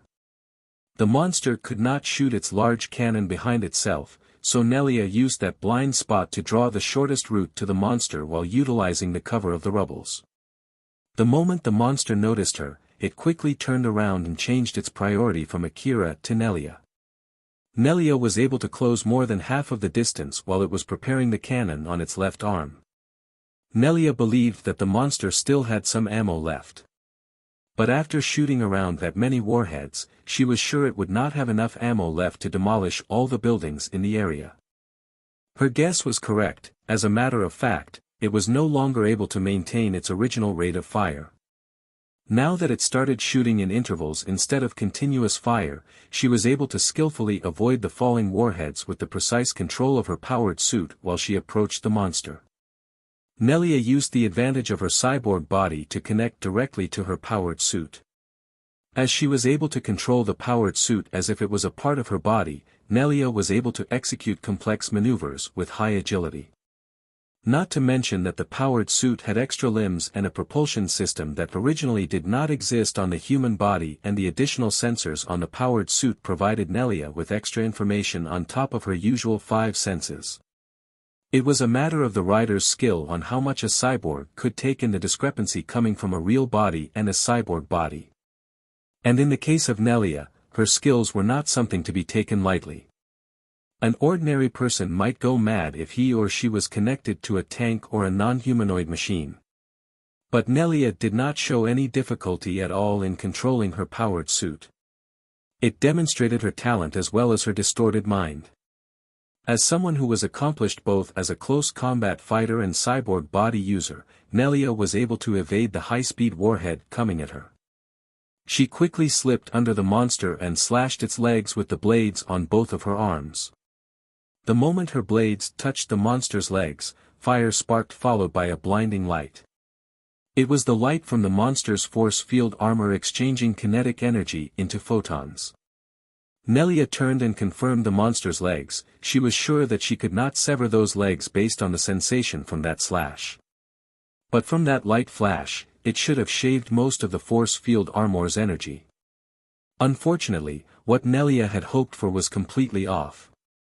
The monster was unscathed, its force field armor was able to completely disperse the force from that slash. Whoa, that was pretty hard. Well then, it just means I will have to keep slashing you. While Nelia was mumbling as if she was mocking it, the monster brought down the blade on its right arm. The light blade crushed the rubble and buried itself deep. Rubble flew left and right from that impact as the blade melted its contact point, releasing steam into the air.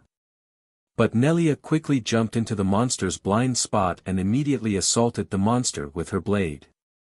Every time her blade struck the monster's body, a blinding flash of light was released, and every time the monster swung its light blade, rubble was thrown into the air.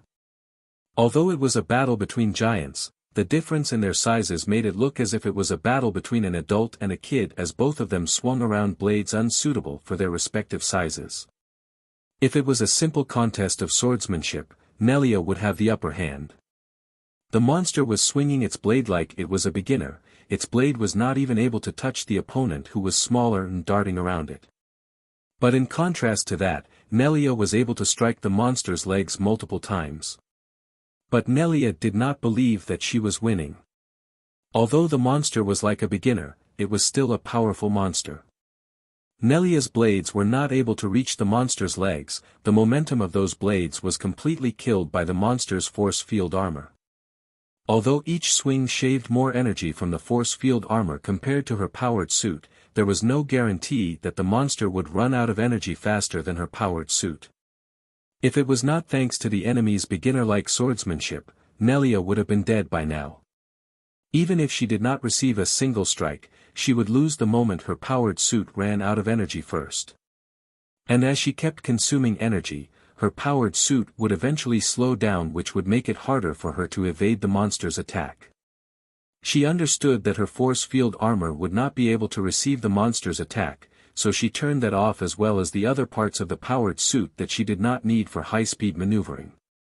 But even so, there was still a good chance she would run out of energy first before the monster. Thus, she judged that she was losing that battle. The monster kept swinging its blade without paying attention to its defense. And the strength behind its amateurish swing after getting interrupted by a powerful blow greatly surpassed her prediction. Nelia understood she would not be able to evade the light blade coming down at her, so she quickly shifted her stance to maximize her survival, which was to receive that blow with both of her blades, but she also understood that it was futile. Although she was not scared, she knew that she was going to lose the fight. But at the next moment, a barrage of anti-force field bullets riddled the monster's head. Although the barrage was completely nullified by the monster's force field armor, it was enough to throw it off balance. Nelia used that opening to completely evade the incoming blade and jumped back, opening some distance between her and the monster. She then checked the area where that barrage came from and found Akira aiming his SSB multi-weapon rifle from quite a distance away. Akira had a stern look on his face. His SSB rifle ejected its empty magazine and empty energy packs. I emptied an extended magazine full of anti-force field armor bullets in 5 seconds, you know. And that was not enough. Alpha was frowning deeply. It seems that its head is protected by a strong force field armor. Even after factoring in the loss of momentum from the sniping distance, it's still an impressively strong force field armor. I'm sure I did that pretty up close though. Should I get closer next time?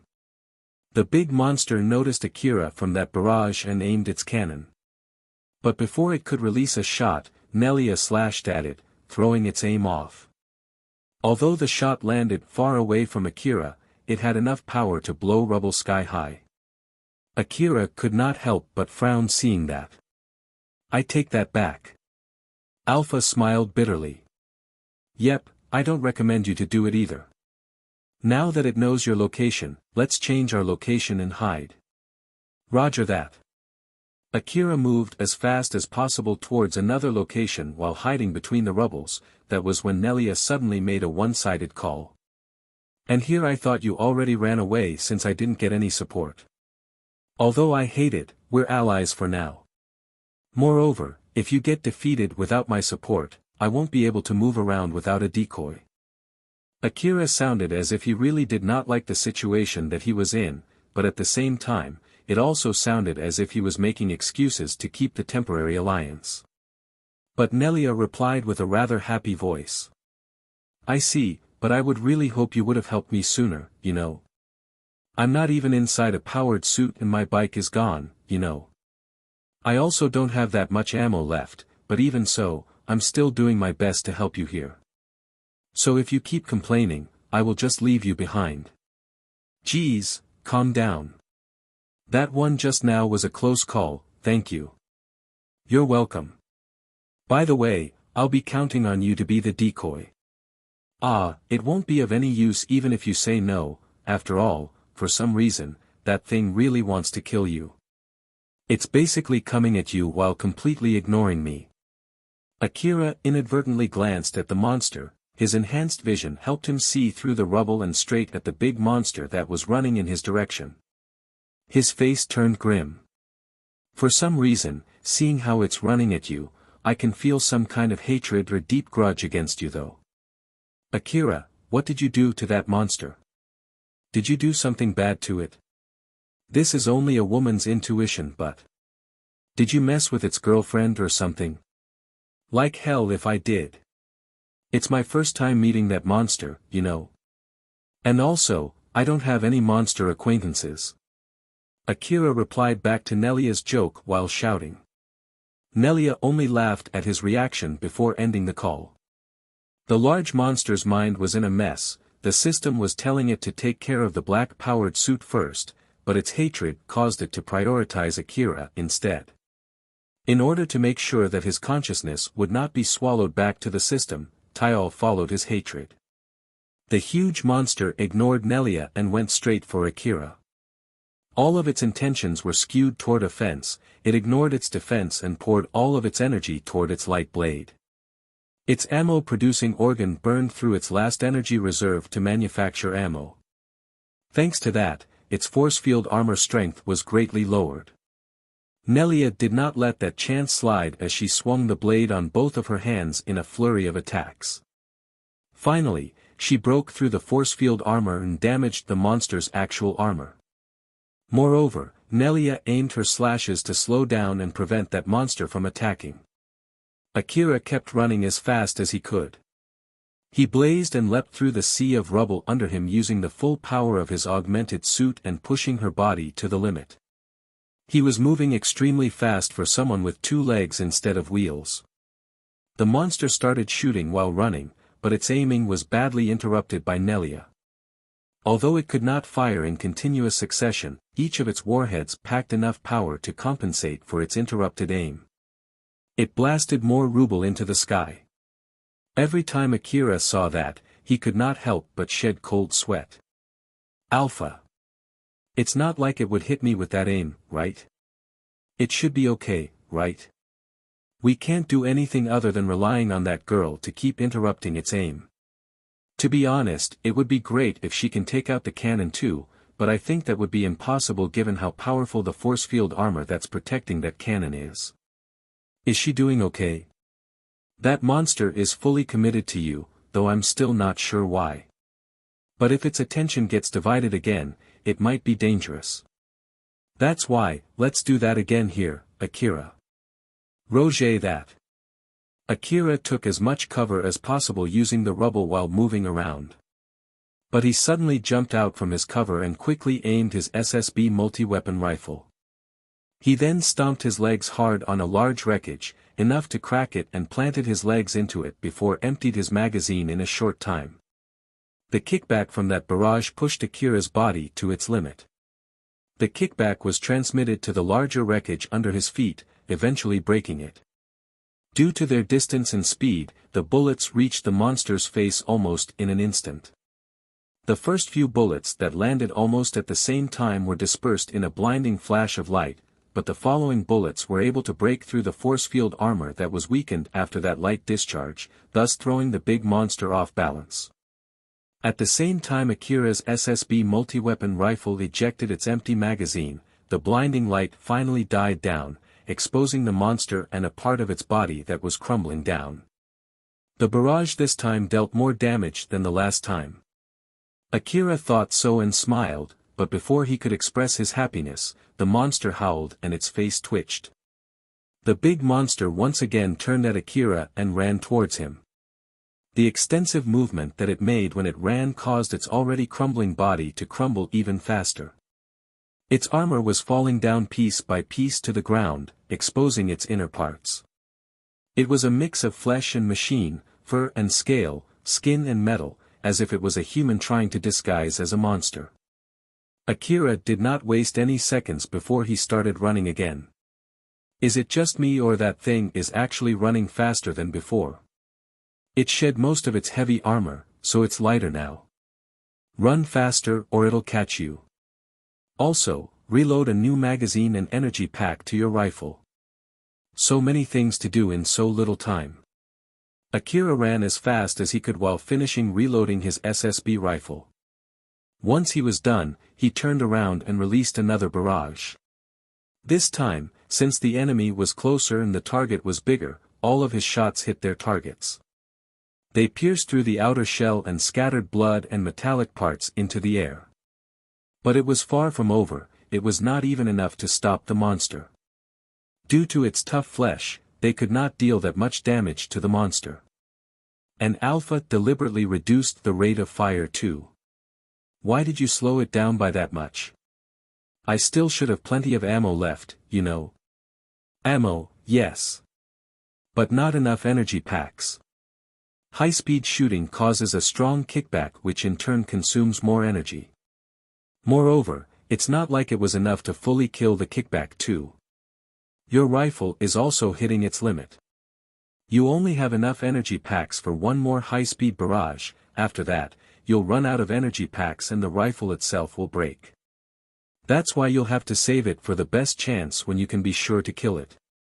It's really unfortunate that we lost the rest of our energy packs together with the truck.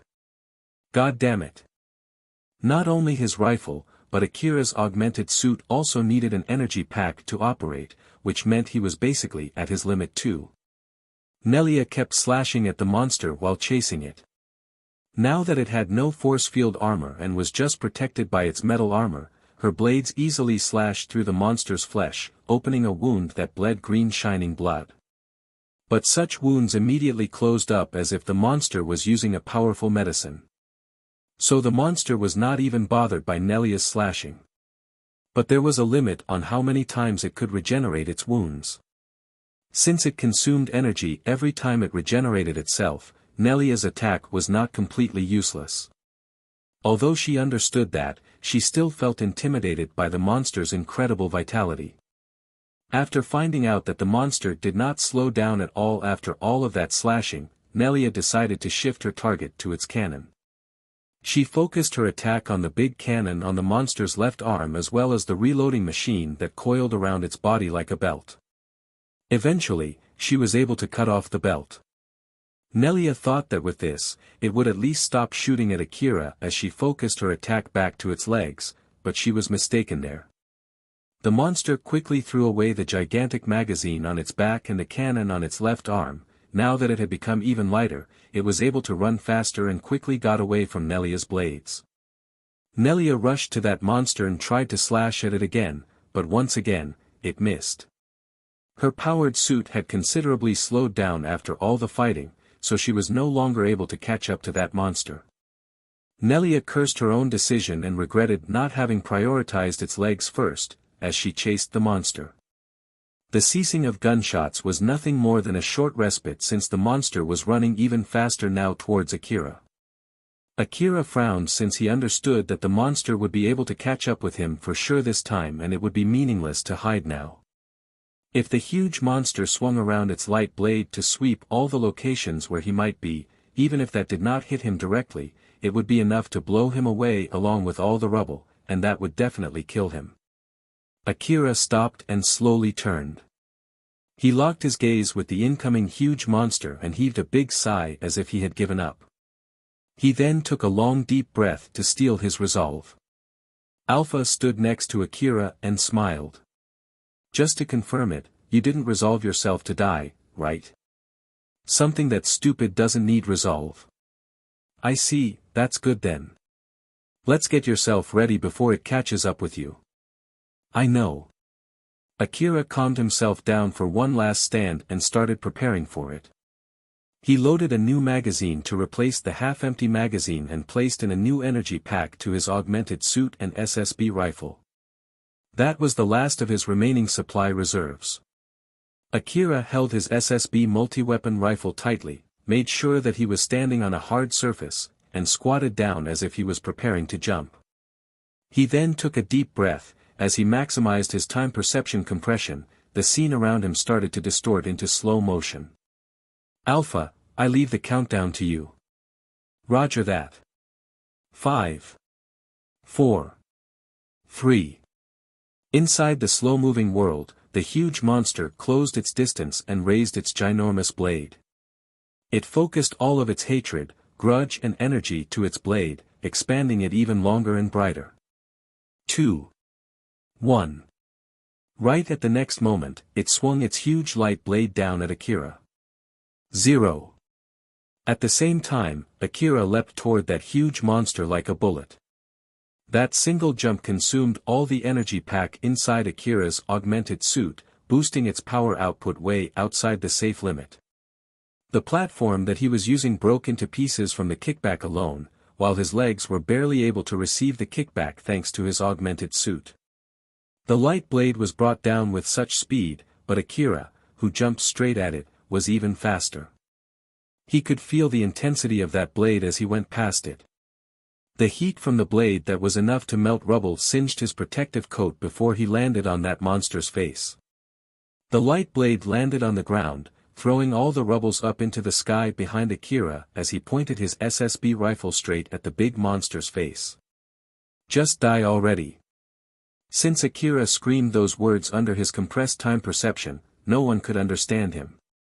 But the huge amount of bullets that he released in that short time, which ignored the kickback and the stress on both the rifle and his body, conveyed his words very well. Even if the head had the ability to regenerate itself, the storm of bullets was numerous enough and powerful enough to crush that regeneration. It took an instant for the bullets to rip through the monster's head. Right after that, Akira fainted. The last barrage had pushed him past his limit, which gave the last push to throw off his consciousness.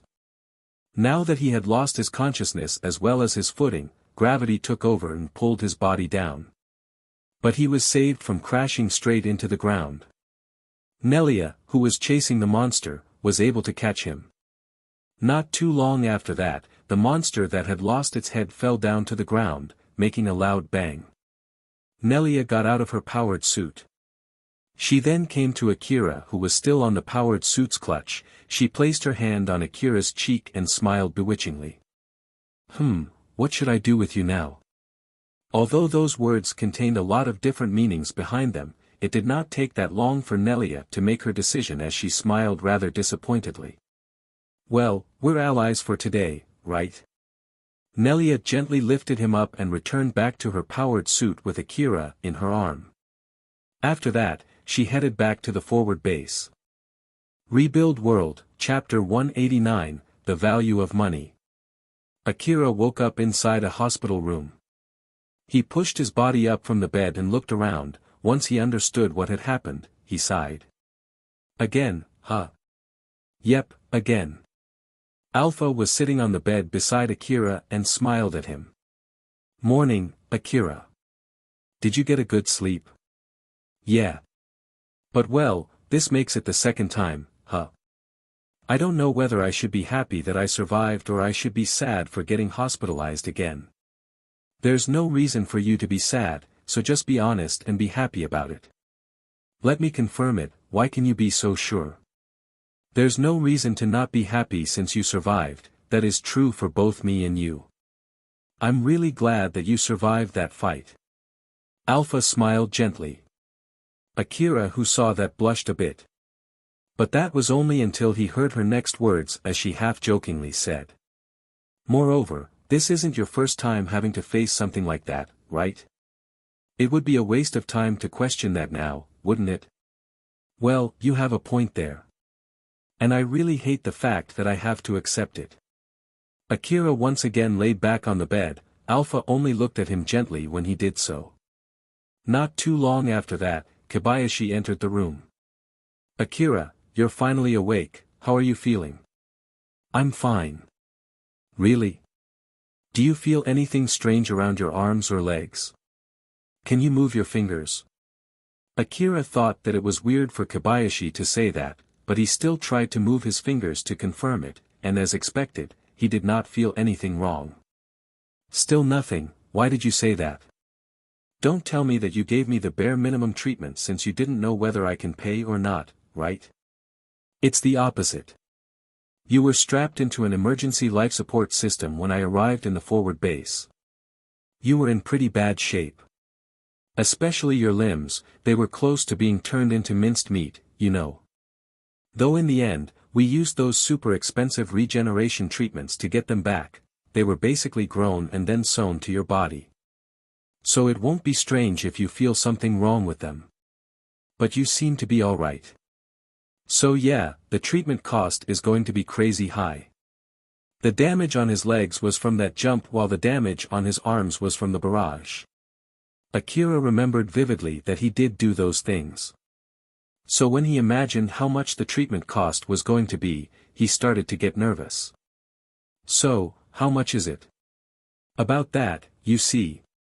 We need to have a talk. It will be a long one since I need to let you know what had happened and we need to discuss the reward for your request too, so let's talk while having a meal. Don't worry, you did very well back there, the treatment cost won't surpass your reward money. Kobayashi smiled at the flustered Akira. Akira changed to the clothes available in the room and left the room with Kobayashi. They hopped on a vehicle that came to pick them up and returned back to the Kagama building.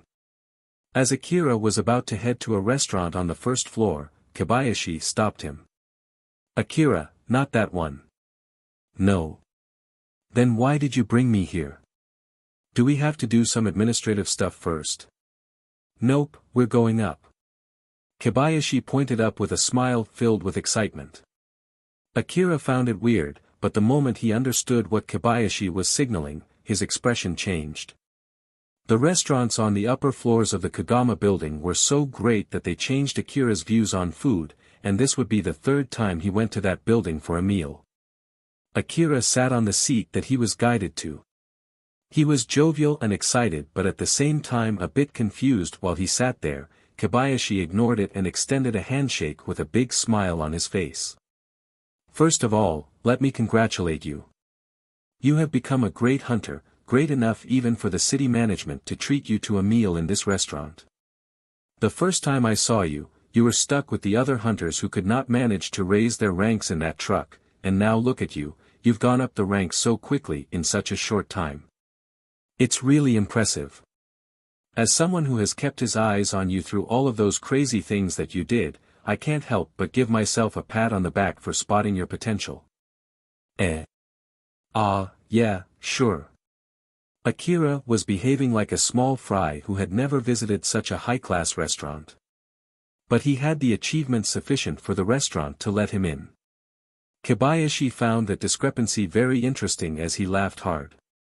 You should get yourself used to this kind of restaurant soon, you know. I like you, so I can tolerate how you are acting, but more often than not, others would take advantage of it. Those types of people often invite well-established hunters, who can't handle negotiation, into this kind of high-class restaurant and use that opening to poison them. So you should be careful, okay? Even if you say so, I don't have enough money to visit this kind of restaurant that often, you see. In that case, I can bring you requests that would allow you to use a high-class restaurant as the negotiation site. Though it would be nothing but high-level and dangerous requests, since it's you we're talking here, so I'm sure you'll do just fine. Akira's expression soured a bit. No thanks. I bet it's something that would send me to hospital again. You don't understand. If it's a request dangerous enough to get you hospitalized again, you'll get a huge reward if you can finish it. Yeah, make sure that it won't get me hospitalized first. As Kobayashi boasted about himself on how he would be able to bring such high-level requests to Akira, Akira only listened to him with a seriously annoyed face. Once they calmed down at some point, Akira opened the menu as if to cut short that subject there. Kobayashi, who saw that, only smiled amusedly and opened the menu too. Once they had placed their orders and were waiting for the food, Kobayashi started explaining to Akira what had happened after he fainted. When Akira arrived at the forward base half dead, he was immediately put into the life support system just like the other severely wounded hunters. Among all the other severely wounded hunters that were not treated seriously, Akira received better treatment which guaranteed his survivability. Nelia did something to make sure that Akira would be treated as if he was working under Yanagisawa. The battle between monster swarms and the city's defense squad was still ongoing around Kagamayama City after Akira fainted. Although the size of the swarm was smaller than before, there were huge monsters and even flying monsters mixed in that swarm, thus they were relatively more dangerous than before.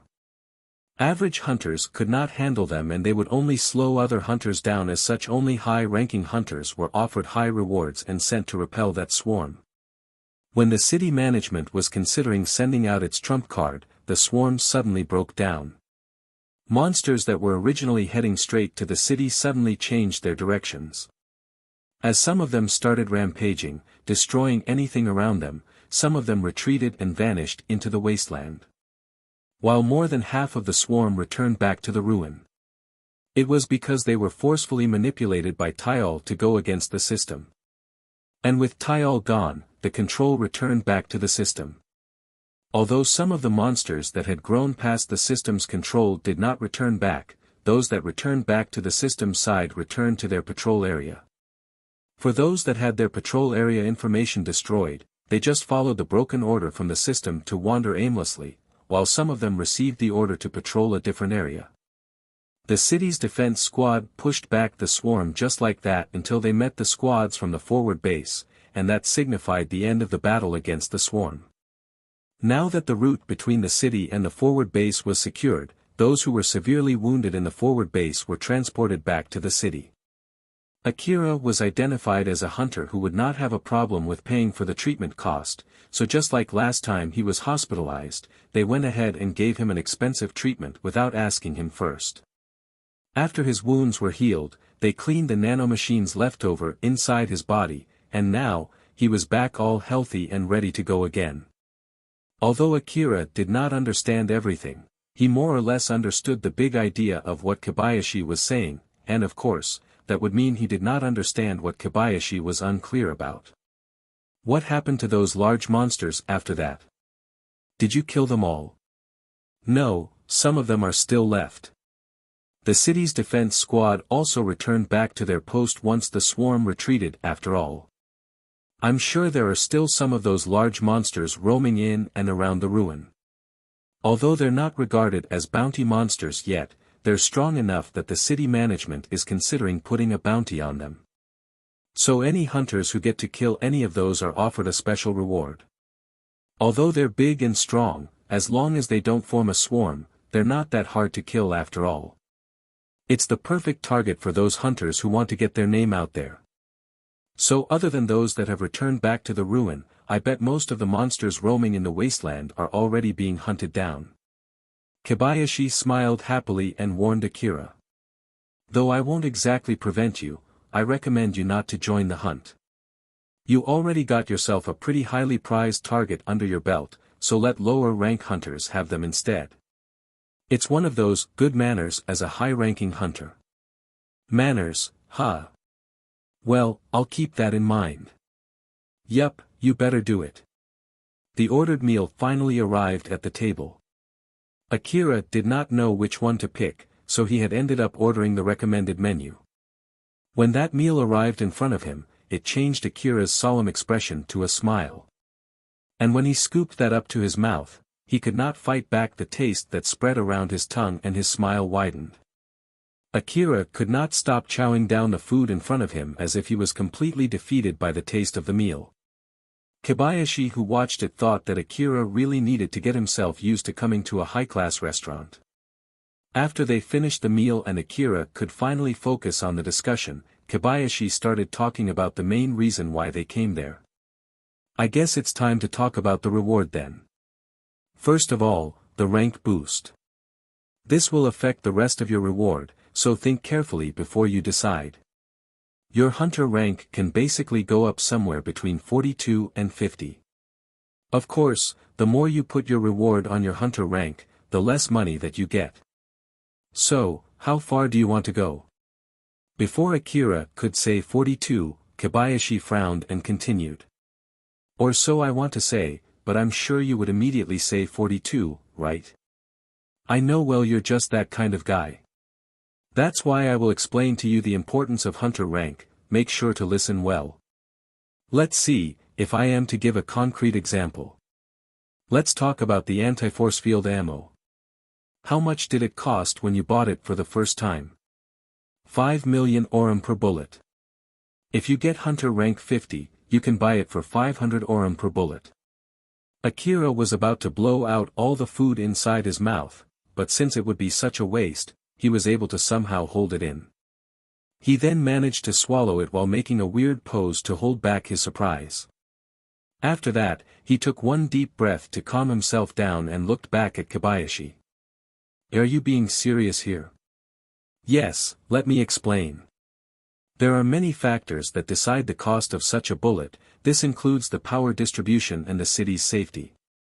I know it's hard to accept, but that's just how the world works, so you better know this kind of thing. Well, it's still a biased opinion from my point of view, but still, make sure to listen well, alright? Kobayashi started explaining slowly as if to calm Akira down after that surprising revelation. The price of ammo in the Eastern District was decided solely by the government, so it's based on how much profit the corporate government could earn. The reason why people could easily buy ammo in the slum city and why that ammo was sold at such a cheap price was all because they were designed to maintain profit for the corporate government. There were many reasons as to why cheap bullets were sold in slum city. That way people in the slum city would be able to fight back the monsters coming from the wasteland, thus protecting the inner part of the city. And after they got used to fighting monsters, they would eventually become hunters whom the city management could hire as cheap soldiers. Of course, there were many reasons other than this. There was one thing common among all the cheap ammunition sold in the slum city: none of them worked against the force field armor of the city's defense squad. Even a barrage from those bullets would not leave a scratch against their force field armor. That way, the city's defense squad could easily destroy the slum city and its people without any resistance. So those bullets that could be used to fight back the city's defense squad were priced highly depending on their effectiveness. Even more so for anti-force field armor. But if the government set the price of a single bullet that high so that the people of the slum city would never be able to buy it, it would also prevent the hunters from getting the ammo that they needed. But once those hunters had enough money to buy them, albeit only a little, the people that the city management did not wish to obtain these bullets, would be able to procure them. In order to solve this problem, the corporate government issued a discount for high-ranking hunters.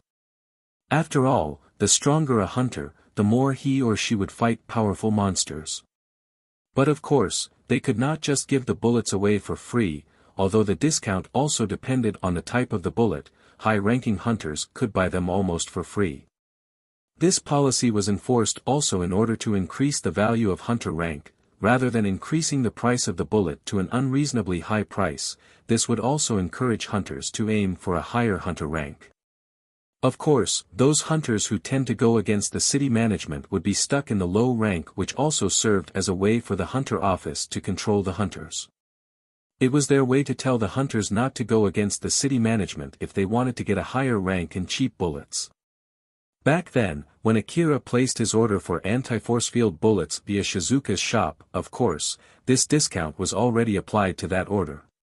The reason why he did not notice it was simply because he was not the one paying, so he did not bother to check the total price. After considering the danger of these bullets when they fall to the wrong hands, and the problem that it might cause for both the city management and the hunter office if one of those hunters used that bullet to kill a city guard, they decided to sell anti-force field armor for 5 million oren per bullet. Akira understood that reasoning, but he still felt conflicted about it. Although he could follow the logic, that did not mean he could accept it, and it was obvious from his face. I see that you find it really displeasing, but as I said, that's just how the world works. It's important to know when to give up, you know. If you don't like it, your only choice is to get your own territory and sell that kind of bullets cheaply inside your territory. Well, there's also some rumors saying that if you're a low-ranking hunter buying expensive bullets, the hunter office would note your name and introduce you to high-level requests though. Rumors, heh? Yep, only rumors. There's no rule nor formal evaluation about it. The efficiency itself is questionable. There is no guarantee on the result as well. Rumors just like this, including information saying that it's also used as a method to find a hidden gem or powerful hunters disguising as a low-ranking hunter like you. It's all just rumors. It was a good way to raise the hunter's expectations without promising concrete results, but at the same time, it was enough to suppress complaints from the hunters. Akira understood that, but there was still something that he found weird. But still, selling 500 orum bullets for 5 million orum, huh? Won't there be high-ranking hunters trying to make a profit out of this? That depends on the hunters. If you're sharing it with some of your hunter friends, then it's fine, but if you blatantly resell it for profit, it'll be seen as treason toward the corporate government and you'll get a bounty on your head. Though it depends on the case, it's basically the same as picking a fight with the corporate government after all. It won't end well for you, so if you don't want to pick a fight with the corporate government, just don't do it. Kobayashi said so in a casual manner, but his tone indicated that he was being serious. Akira told himself to make sure to never do that.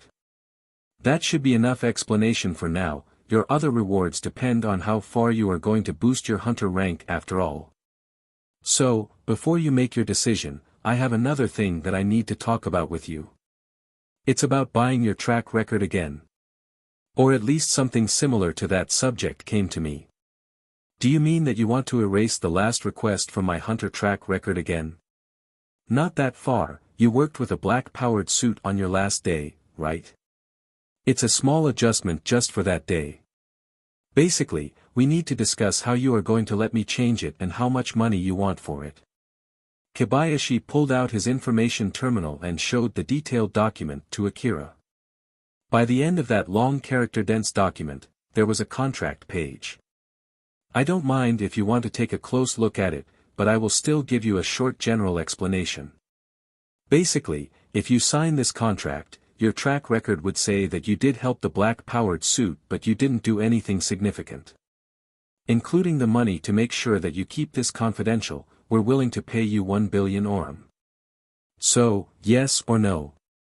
Akira took the information terminal and scrolled through the contract. Although it looked like he did not read anything and just skipped the points written in that contract, Alpha was actually properly reading the contract. She then confirmed its content and let Akira know about it. Akira hummed. Kobayashi raised his eyebrows. He did not expect Akira would hesitate. And here I thought you don't care about your hunter track record, or is it that 1 billion orum is not enough?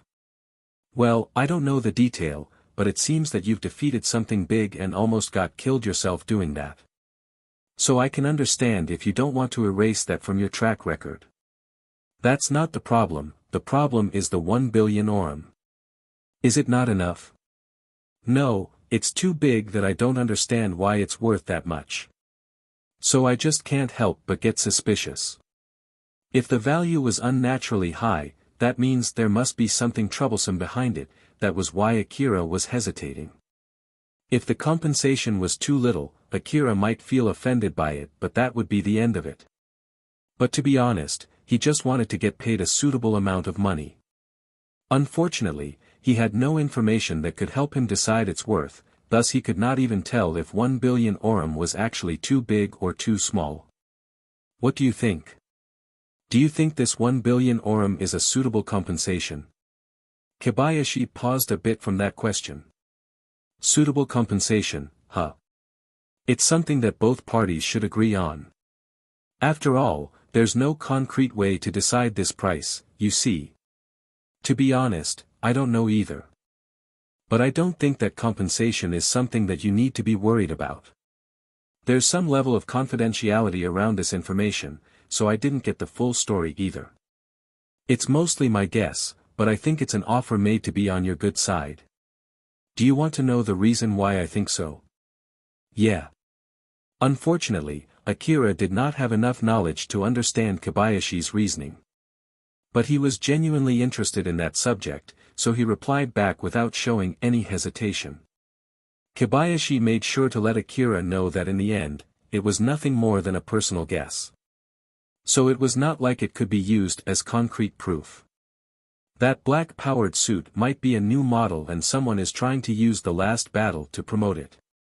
Kobayashi's guess was that a certain weapon manufacturer released one of its new models into Slum City in order to collect combat data disguising it as an accident.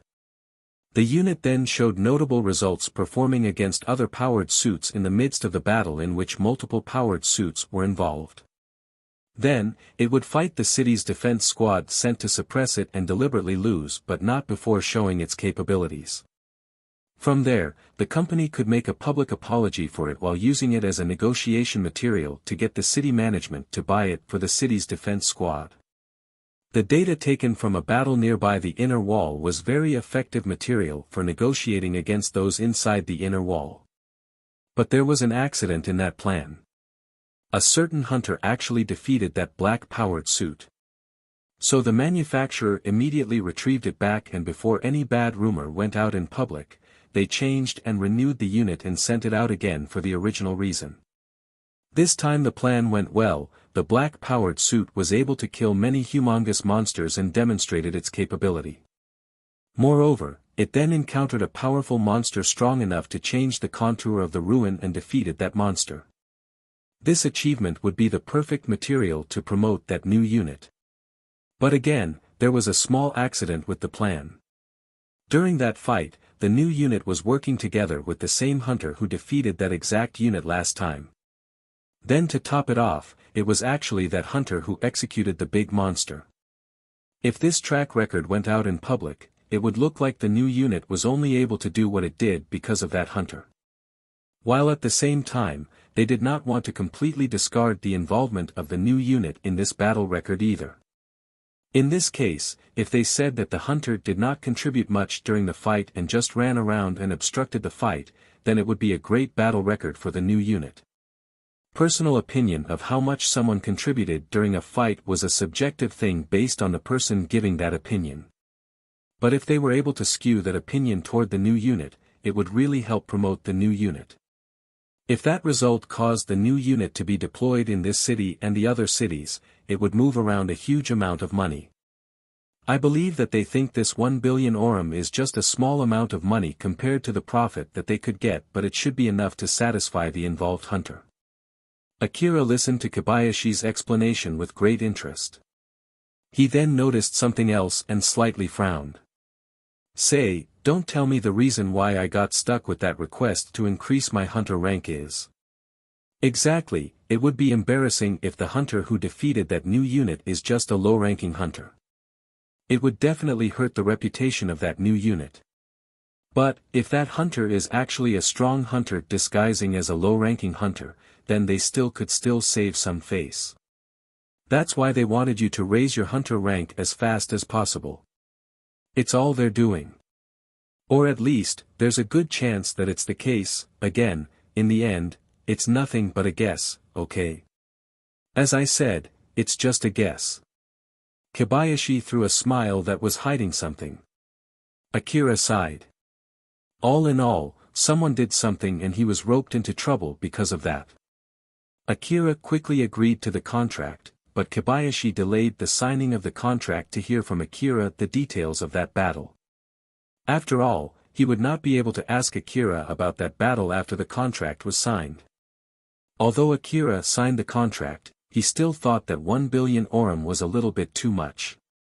But after seeing Kobayashi laughing his heart out after listening to the story, Akira started to half believe that it might indeed be worth that much, as the other half of him honestly did not care about it anymore and stopped thinking about it.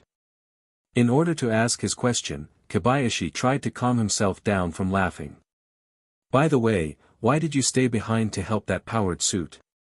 I can understand that you missed your chance after you lost your decoy, but I don't think that's enough as an excuse, you know. I might have been in a mood to do it back then. Just in a mood, huh? Is that all the reason why you stayed behind? Don't get me wrong, it's a good reason. Yup, it's the perfect reason. Those hunters who only think in terms of loss and profit won't do something that crazy after all. Judging from Akira's exasperated reaction, Kobayashi was sure that Akira had another reason, and it was not like he was trying to hide that reason either. Probably Akira himself was not really sure why he did that, or why he decided to step deeper into a dangerous situation. Kobayashi found that very interesting, as he could not hold back his laughter and started to laugh again. If the reason that Akira himself did not understand well was put into words, it would be sympathy, pride and hatred. It was the sympathy to his ally, even if it was an ally for a single day. That was his line of thinking of how he differentiated between allies and enemies. The pride and self-dignity to follow through his job to its very end. And the hatred toward himself for allowing himself to work with a relic thief for the sake of his job. That vague amalgamation of feelings that Akira could not understand almost got him killed as well as allowed him to survive. But this abnormal way of thinking that he himself did not fully understand shifted his action further and further away from Alpha's guidance. Kobayashi finally calmed down from laughing hard and started discussing the rest of the reward. It took some time until they reached a deal that both parties agreed on. Rebuild World, Chapter 190, How to Spend the Reward. Shizuka was chatting with Elena and Sarah in her shop. They were talking about the recent happenings, mostly about how monster swarms came out from Kuzusuhara ruin and attacked the city twice in such a short time window. While at the same time, Elena and Sarah were also venting about the hard time they had when they joined a squad, which was tasked to repel the swarm. Among all the subjects that they were talking about, there was one particular matter that worried them. It was about Akira. There was a good chance Akira was in the ruin when that battle happened, and since that day, he had stopped coming to the shop. If he was alright, it was about time he returned to the shop to procure supplies. If he was alright, it would not be strange for Sarah and Elena to spot him when they were fighting the huge monster swarm. They were exchanging information about Akira, hoping that they would find some hints about his whereabouts, but both of them could not get any clear answer. Elena and Sarah were working as hunters and Shizuka was working with hunters. All of them had to some extent gotten used to the death of their acquaintances and friends. But that did not change the fact that it still made them sad. They understood well death was an occupational hazard for hunters, and they knew that Akira might actually be doing just fine. But even so, they still had worried looks on their faces. That was when Akira suddenly appeared. Elena, Sarah and Shizuka welcomed him with a brighter smile than usual. Akira started by letting them know that his rank-up request was finally done. But well, a lot has happened since then and all my equipment is gone now. That's why I'm here to get new equipment, or more like, I want to consult about getting a new complete set of equipment including vehicles. So, would that be okay? Of course. So then, how much are you planning to spend this time? About 1 billion orum. I actually have a bit more money than that, but for now, I want to limit my budget to 1 billion orum. If it's too much of trouble, I'm thinking of getting the same thing as before and buy some extra modifications and other equipment after that. Akira said that amount so casually that Shizuka's usual smile toward a customer changed into a worry. It seems that you earned quite a lot of money again this time, but are you alright? I heard that the reward for a hunter rank-up request is hunter rank, so normally hunters won't be able to get much money from that request. But even so, it seems that you got 1 billion orum from that. Akira, did you do something reckless again? Shizuka's voice tensed up to warn him not to do any unnecessary reckless thing in order to increase his probability to return back alive even if it was only for a little. She thought that if he realized that he had done something reckless and tried to hide it, then she would need to warn him again. As she was waiting for his answer, she sent a strict but caring gaze toward him. But Akira responded with something that Shizuka did not expect. He heaved a big sigh and exasperatedly said, "It was a huge disaster, huge disaster." Akira did not show any sign of trying to look strong, which he had never done before. It allowed Shizuka to know that he had really gone through something really difficult, thus confirming her intuition from before. Since it seemed there was no need to warn or scold him, her expression changed to a gentle smile to cheer him up. "It must have been really hard. I'm really glad that you returned back alive. Are you okay? Did you get injured? If you only come here to let us know that you're okay, thank you, but you don't need to push yourself too hard. You can return back now and get a good rest. But if you still want to consult about equipment, we can do that inside. Don't worry, I'm okay. I made sure to get properly treated after all that mess." "Is that so? Very well then, just be careful not to push yourself too hard, okay?" "Yes, I'll be more careful. Honestly, though, I was already trying to be careful, you know." Akira smiled and said so before immediately starting to vent and looked down. Shizuka, Elena and Sarah did not expect that from him at all and found it amusing while also feeling sorry for him. They then looked at each other and smiled wryly. Shizuka shelved that feeling aside for now and asked Akira about what he wanted to consult about with a serious face to change the mood. So then, what is your current hunter rank? 42. Shizuka's gentle smile turned slightly stern. That's quite a big jump. Akira, at least let me tell you this, if you get your hunter rank that high, it might be a good idea to go to another shop, you know. Akira did not expect that at all and made a troubled face. He then nervously asked. What do you mean by that, Shizuka-san? Actually, since that time when you ordered an SSB multi-weapon rifle from this shop, that price is already way above the normal items in this shop. That's why I'm not sure if I can recommend good equipment suitable for the current you. Of course, I'll do my best to help you out if you ask me, but there's a limit on how much I can help you. Remember back then when I sent you data for various rifles, right? To be honest, that was because I couldn't decide which one would suit you the best. Furthermore, I don't normally have them in stock, so I need more time to order them too.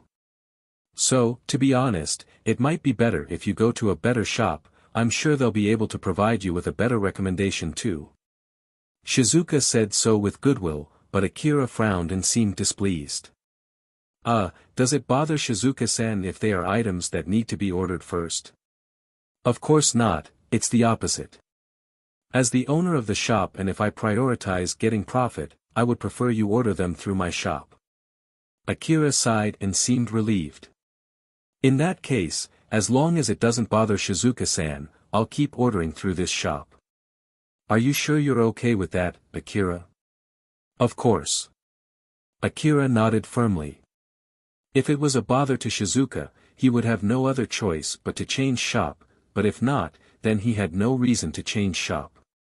Shizuka slightly blushed, which was very rare for her, and looked away from Akira.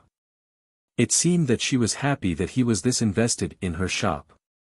With this, it would make 3 hunters higher than rank 40 as my frequent customers. It seems that my shop has really turned into something great. Shizuka glanced at Elena and Sarah. Akira followed suit and looked at Elena and Sarah too, but both of them seemed rather conflicted, although they still smiled at him. Sarah and I are rank 41, basically 1 rank below you. So you finally surpassed us, huh? Well, I do think that it was only a matter of time, but I didn't expect it to be this fast.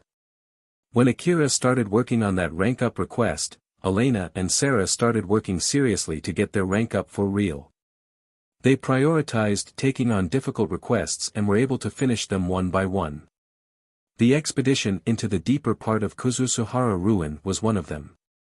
After making high-quality maps of the ruin, bringing back expensive relics, and performing well during that fight the other day, they even contributed during the fight to repel the monster swarm as well. The reason why Elena and Sarah worked that hard was partly because of their competitive spirit toward Akira. To put it bluntly, it was to keep their pride as Akira's senior, but their main reason was to stay as his senior even only for a little longer. After all of their hard work and racking all of the achievements that they were quite proud of, they ended on rank 41, which was a pretty high rank in their opinion. But Akira went even above it. Although they were honestly happy with Akira's achievement, they also felt rather conflicted by it. I wonder if I have to call you senpai from here and on. Elena tried to hide her conflicted heart by jokingly poking fun at Akira while smiling teasingly at him. Akira seemed rather unsure how to react to that. He felt that it might offend Elena and Sarah if he said that he still had a long way to go, but he could not find any other words to say. And that much was obvious from his face. Elena and Sarah looked at the troubled Akira and felt that it seemed there was no need to try to be too careful around him. They then looked at each other, smiled and returned back to their usual self. Well, we've been working as hunters longer than you after all. So I guess we're still more experienced in terms of being hunters. Oh my, I don't think that's exactly the case for you though, Sarah. Why would you say that? Akira, that's not true, right? Sarah stared intently at Akira. The answer that she was expecting was sent through her stare.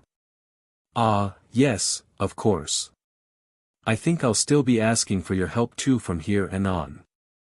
Fufufu, thank you. Sarah smiled like usual. Akira finally regained his calm.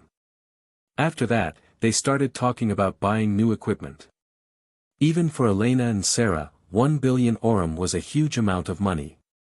Elena and Sarah were thinking that it might be better if they also invested more in their equipment. That was when Sarah suddenly had a question for Akira. I can understand that you want a better set of equipment since you lost all of them last time, but you can actually use your reward for something else, you know. It's not like you only live to fight, right? Sarah thought that this time Akira was spending all of his reward for buying equipment, but that was not true. It was only the money that he got from selling a part of his hunter record during that request. Akira and Kobayashi had a talk about the rest of the reward after signing the contract.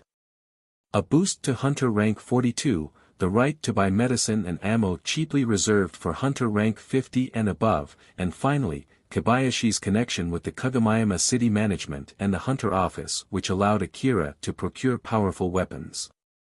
The original contract between Akira and Kobayashi regarding the rank-up request was that Akira would get an extra reward in the case of an unforeseen accident. That battle against the oversized armored monster fell well under that clause. Thus following the contract, Akira received extra rewards. Meanwhile, he used most of that reward for getting new special equipment. There was a lot of equipment that normal hunters could not get their hands on. This special equipment was only available for the city defense squad, particularly for soldiers belonging to a special unit. It was difficult to buy equipment sold for the hunters in the front line back in the Kagamayama city. That was just how powerful this equipment was. Akira would definitely need that kind of equipment to be able to accomplish that request from Alpha, so he decided to ask Kobayashi to help him get them. Of course, Kobayashi thought that it would be interesting to see what Akira would do with them, so he happily accepted it. Getting powerful equipment needed extra permissions and special rights which would take time to get. In the worst-case scenario, it might even take months, sometimes even more than 6 months. Kobayashi did inform Akira about it and Akira was okay with it. Although there was a big difference between Sarah and Akira's assumptions, both of them thought that he used most of his reward for equipment. Because of that, he could not notice the misunderstanding and casually explained. Well, even if you say so, it's not like I know what I can do with that much money other than spending it on equipment. I'm already living in a large house, the bath is big enough that I have no plans to move away. If there's anything else, maybe I'll start treating myself to delicious food. I've been buying better and better food lately. But that's just a small amount of money compared to the price of equipment. Ah, Akira, you're that type, huh? Well, with the money that you're earning, I think you'll be able to eat on the 3rd floor of the Kagama building 3 times a day though. Ah, now that you mention it, I did go there recently. It was amazing. Akira started talking enthusiastically about the food with his limited vocabulary. Thanks to that, he could not convey the taste of the food very well. But it was at least obvious that it was great food. In that case, want to go together next time? Elena said casually, thinking that since Akira was talking so enthusiastically, he would accept her invitation. But instead, Akira frowned and said, "Ah, well. Oh, then, would that be a no?" "No, it's just the price, you see. I only went there since I was invited to discuss the reward from my previous request. So I was treated to the food there as a part of the reward. To be honest, I don't feel like going there if I have to pay on my own." "Well, so that's basically why I will have to refuse, I'm sorry." Akira said apologetically and lightly bowed. Elena and Sarah understood him and smiled. "Well, we're the ones inviting you, so we can pay for your food." Shizuka smiled and interjected. "Elena, I think restaurants around that part is expensive for me as well." "In that case, Sarah can pay for your food." "Me? Well, I don't mind, but make sure to hold back, okay?" They continued talking without even asking for Akira's opinion, and he made a conflicted look there. He felt sorry for making Elena and Sarah treat him to such an expensive meal, but he was also happy that it meant he might be able to go to that restaurant again. Shizuka, Elena and Sarah saw that and smiled amusedly. Akira looked like just a normal boy instead of a rank 42 hunter. They felt the distance between them shrink and smiled even if it was nothing more than their feelings. Yanagisawa was talking through his information terminal. Yes, I do feel bad about the powered suit. I'll also strongly recommend the city management to use that powered suit. But that result is only from one battle record. I believe it's too little as proof to push for its deployment. As such, I believe that it's a good idea to get them deployed in the forward base and the supply route first to collect achievement before deploying it for the city defense squad. If it's just in the forward base, I should be able to push it through after all. Yes, I believe you can expect good results. Once it's decided that it'll be deployed for the city defense squad, please transfer the money as we agreed before. Yes, of course. Yes, until next time then. Yanagisawa closed the call, his smile then vanished as he sighed. Good grief, these people can never get enough, huh? What a pain in the neck. Yanagisawa's men who were waiting for him to finish the call tilted their heads when he suddenly complained there. Commander, did it not go well? Yeah. They're people from the higher echelon in the corporation after all. It won't go as well as when I negotiate with the usual guys. I know it's common for you to be doing weird things, but Commander, you can at least let us know from time to time, right? Oh. I haven't told you before. We did hear about the details of the borrowed equipment and how complex the document work was, but I have no idea why are we borrowing those things in the first place. I don't remember you ever tell us the reason, you see. Yanagisawa often told his men what to do, but not why. It was true back then when the Special Ops unit went to the inner part of Kuzusuhara ruin, to bring Nelia to the upper floor of the Saranthal building. It was the same when Yanagisawa brought in the borrowed equipment. Yanagisawa only gave a vague answer to that question with his usual crafty smile. Well, it's for the sake of humanity's prosperity and to save its future. Basically, just a preparation for that. It was clear that he had no plans to answer seriously. I see, well, it's fully up to you if you want to do something dangerous behind the curtain, but just don't use us as expendable pawns, okay? Geez, that's rude. I've never done something like that, you know. Yanagisawa seemed honestly surprised by that remark, so his men stopped bugging him any further. There were already multiple people in the team that had gone missing after investigating too much about Yanagisawa's plan. Well then, I have a report to make. It's about the automaton that you told me to investigate. It seems that it is as you guessed. Someone might have instigated that attack instead of it being a simple attempt from the monsters. Thought so.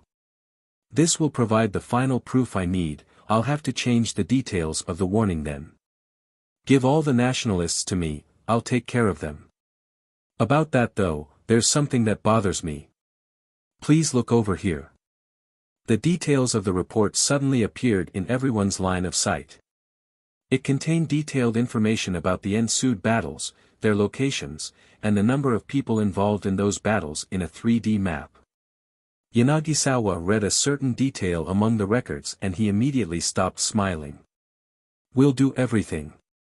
Check if there are any similar reports including the ones sent to the detainment facilities in the other cities. You can go ahead and use my name to bypass the restriction. If they're trying to hide anything, make sure to carefully crack that information out. Do the same for the ones we captured this time too. Quickly. Roger that. As his men immediately sprung into action and left the room, Yanagisawa stared sharply at the content of the report. The report said that someone from the Ruin Management AI came with an offer, *******. Yatsubayashi opened his mobile clinic inside Kuzusuhara ruin. Tayal's remote body was strapped on one of the beds for patients. Yatsubayashi yawned and sent a glance to that remote body. He was expecting Taial to contact him sooner or later, but there was nothing today. He first thought that it was because of the range of the receiver and went to the inner part of Kuzusuhara ruin, but still, the result was the same. In order to avoid breaking the receiver, Yanagisawa decided not to mess with the body. But it had been getting harder and harder for him to hold himself back from checking the receiver himself. I guess it's about time for me to give up, huh? Taial-kun, the bed is not free, you know. Is that so? The remote body suddenly replied. Yatsubayashi was startled. He was about to reply but stopped midway as he noticed something. You're not Taial-kun, are you? Who might you be? You can tell. I'm a doctor after all. The remote body showed a slight surprise before smiling at Yatsubayashi. It was a smile saying that it was impressed at how he was able to accurately identify it was a different person, although it sounded as if he was saying so casually. I have an offer. That was really out of the blue. What about Taial-kun? He's inactive right now. As in dead? He's basically still my patient, you see. It depends on your definition of death. But based on your common indication of death, I believe it could be said that he's indeed already dead. I have no obligation to keep him alive. After all, you don't have the technology and the methods to do that. Do you want me to reactivate him after you make a deal with me? Leaving aside the subject of whether I really have no technology or method to reactivate him, well, from my point of view, I don't see any reason why I should do that considering he still hasn't paid the full cost of the treatment. So, who are you? To be honest, I'm interested in your offer, but I'm a doctor, you see. So unless it's about treating injury, I don't see any reason to consider a stranger's offer seriously, you know. Ah, by the way, I'm Yatsubayashi. As I said before, I'm a doctor. I'm Tsubaki, a manager AI.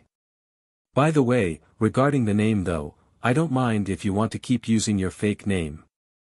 As long as I can use it to identify you, it would not be a problem to me. Yatsubayashi's face slightly stiffened. The remote body, which still had Taial's face, was smiling as if it was a normal human. Rebuild World, Chapter 191, Ominous Deal. After Akira got his new set of equipment with the help of Shizuka, he took his new vehicle for a drive to the Higuraka residence ruin. His new vehicle was an APC fully refitted for traversing the wasteland. It had a cargo hold filled with ammo and his new bike behind it which made it too big to go through certain places inside the ruin. Akira was planning to take his bike instead if he had to go through smaller roads. As for his new guns, he brought with him a pair of modified and enhanced SSB multi-weapon rifles, and just like last time, he bought an augmented suit that came with the maintenance cupboard. As a matter of fact, he bought an augmented suit from the same high-end line of product as his previous one, and not to forget the coat which was equipped with force field armor and camouflage capability. Plus the ammo and other consumables, Akira spent 1.6 billion orum this time. Putting aside whether those were suitable equipment for a rank 42 hunter, as expected, it was a huge amount of money for the current Akira. In order to get a big enough garage for his new vehicle, Akira also had to pay a renovator to expand his garage which also increased his rent. As such, he was rather strapped for money at the moment. In order to recover from that situation, Akira decided to sell the rest of the relics that he had stockpiled inside his house. His goal going to the Higuraka residence ruin this time was just like previous times, to trick others on where he got those relics from. Of course, there were already some hunters that noticed Akira was trying to trick them.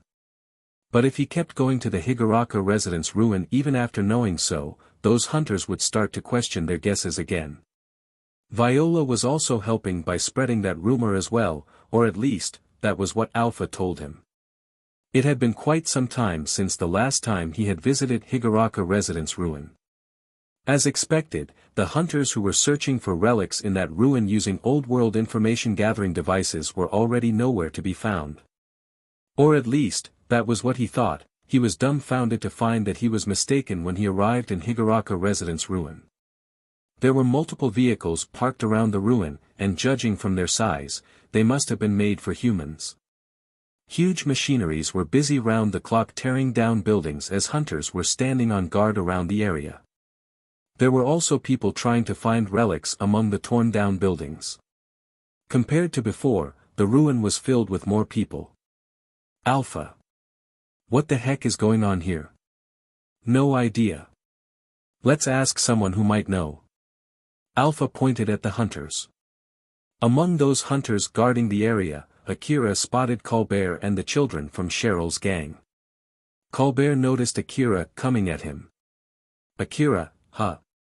Do you still have something to do in this barren ruin? If you came here to trick people about where you got your relics from, this place is already too popular for you to do so. Or is it that you really did hide your relics here? In that case, you have my condolences. That is not important, so, what in the world is going on here? No matter how you look at it, it's strange to see this as the continuation of the ruckus from last time. Colbert raised his eyebrows and lightly smiled. Oh, you don't know, huh? When you were working in Kuzusuhara ruin, there was a small incident, and this is the after effect from that incident. Incident? What incident? They found old world equipment to connect to the old world domain and it's still working. I heard that it fetched quite a lot of money when they brought that back to the hunter office. So the people here are basically searching the ruin for similar relics. Akira's gaze inadvertently turned toward the ruin. But still, isn't it overkill for them to do this? They're basically destroying the ruin. I bet that's just how much that relic cost. Although the first sale price is not revealed to the public, I heard that there are multiple corporations fighting for it. I don't know who found it, but he must be one lucky bastard. Working as a hunter means to gamble with one's life, thus most hunters believe that they could earn a huge amount of money to justify risking their lives.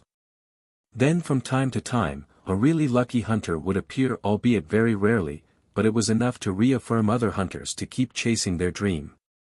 This was the huge force that pushed ruin exploration in the Eastern District. The scene in front of Akira was a simple manifestation of that dream. As a matter of fact, Akira himself was one of those hunters chasing such a dream.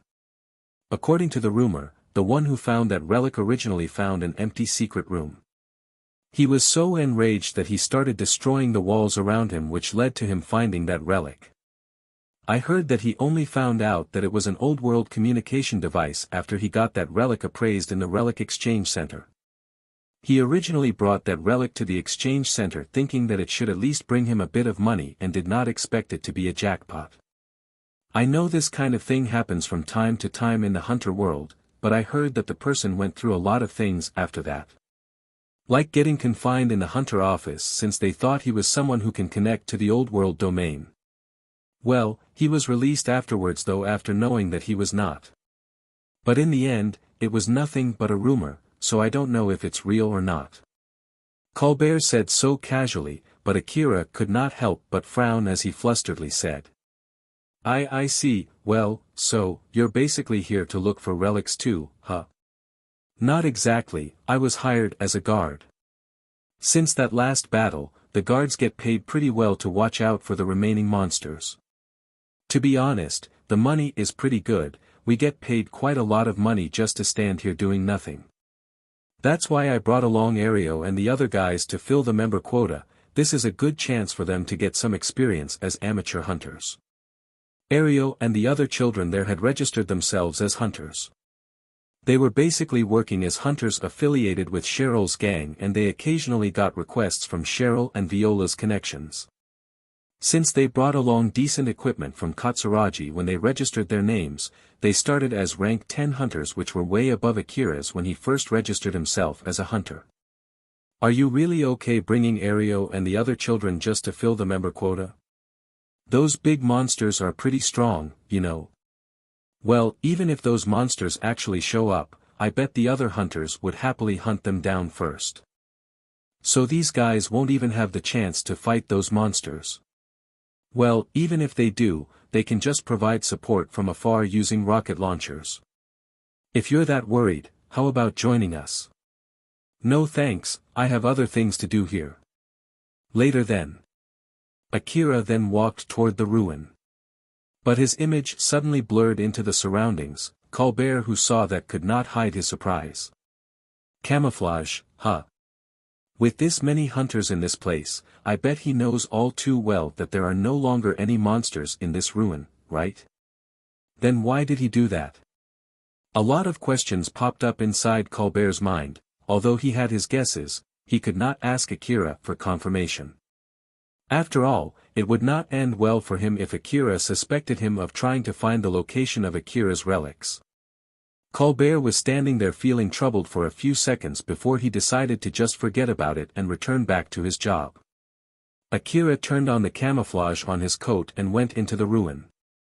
The coat was equipped with a hood and it was big enough to hide Akira's 2 rifles under it. Although the hood was designed to cover his face and its camouflage would not be complete without it, Akira deliberately let a part of his hood open. Since some hunters believed that putting something on their head would lower their awareness during battle, Alpha allowed Akira to do it instead of having his focus disrupted if he covered his face with the hood. The coat's surface blended with the color of its surroundings due to the optical camouflaging unit installed on it. Although it did not make Akira invisible by bending the light, it was good enough to hide him. And in order to prevent other non-optical sensors from discovering him, he turned on a jamming device created using force field technology. One of the hunters in the area noticed the signal from Akira in his information-gathering device suddenly dim. He inadvertently turned toward Akira's direction. But since there was nothing worth noting, he returned back, keeping his eyes on his information-gathering device. Similar things happened a few times after that. Akira was honestly surprised at how effective the camouflage was. They didn't notice me even when I was pretty close by. If only I knew that it is this effective, I would have bought it sooner. But Alpha reminded Akira not to get too confident. It might be because their information-gathering devices are set to detect the larger monsters, so it doesn't work well to detect a relatively small object like you. Moreover, there are many monsters out there that can easily detect this level of camouflage. Furthermore, it consumes energy, so it's not like you can turn it on all the time. So don't drop your guard just because you're using it, okay? I know. By the way, do you think this thing works against those big monsters? Maybe. You at least wouldn't need to hide under the rubbles after the rain stopped. I see. As I thought, I should have bought it sooner. Akira frowned a bit. In the back of his mind, he honestly just thought that if he encountered a monster, he just had to beat it. It was an obvious answer. And since he was able to do that in all of his encounters up until now, it cemented that line of thinking to his brain. But as expected, being able to avoid fighting left a huge impression on him to the point that he even started considering the option of hiding and avoiding fighting. Not to mention that he had to pay for his own ammo again now, so he wanted to avoid any fighting that might consume a lot of ammo if it was possible. This line of thinking kept cycling through his mind as he continued going deeper into the ruin. But still, to think that an old-world communication device can be that expensive, it might be a good idea to keep one even if I won't sell it. Akira sounded as if he was regretting his decision, but Alpha quickly shot that suggestion down. That would be a bad idea. If you have one, you'll start thinking about how to turn it into money without alerting anyone. It would be bad if it distracts you, and it would be worse if you have an idea on how to do that since you would not be able to help but try. Then, you would fail and it would end really badly. Remember that the person who found it by pure chance got confined? If it was you, they would keep prodding you even if you show the slightest possibility and it would be too late before you even notice it. Akira imagined what would happen afterwards and shivered. You're right, that would be a bad idea. Alright then, let's just be glad that someone else found it instead of me, so now I know what would happen if it was me. Alpha smiled happily seeing Akira was completely over it. Akira wandered around inside the ruin after that with his camouflage still on. It served as training to help him get used to using that camouflage as well as to trick other people. After all, a hunter, wearing a camouflage coat, wandering around inside a ruin filled with other hunters would make people guess why he did that.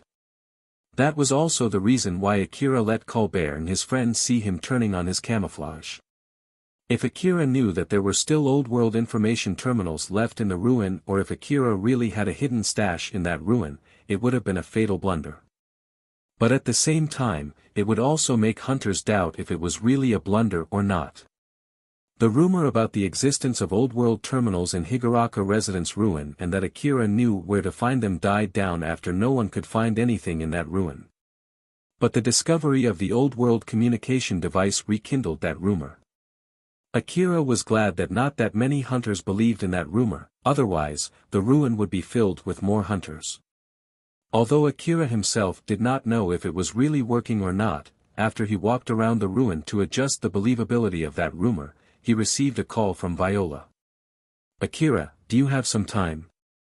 I'm working right now. If it's nothing of emergency, can you put it for later? It has something to do with your job as a hunter. I know you have finished your last request and now you're going back hunting for relics, right? And you're in the Higuraku Residence ruin right now, right?" Akira never told anyone where he was going, but Viola already knew.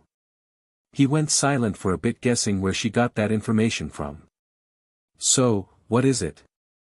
If you're going to gather more of those old-world information terminals, there's no need to sell them bit by bit, you can just sell all of them to me. One of my connections is actually looking for them, you know. I don't know whether I would get any until I'm done searching. But you did find some already, no?" Although Viola said that casually, she also sounded that she was sure of what she said. Akira had no skill to identify whether she really knew or it was just a bluff. "Even if I did, I promised Katsuragi that I would bring them to him first, and I have no reason to change that. Don't worry, I already discussed it with Katsuragi." Akira paused again, Viola then continued without waiting for his reply.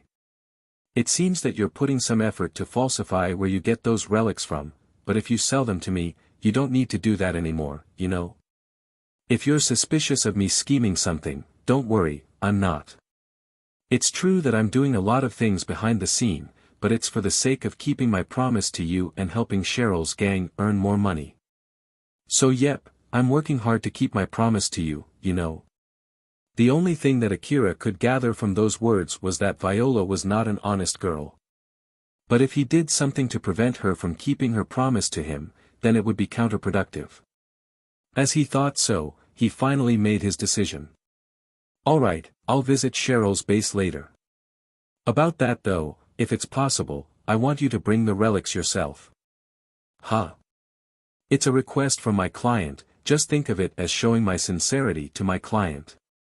I won't force you, but you'll be able to get more money from the relics if you do so. I'll send you the place and time after this. If it's impossible for you, just let me know and I'll do my best to adjust it. Are we going to check the relics there too?" "No, I trust you regarding the quality of the relics and it doesn't seem the client is questioning my reliability either." "Well, don't worry, even if the client checks it later and finds that it doesn't fit his expectation, I would be the one he would complain to. And don't worry, I'll also be the one paying the money to you. I'll pay you a suitable amount of money and I won't reduce it just because the client complains." Akira checked the time and place sent to him and tilted his head. But considering that it was from Viola's connection and that the original relic was first sold in the exchange center of the slum city, he thought that there was no problem with that time and place except that he did not have much leeway in terms of time. "Alright, I'm good with the time and place. I'll be heading there now." "Okay, thanks. Later then." Viola closed the call. Akira then noticed Alpha staring at him. "Akira, it's not like I'm telling you not to accept that offer, but are you really okay with it? It would be a waste to just leave those relics inside my house anyway, so I'm okay with it as long as I can sell them at a good price safely. And if it causes me some trouble afterwards, I can use that against Viola next time. This time for sure, I'll blow her head off." Alpha was not so sure what to think of Akira, who seemed to be weirdly apathetic about that matter. Although, it was one of the good things about him. After all, he once turned apathetic even toward Elena and Sarah, who once affected his priority. But the question here would now be whether Alpha herself could be apathetically treated by Akira one day. Although Alpha wanted to confirm it, she could not afford to test it. After all, the act of testing would be enough to increase the possibility. That was one thing that she knew for sure after being together with him for some time. What's wrong? It's nothing. Let's hurry up to the meeting place as not to miss your chance to blow Viola's head off. It's not like I took that offer so that I have an excuse to kill her, you know. Although Alpha was joking there, Akira was not completely sure that she was joking and smiled bitterly. He then turned off his camouflage and exited the ruin, Akira was waiting for Viola's client inside one of the abandoned buildings in the Kuzusuhara ruin. He had already taken off his camouflage, although he brought along both of his SSB multi-weapon rifles, both of them were pointed down. Akira himself was busy keeping his eyes on his information terminal while scanning his surroundings for enemies. But still, this is a rather suspicious place for making a deal. This would be super weird if it were a normal honest deal. Well, I'm sure that Viola's client would want to hide where he get the relics from, so it would be a good thing for you too. True. Alpha smiled at Akira and Akira replied with a smile too. It's time, they're coming. A guy carefully peeked into the room from a door. He then noticed Akira and carefully entered the room. Viola's contact, I presume? Yes. The relics? Akira used one of his SSB rifles and pointed to his rucksack lying not too far from him. The guy opened the rucksack to check its content and confirmed that the rucksack was filled with the aforementioned relic, the old world information terminals. Is this everything? Yeah, if you have anything to complain, say that to Viola. The guy closed the rucksack. I heard that Viola will handle the payment. If you want to, you can go ahead and call Viola to confirm the transfer. It's fine. Well then, we have a deal then. So, who would leave first? In that case, I'll go first. Sure, go ahead. The guy then shut up and stood there with a serious face while staring at Akira. Akira then carefully left the room, got to his bike that he parked near the building, and returned back to his vehicle that he parked a bit further away since he could not bring it through the small road. Akira had a rather troubled look. What can I say? That one felt like a super secretive deal, the one that would warrant death to anyone unrelated who discovered about that deal. Well, I expected that much from the fact that they set the meeting place to be inside a ruin. It's the kind of place where it's normal to find dead corpses, with its location being somewhere hunters exploring the ruin would not normally stumble to.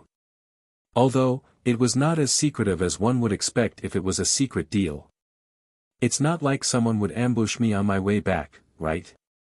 When that happens, you just need to kill them and make sure to kill Viola too afterwards. Alpha smiled, showing that there should be no problem at all. Akira smiled bitterly and rode his vehicle through the ruin,